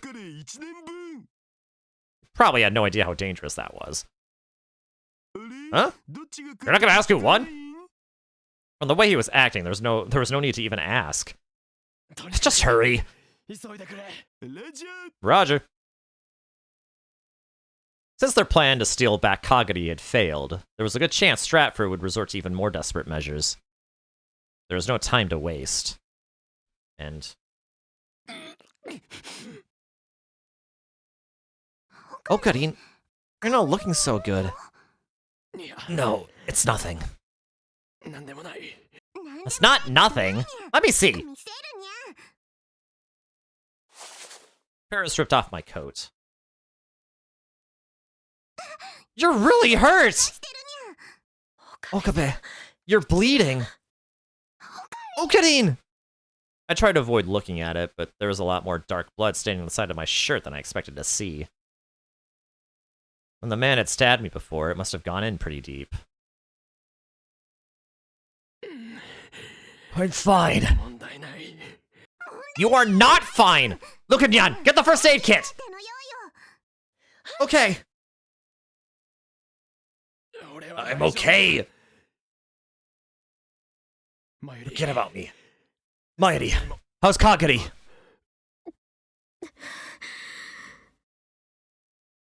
Kagami, hang in there! Kagadi was still lying on the sofa, panting for breath. The last few days, she'd been getting weaker and weaker. Her hand reached up into the air. Mommy. Mommy, where are you? Mommy's right here. I'm right beside you. Mayuri grabbed her hand tightly, and she finally smiled a weak smile. Mommy, tell me, am I just going to disappear? Overtime! Yeah. Yeah, Yubi, this is we're working overtime! How are you doing, Yubi? It's okay, Okarin. Or it's okay. Okarin and Daru will do something. Okarin? That's right. You know Okarin, don't you? Doing good. I'm glad to hear that you're doing well as well. Okarin.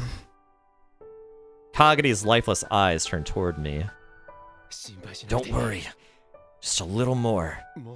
Just a little more and you'll be back to normal. Okabe. Huh? Erase me.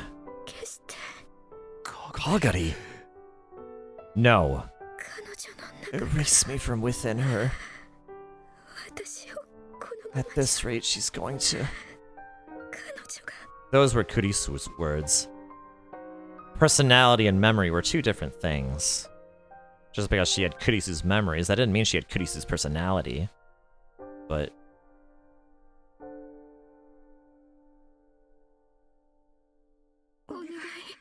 Please, Okabe.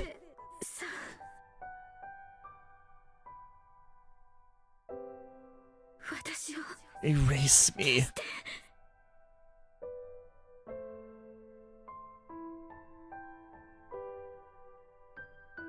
Those were definitely Kurisu's words. At least that's how it seemed to me. I remembered what she'd said before. She told me to save Mayuri. She told me she couldn't sacrifice Mayuri to save herself. Maybe there was a tiny chance that Kurisu's memories would safely settle inside Kagadi's mind. But even if they did, I knew what she'd chosen. She'd chosen to leave. She'd chosen to disappear. I had no way of knowing if the words coming out of Kagadi's mouth were from another personality created by Kurisu's memories or hers. But there was no doubt that they were Kurisu's words. Right now, she was nothing but a formless thing called memories.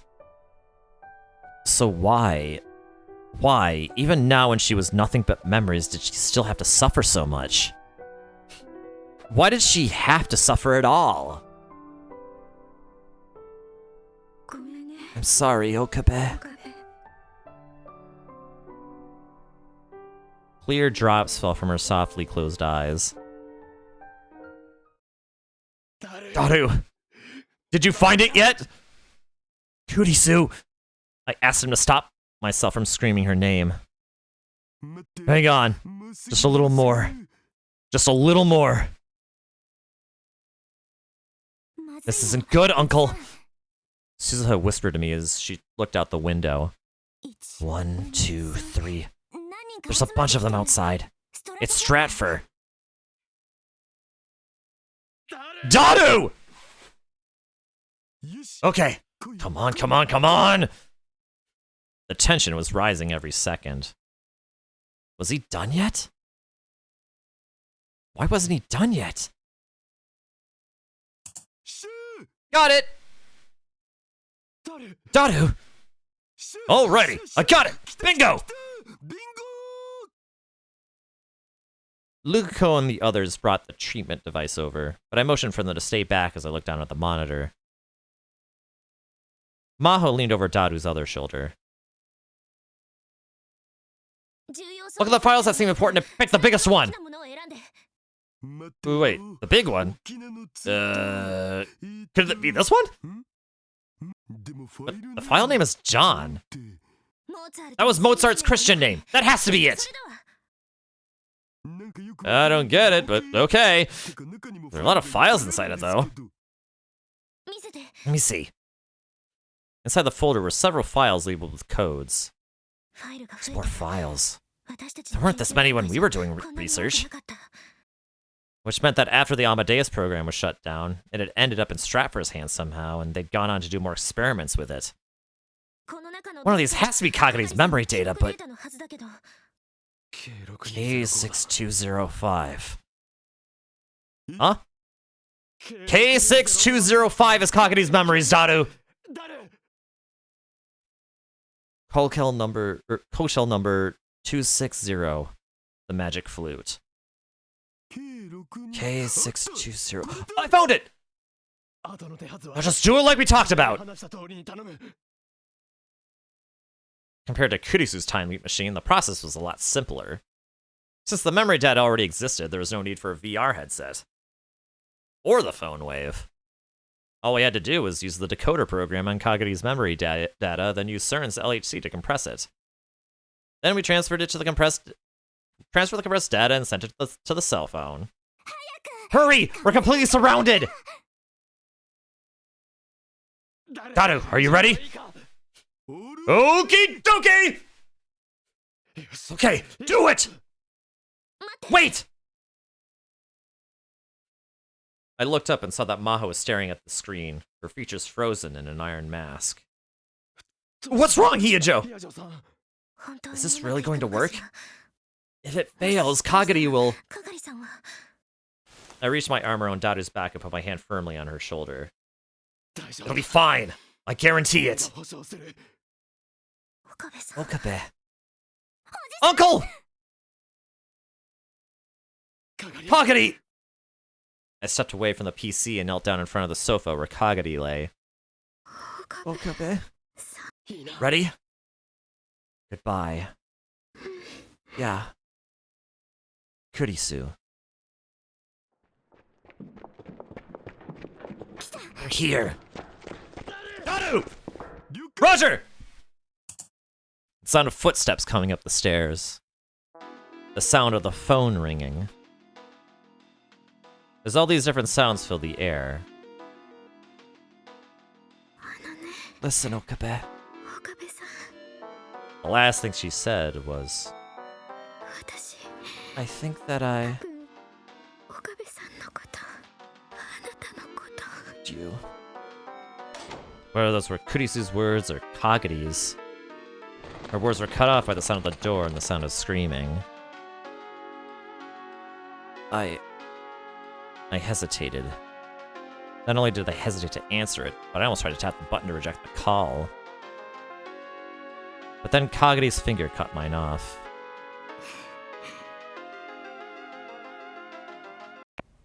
And then her fingers, or maybe Kurisu's, tapped the button to answer the call. And then the phone went up against her head. It stopped ringing.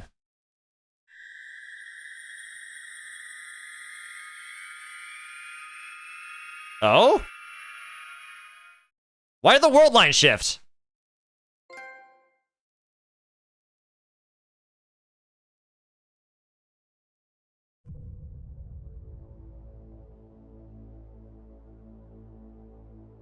Was it active?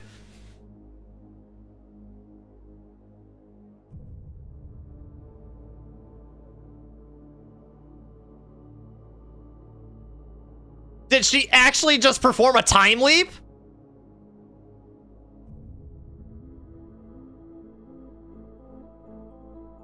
And that's why the world line changed?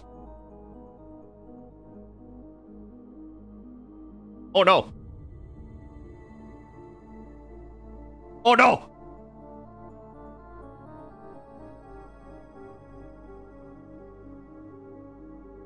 Oh no! Oh no! Oh no! Oh no! Do I have voice mod turned on? I do not. Oh my goodness.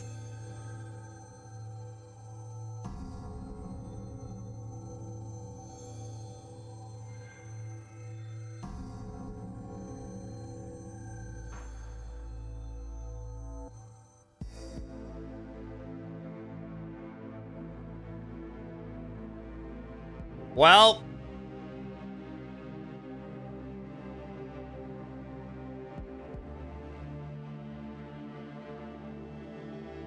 We went from like 1.05 to 1.06.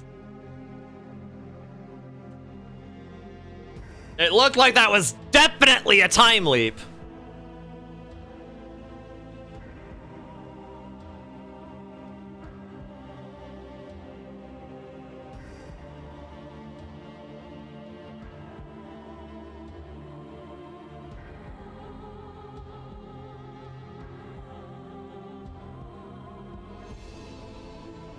But, or was there a D-mail that was sent at like the exact same time? Okay, that's confusing though. Then what happened?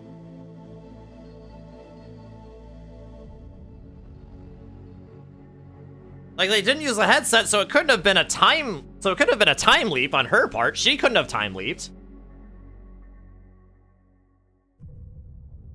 I mean, if she did, the person answering the call is the one that receives the memories from the future. So if it was a time leap, it would have been from the future. But if that happened, the world line wouldn't shift like this. Reading Steiner wouldn't activate. But in this case, it did activate. So what gives here?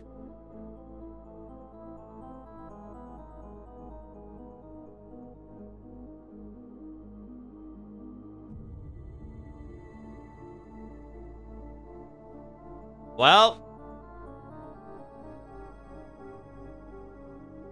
I guess this is a question we will have to find. We'll have to find out the answer to next time. My goodness, man.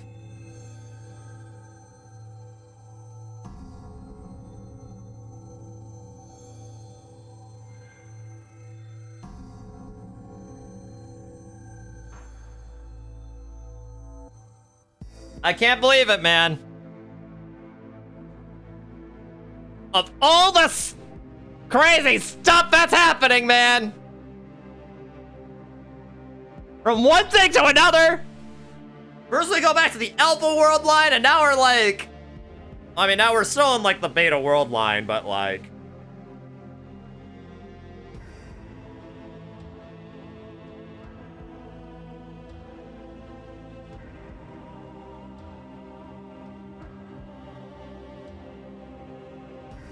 But even so, it's like, I don't know, man. But now we're like in a different sub-branch of the Beta World line.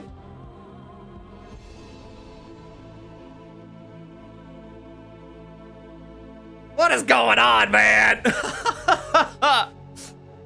Alright. Well, thank you, everyone, so much for going on this adventure with me again. This was fun. And so yeah, that's yeah, even more stuff.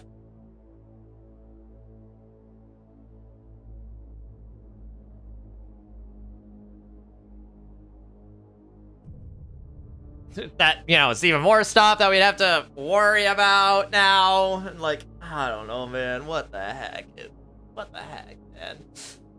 But, yep, yeah, adventure! Crazy. Oh, and Pika, don't worry, I will be asking for your thoughts on this. I want to see if you're freaking out about this as much as I am. Nuh-uh, Violet, nuh-uh.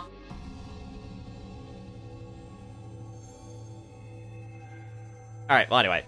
Before I can do that, I need to, well, finish stream. And, to that end, I am, actually not gonna raid out today. There's not really a whole lot of people that I want to raid at the moment. And also, I kind of want to just, kind of want to relax now. Especially after what happened.